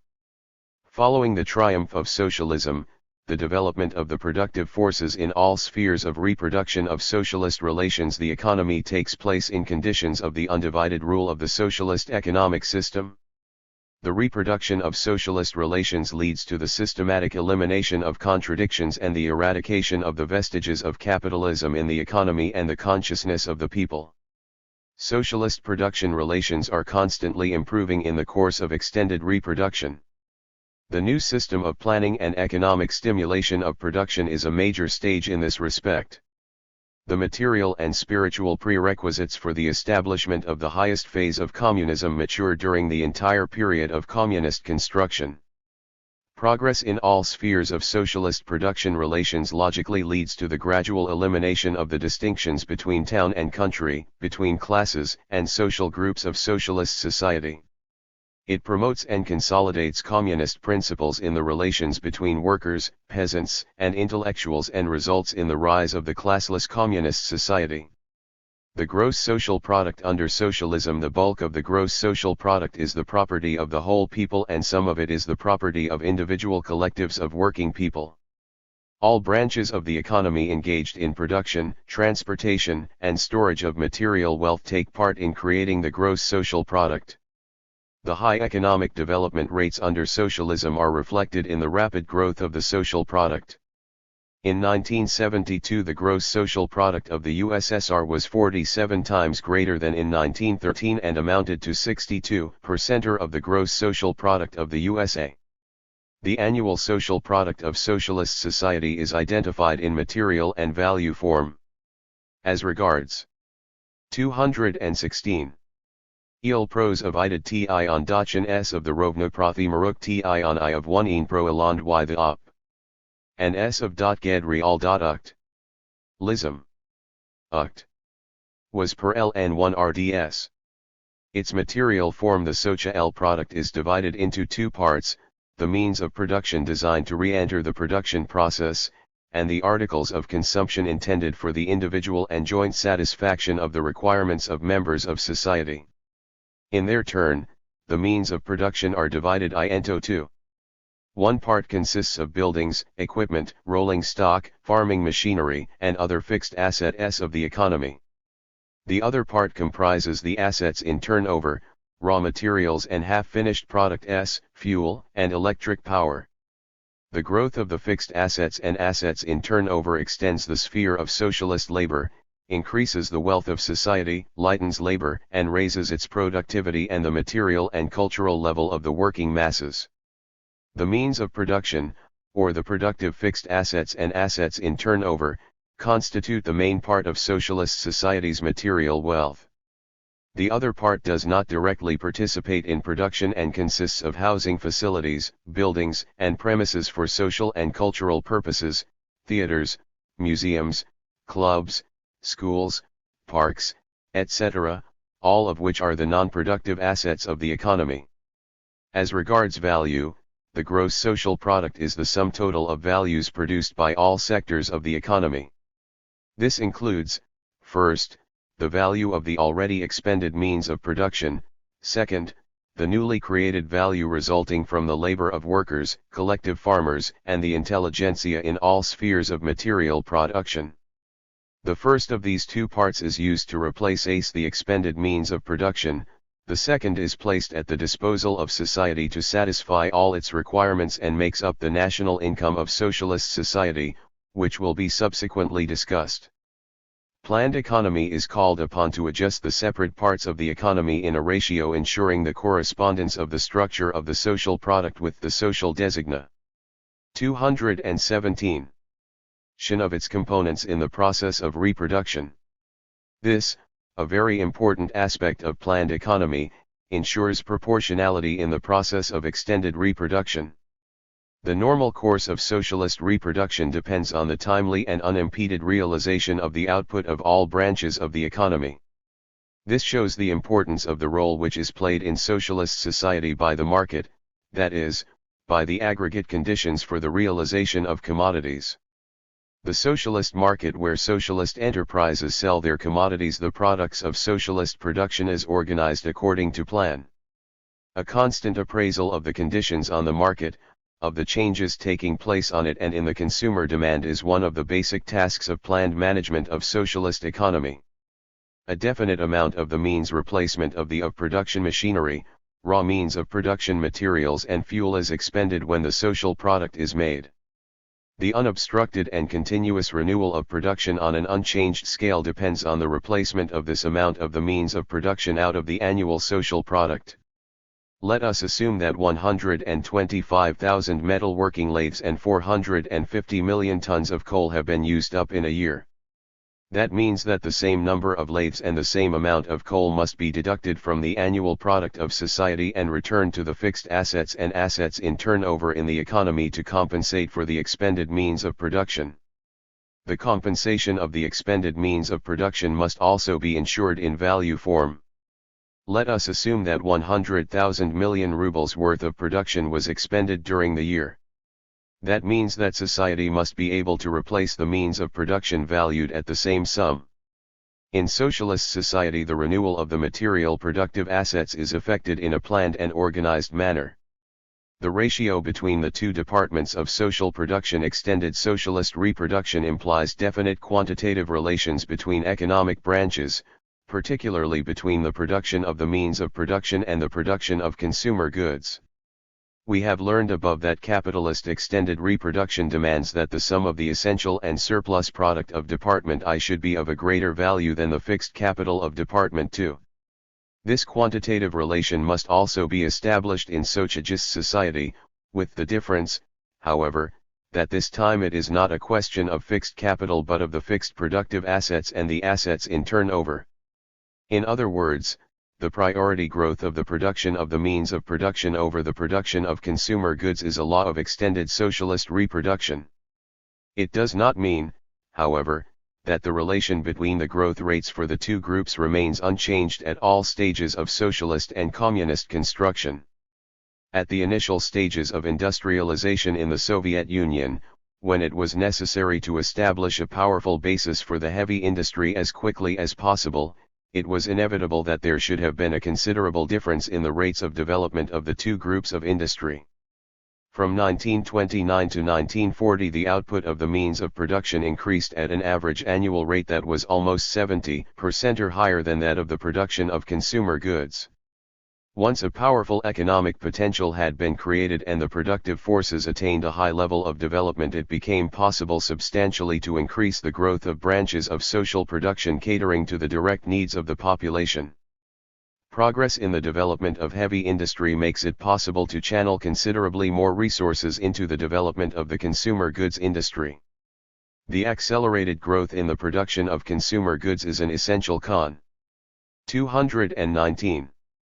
Condition for the further development of the entire economy, since it is this growth that actuates the material stimuli for boosting production. Extended socialist reproduction ratio of would have been inconceivable our power without a constant numerical growth of the working people and a steady rise in their cultural and professional level. Under socialism, the main source of replenishing the working class is the natural growth of population.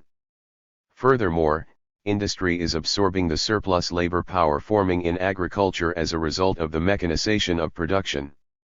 And, finally, the freeing of women from a greater part of the burden of domestic concerns makes it possible to draw them into the production process. In socialist society, skilled personnel is trained according to plan in a large number of educational institutions and also through THIRD work training. The rapid growth and improvement of production in the course of communist construction engenders considerable changes in the occupational structure. The introduction of new labor-saving equipment is above all instrumental in abolishing auxiliary work. The reduction of the administrative and managerial apparatus, further mechanization of agriculture, creation of conditions enabling many women to spend less time on housekeeping make it possible to increase the number of people engaged in industry and other branches of the economy.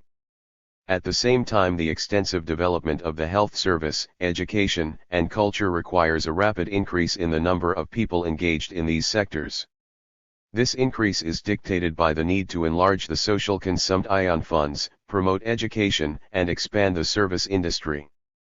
In socialist society, the expansion of the non-productive sectors of the economy makes for the fuller satisfaction of the working people's requirements and improves their living and working conditions. The changes in the utilization of society's labor resources impose serious tasks on the system of mass education and retraining of workers, and on the planned redistribution of labor power. 2. The national income. Roth, F. The national income is the gross income in socialist social product minus the part that economy goes to replace the expended means of production. In other words, the national income is the sum total of the added value created by society in the given year. Under socialism, the national income is placed wholly at the disposal of society and its growth seems the successes of the socialist economy and the rise in the living standard. Like the gross social product, the national income of socialist society is expressed in material and value money form.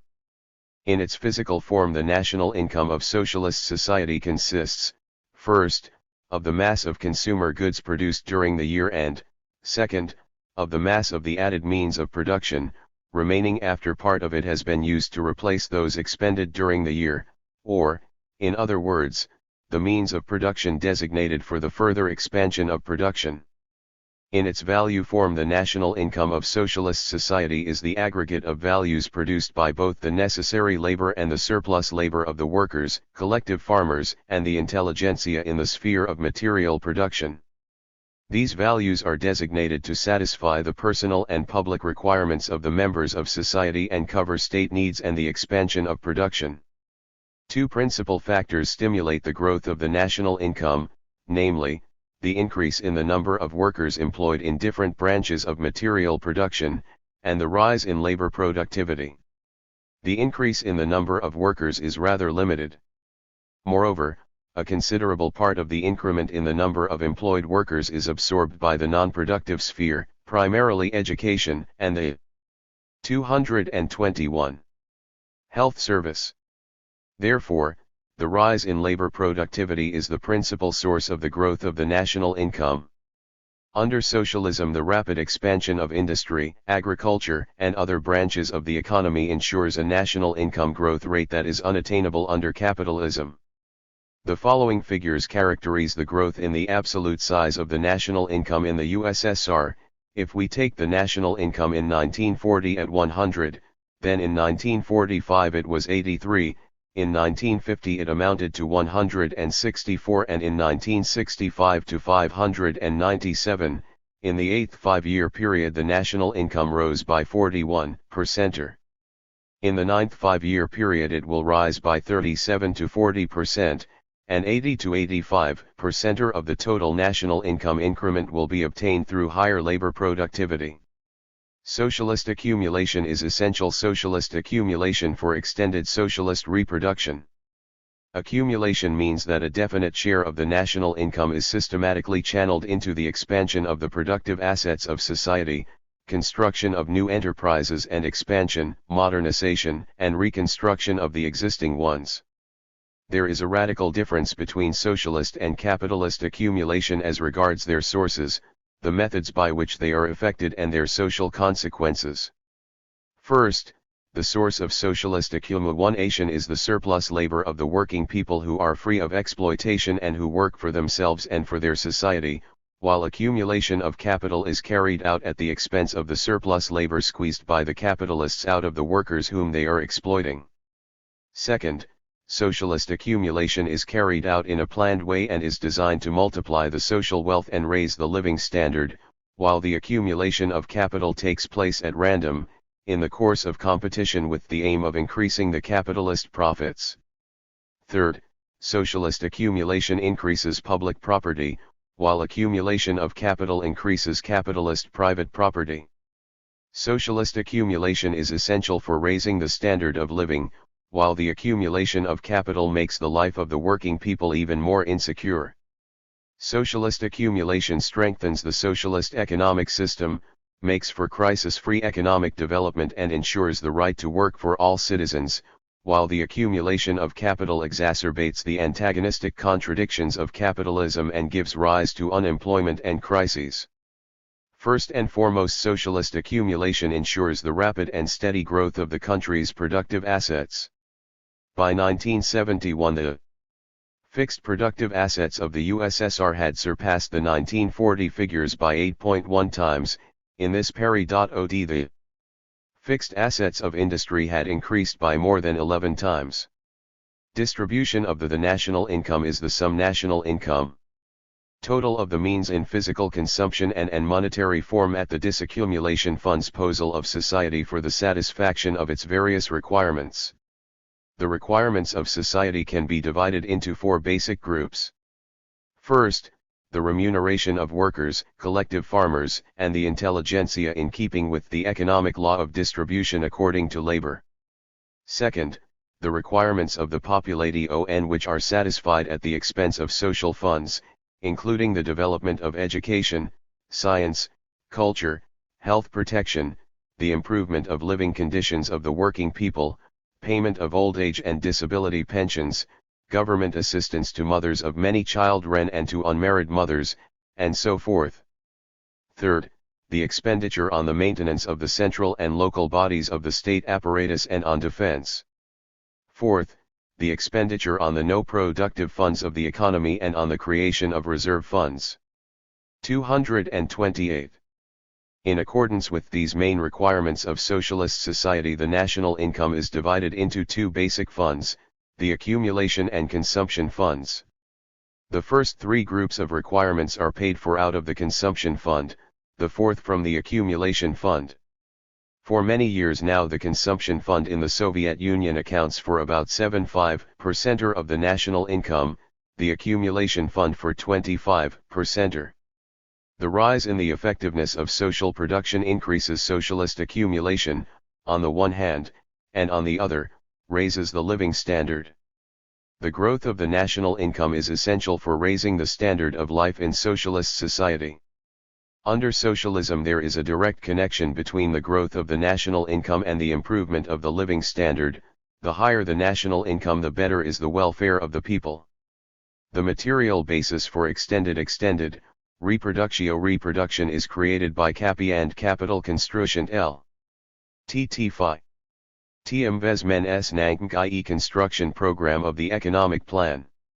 Year after year, centralist capital investments in the USSR and other socialist countries finance a vast building program, hundreds of factories, mines, and power stations, new towns and townships, state and collective farms, irrigation systems and power transmission lines, millions of flats and residential houses, thousands of schools, kindergartens, nurseries, and hospitals.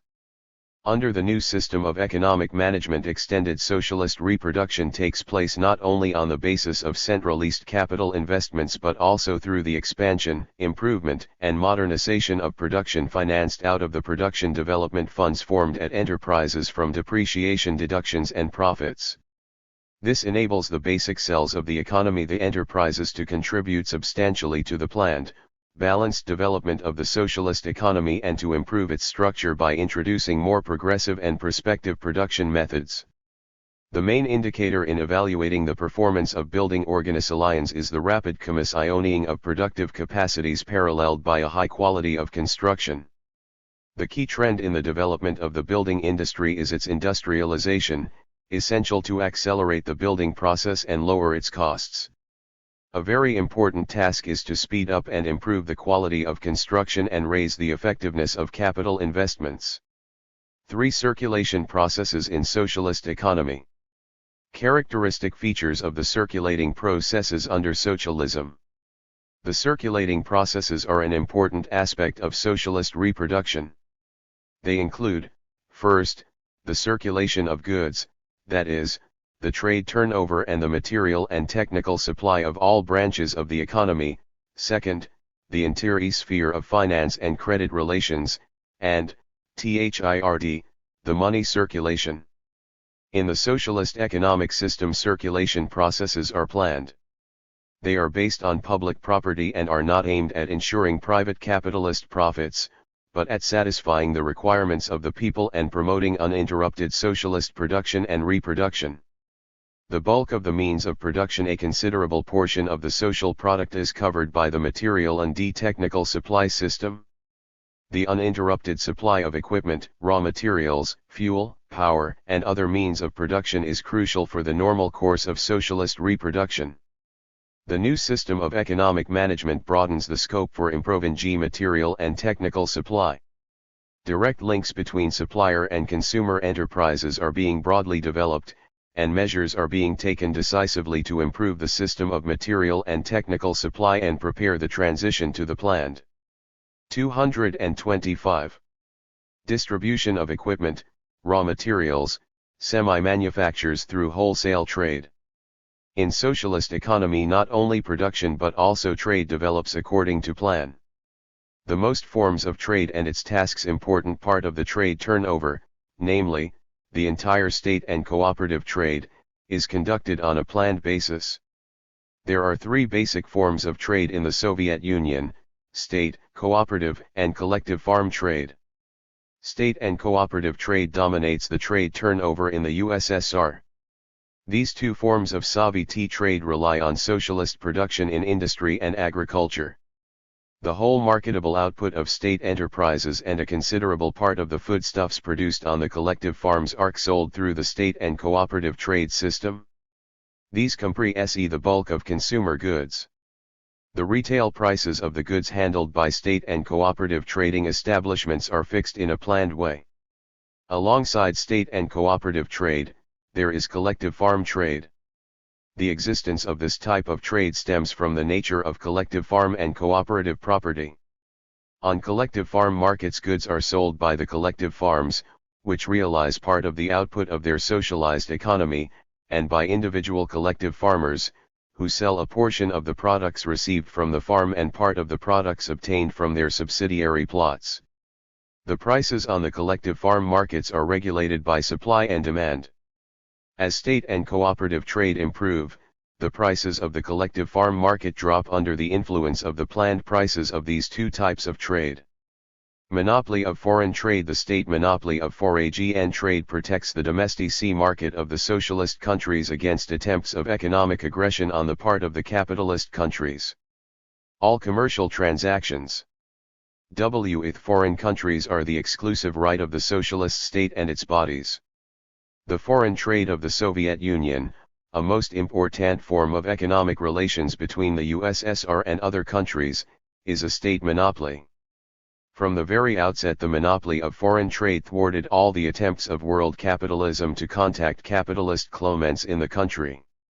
It enabled the socialist economy to subordinate foreign trade to the interests of socialist construction. Foreign trade plays a major role in the economy of all socialist countries. It serves mainly as a means of developing and expanding trade between the countries of the world's socialist system of economy, and at the same time is instrumental in promoting contacts between the socialist countries and the industrial capitalist and young developing countries. The socialist state must have finance and definite resources to satisfy its system under socialism. It al various na SSPNNC 1p source of revenue are the incomes of state-owned enterprises and economic organizations. The gross proceeds minus the production costs form the enterprise's net income, whose size depends on the quantity and quality of the sold output, the production costs and the ratio between the costs and the prices at which the output is sold. The money incomes of the enterprise provided with essential monetary resources. A certain part of the monetary income of the enterprise goes to the General State Fund of Monetary Resources for use by other enterprises and to cover other state expenditure. The money goes to satisfy the state's general needs, partly directly and partly through the General State Fund of Monetary Resources. A definite part of the incomes of collective farms and cooperative enterprises is also channeled into the General State Fund of Monetary Resources. Moreover, the free money resources of collective farms and cooperative enterprises, organizations, and the population at large may also be 227.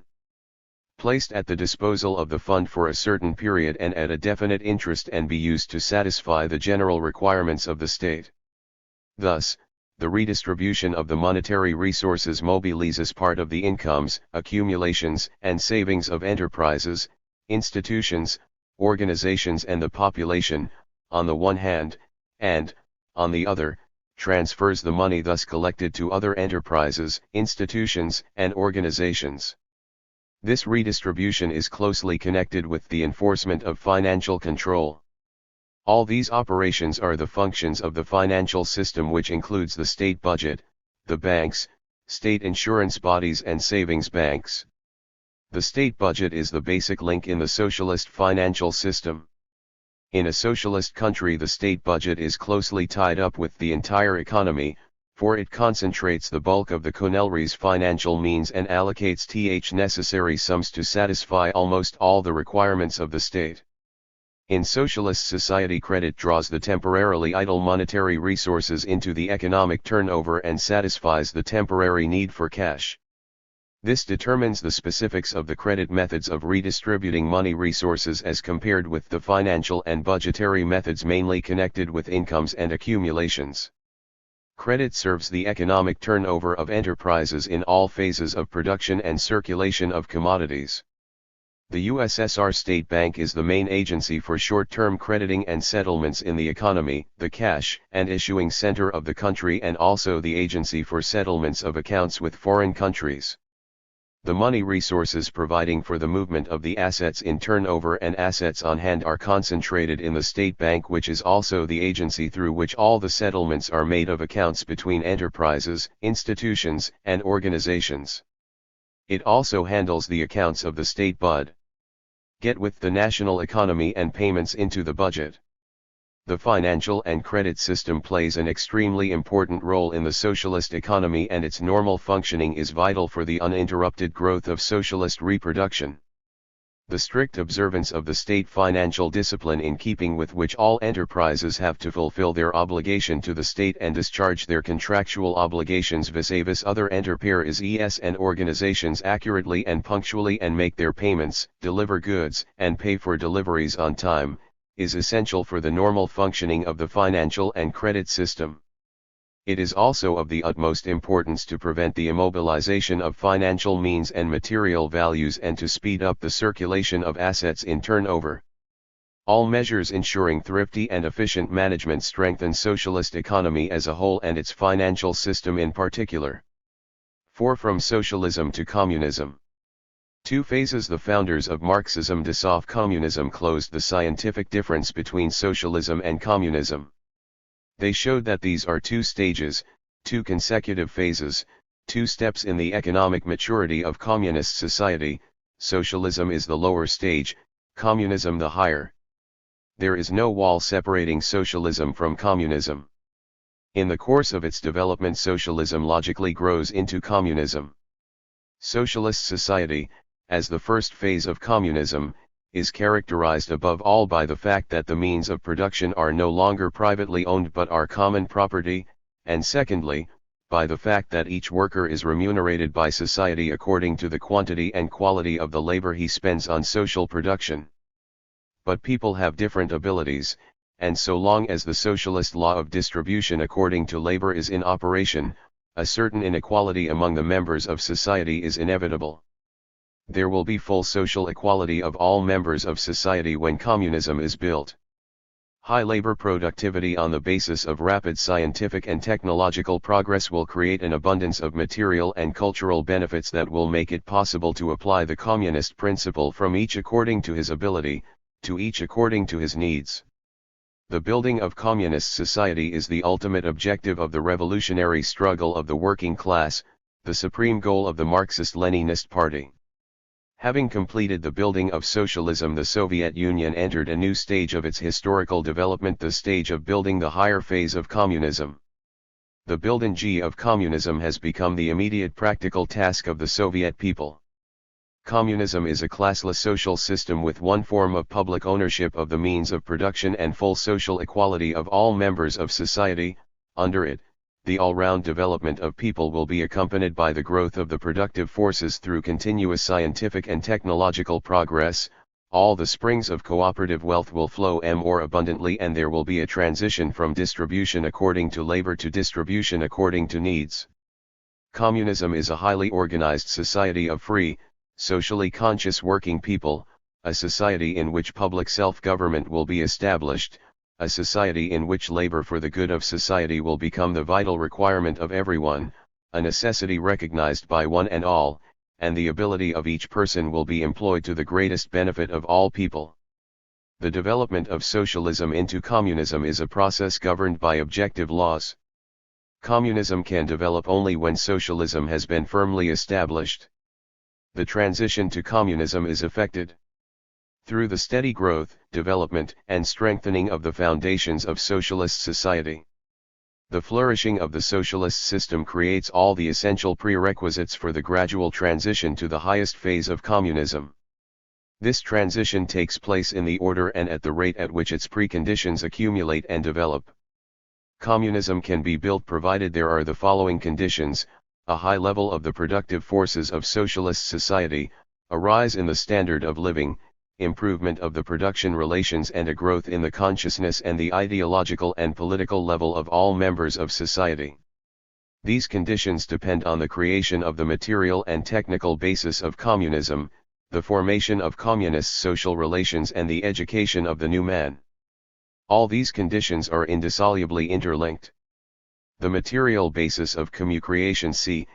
the materialism grows out of the material and technical ham of communism, and technical basis SOC1ism through its rapid development, consolidation, and all-round improvement.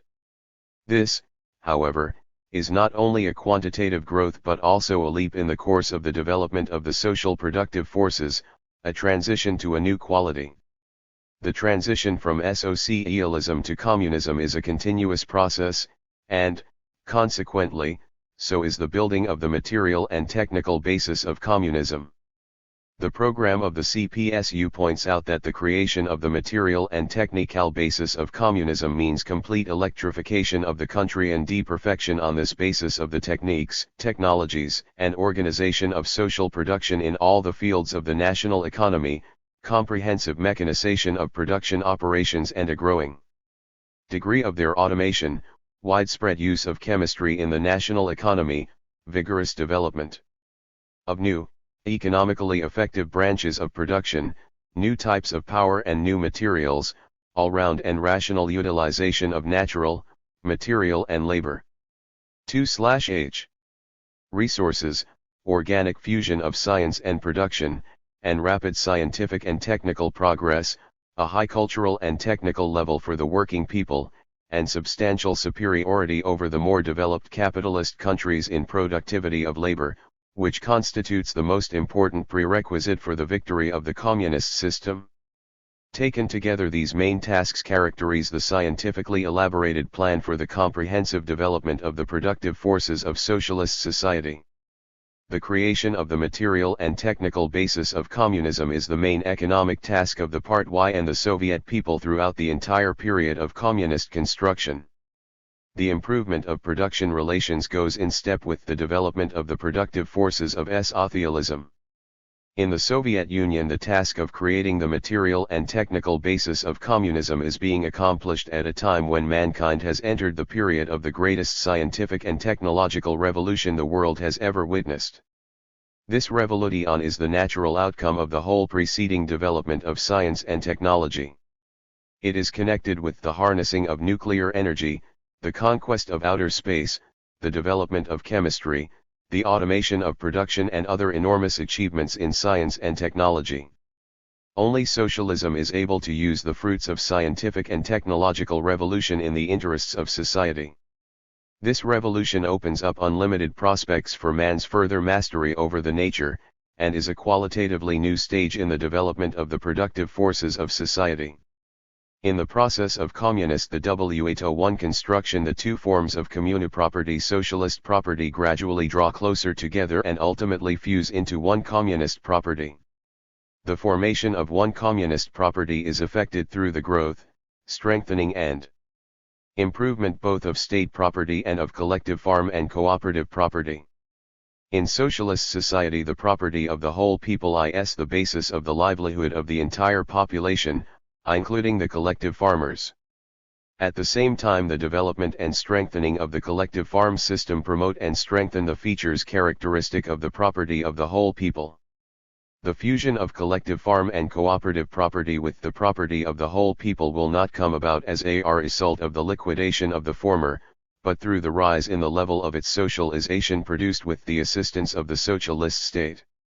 The road to the rapprochement of the two forms of property is at the same time the road leading millions of peasants towards communism.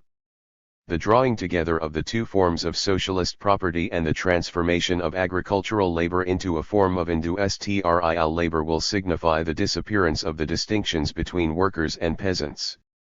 This will put an end to the socio-economic and cultural distinctions between town and country.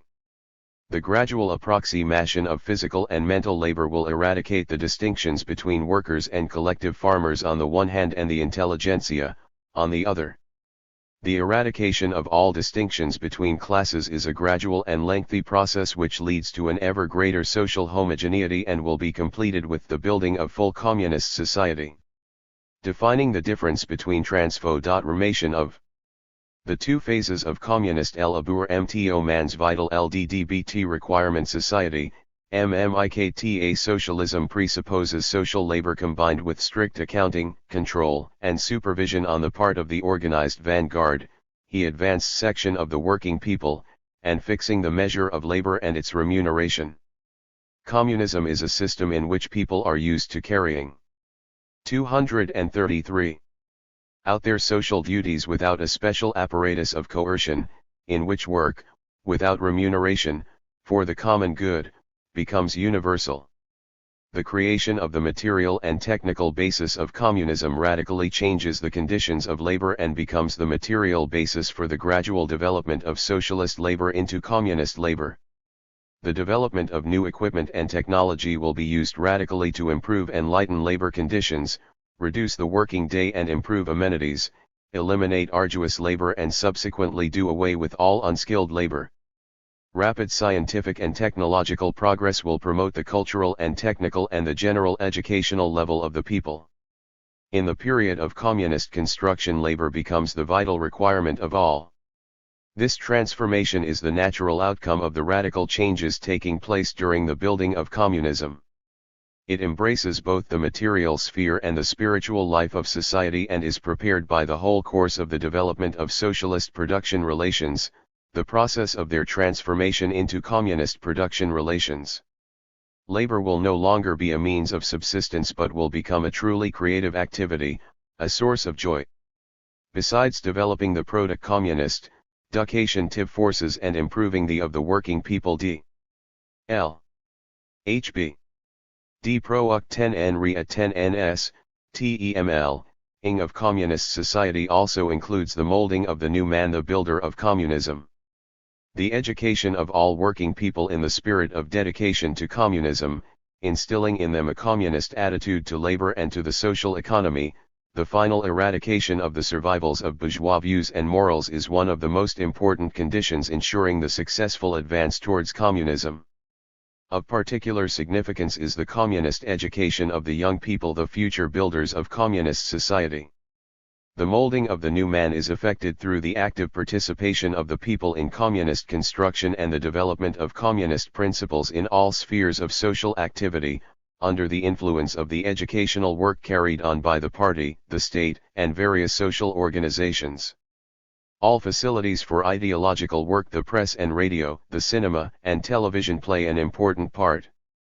A very significant role in shaping a communist world outlook is played by science and the arts. As an integral and harmonious system of philosophical, economic, and socio-political views, Marxism-Leninism forms the basis for the shaping of a scientific world outlook in all the working people of Soviet society. Enhancement of the role the period of communist Konov the Communist Party struction, it is pointed out in the period of program of the CPSU, is communist construction characterized by a further enhancement of the role and importance of the Communist Party as the leading and guiding force of Soviet society. The enhancement of the role of the Communist Party derives from the widening scope and complexity of the tasks of communist construction, the increasing creative activity of millions of working people in the administration of state affairs and of production, the further development of socialist democracy, the growing role of the theory of scientific communism and the importance of communist education of the working people. Unlike all the preceding socio-economic formations, communist society develops as a result of the conscious activity of the masses led by the Marxist-Leninist Party. The party guides the entire many-sided activity of the builders of communism, giving it an organized, planned, and scientifically based character. The party performs this role, being the vanguard of the entire people, mighty in its unbreakable unity with the broadest sections of the working people, armed with the most advanced scientific theory of Marxism 235. Leninism and understanding the laws of social development. As the CCCPSU report to the 24th Congress justifiably noted, the question of the guiding role of the Communist Party in the building of a new society has become a crucial issue of the struggle between Marxists-Leninists and all sorts of revisionists.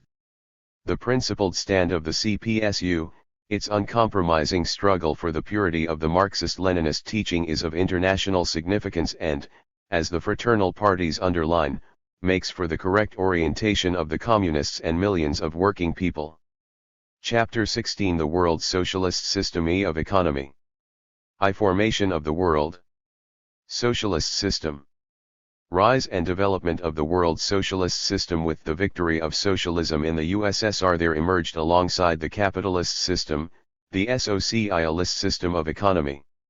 With the victory of socialism in a large group of other countries after the Second World War, socialism became a world system. The rise and consolidation of the world socialist system greatly altered the balance of forces between socialism and capitalism throughout the world. The transformation of socialism into a world system was a striking demonstration of capitalism's historical doom. It ushered in a new stage in the struggle between the two social systems, the struggle that has become the principal feature of the general crisis of capitalism. The main contradiction of our time, the contradiction between developing socialism and moribund capitalism, has entered a new, higher stage. The principal distinguishing feature of the present-day world is that the world socialist system is becoming the decisive factor in the development of human society. This is the result of the logical course of history at the current stage of social development. The world socialist system is a social, economic, and political community of free, sovereign nations. Advank 237. Ing towards socialism and communism, united by their community of interests and aims and the close bonds of socialist internationalism. The socialist countries have an economic basis of the same type: public ownership of the means of production, a state system of the same type, the rule of the people led by the working class, a single ideology Marxism-Leninism, common interests in defending their revolutionary gains and their national independence against imperialist encroachments, and a single supreme goal: communism. The world socialist system is the decisive force in the anti-imperialist struggle. It furnishes indispensable assistance to all forces fighting for liberation. As a result of far-reaching qualitative changes which have occurred in the socialist countries and in their relations, the world socialist system is becoming stronger and is enhancing its international role.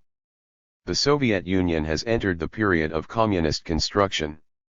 In most socialist countries, multi-sectoral economy has been abolished and the foundation of socialism has been completed. The fraternal cooperation and mutual assistance between the socialist countries has attained all-round development. The growing might of the socialist system guarantees the inviolability of the political and socio-economic gains of its countries. Revolutionary transformations in socialist countries have radically altered society's class structure. The alliance of the working class and the peasantry has become stronger. Economic foundations for the exploitation of man by man have been eliminated. Convincing proof of socialism's decisive superiority over capitalism is offered by the consistent rise in the standard of living in socialist countries. The world socialist system has amassed vast experience that is of the utmost significance for determining the ways of further development for mankind. Now it is the experience of a big group of countries and not only that of just one country that has proved the inevitability of the revolutionary replacement of the capitalist system by the socialist system, and has shown the decisive advantages of socialism. Socialism has shown mankind the prospect of deliverance from imperialism, stated the International Meeting of Communist and Workers' Parties held in 1969. The new social system based on public ownership of the means of production and on the power of the working people is capable of ensuring the planned, crisis-free development of the economy in the interest of the people, guaranteeing the social and political rights of the working people, creating conditions for genuine democracy, for real participation by the broad masses of people in the administration of society, for all-round development of the individual and for the equality and friendship of nations. It has been proved in fact that only socialism is capable of solving the fundamental problems facing mankind. The world socialist system emerged and develops in a totally different way from the world capitalist system. Capitalism became a world system by drawing fundamental distinctions between the world socialist and the world capitalist systems, an increasing number of countries in the whirlpool of the world capitalist market and spreading the relations of capitalist exploitation throughout the world. The growth of the economic ties of the world capitalist system was promoted by the financial subjugation of some countries by others and the colonial enslavement of hundreds of millions of people by a handful of imperialist powers. Socialism became a world system as a result of the liquidation of the relations of capitalist exploitation in a number of countries, the establishment of new relations between them, relations of friendly cooperation and fraternal mutual assistance. Socialism appeared on the world scene in the form of a consolidated community of countries whose mutual relations 239 are based on the principles of proletarian Marxism-Leninism, internationalism. Unlike capitalism, which divides people, socialism unites people by establishing close relations based on full equality, comradely cooperation and mutual assistance. All socialist countries take part in developing and strengthening the world socialist system. The existence of the Soviet Union, its experience, and its assistance considerably facilitate the building of socialism in the other countries of the world socialist community. Embodied in the world socialist system are new, formerly unknown international political, economic, and cultural relations. They were engendered by the very nature of the socialist relations of production and the economic laws of socialism. The world socialist system is not the unity (adecopsy) and the simple sum total of countries of the SOC1 countries comprising it. It is a basically or an earnest of the FF victories of socialism new phenomenon the one EO mankind that has tremendously enhanced the might of socialism. As far back as 1920 Lenin brilliantly predicted the need to take into account the tendency towards the creation of a single world economy, regulated by the proletariat of all nations as an integral whole and according to a common plan. This tendency has already revealed itself quite clearly under capitalism and is bound to be further developed and consummated under socialism. This tendency has been embodied in the world socialist system, which is the forerunner of universal socialist economy. One of the most important factors of the strength and inviolability of the world socialist system is the process of the rapprochement of the fraternal socialist countries, which, however, is taking place not without certain difficulties. Blazing the trail to communism, the Soviet Union facilitates and accelerates the movement towards communism for the entire socialist community. Communist construction in the USSR enhances the economic 240 might and defense potential of the world community of socialist states.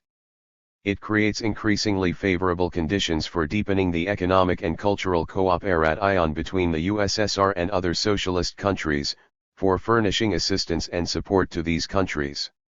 Thus, communist construction in the USSR is fully in keeping with the vital interests of all socialist countries.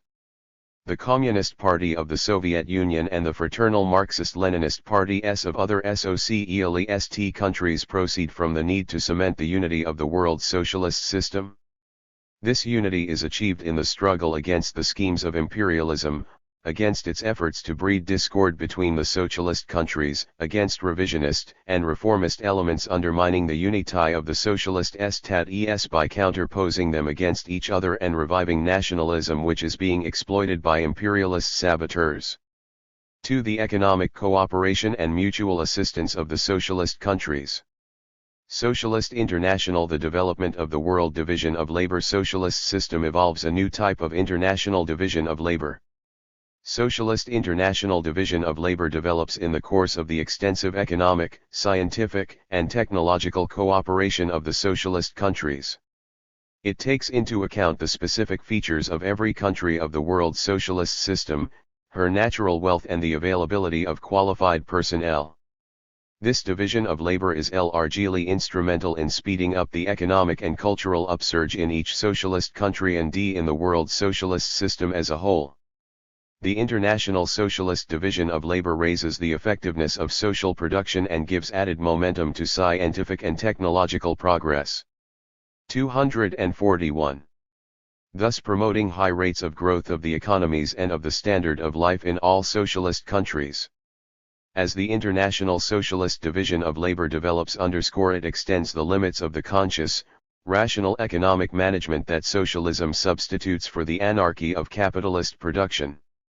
This multiplies the strength of each socialist country and of the entire world socialist community. The increasing utilization of the advantages of the International Socialist Division of Labor on the basis of the Leninist principles of proletarian internationalism and fraternal mutual assistance strengthens the world socialist system. As the world socialist system development of economic grows and strengthens the cooperation between socialist countries Nam 1C cooperation between the countries comprising it develops and acquires more perfect forms. Initially their economic cooperation was based primarily on bilateral foreign trade and scientific and technological exchange.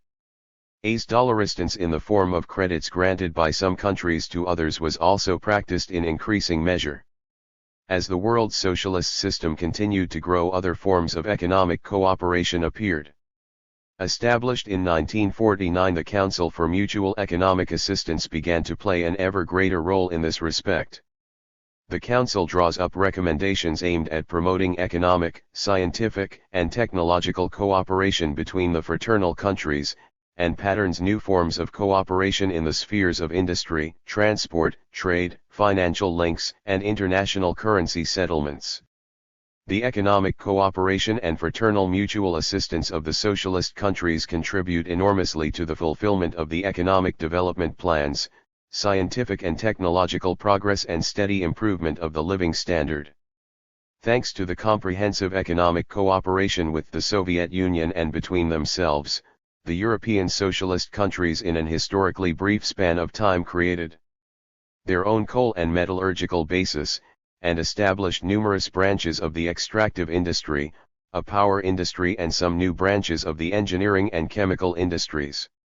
The scale of production has increased in the socialist community and dozens of new branches mass-producing thousands of new types of manufactured goods have been established.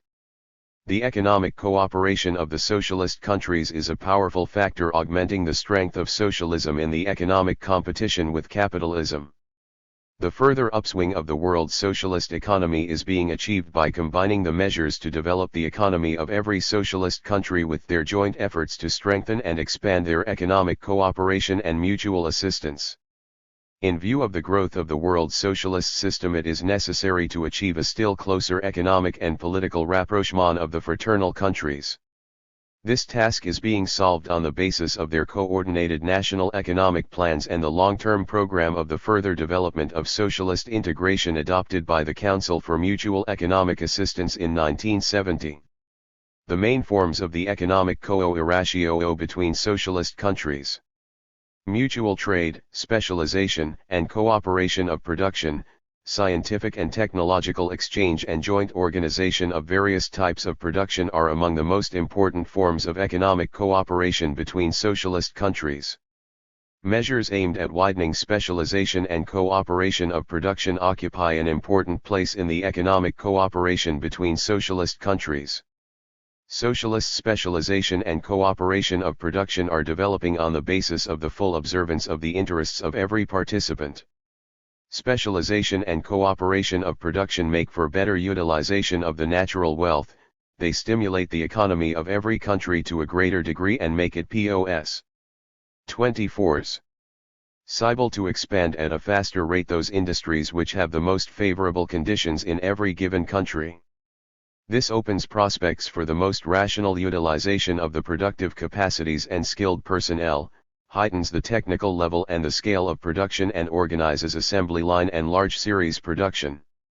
Of vital importance for accelerating technological progress in the socialist countries is their scientific and technological cooperation. The coordination of their efforts in the field of theoretical and applied research and designing is becoming a serious factor ensuring the rational utilization of the resources of the world socialist system. The existence of the world socialist system enables the socialist countries to find joint solutions to complex tasks. A striking example of the economic cooperation between socialist countries is the construction of the giant Druzhba oil pipeline linking the Soviet Union, Poland, the German Democratic Republic, Czechoslovakia, and Hungary. The piping of Volga oil to the banks of the Oder, Vistula, and Danube costs only a fraction of railway costs. Each country using the pipeline has contributed her share to the construction of this giant project. The existence of the world socialist system, the development of economic cooperation between the fraternal countries and the international division of labor. Approximation of the levels of economic development of the socialist countries have created a real possibility of closing the gap in the economic and cultural levels between individual countries they had inherited from capitalism. Socialist interstate relations rest on full equality of large and small countries. The mutual assistance and exchange of experience, notably the mutual exchange of scientific and technological achievements, and cooperation in the development of natural resources ensure the approximation of the economic development levels of the countries of the world socialist system. Within the framework of the world socialist system, the formerly backward countries have in a short span of time drawn considerably closer to the level of the advanced socialist countries thanks to the assistance of the latter. But the degree of the development of the productive forces in the socialist countries is still not the same. The rise and the approximation of the general economic level of the socialist countries is being achieved mainly through the full utilization by each country of her domestic resources, the improvement of the forms and methods of economic management, consistent application of the Leninist principles and methods of socialist management, and the effective use of the advantages of the world socialist system. 3. Economic competition of the two world systems. The principle of peaceful the transition from capitalism coexistence between he to socialism extends over along two systems and their DFL D H economic competition pertain a story. Until at times socialist states exist side by side with the capitalist states. The simultaneous existence of two opposing social systems is an indisputable historical fact, an objective inevitability of the contemporary epoch, and one that gives rise to the question, what should be the relations between countries with different social systems? Marxism-Leninism teaches that socialist countries should consistently adhere to the Leninist principle of peaceful coexistence between countries with different social systems. This principle takes into account that the people of any country independently choose their social system. Every country moves from capitalism to socialism only when the objective and subjective conditions for doing so have matured within her. 245. At the same time, it is obvious that the principle of peaceful coexistence is inapplicable in the relations between the oppressors and the oppressed. There can be no peaceful coexistence in the class struggle between the bourgeoisie and the proletariat, and in the national liberation struggle in colonies and dependencies, and in the struggle between socialist and bourgeois ideologies.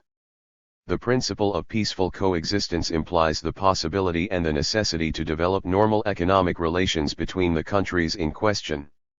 Consequently, the socialist countries favor the development of economic ties with the countries of the capitalist system on mutually advantageous lines, without discrimination and without restriction of the rights of either party.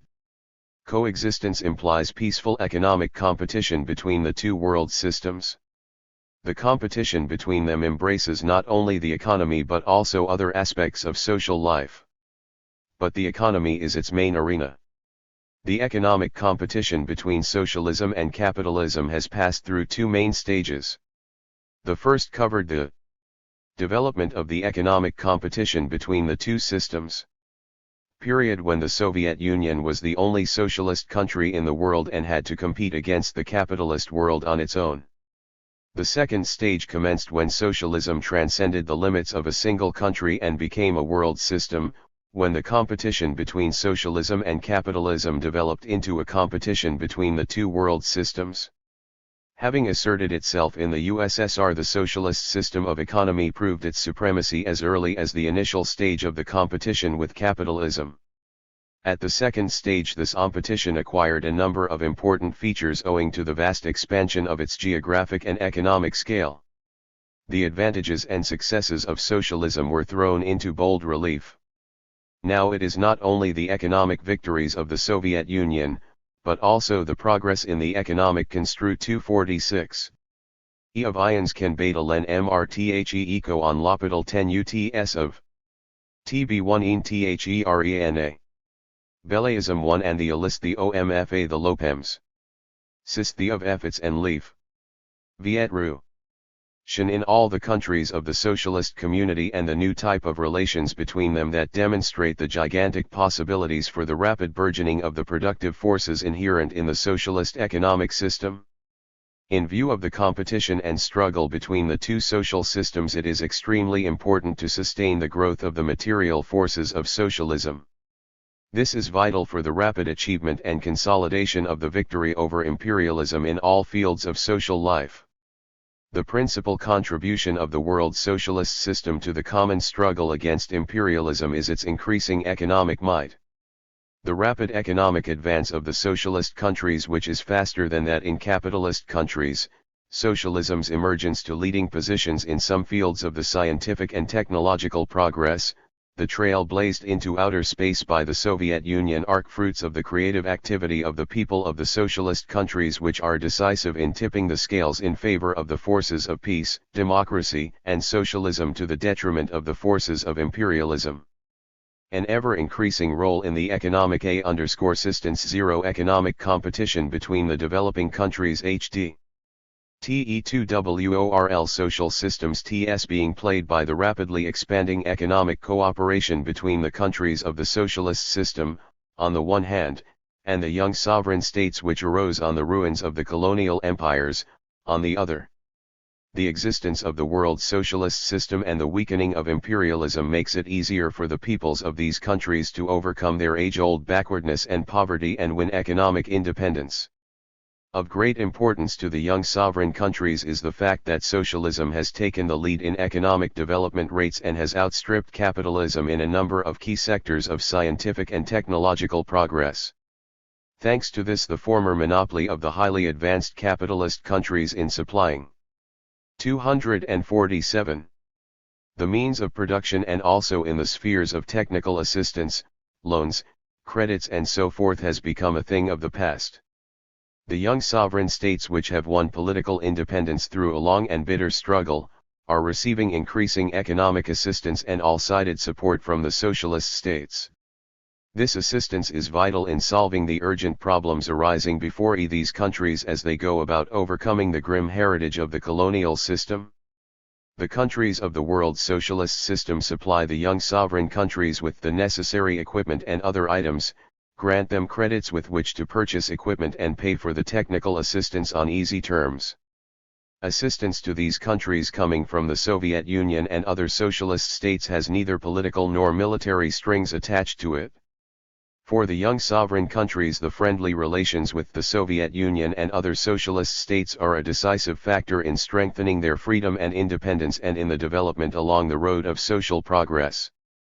As distinct from the imperialist powers, which are again endeavoring to subjugate the peoples, the countries of the world socialist system earnestly support the process of liberation of peoples from colonial slavery, regarding it as one of the prime prerequisites for the downfall of the world of capitalist exploitation.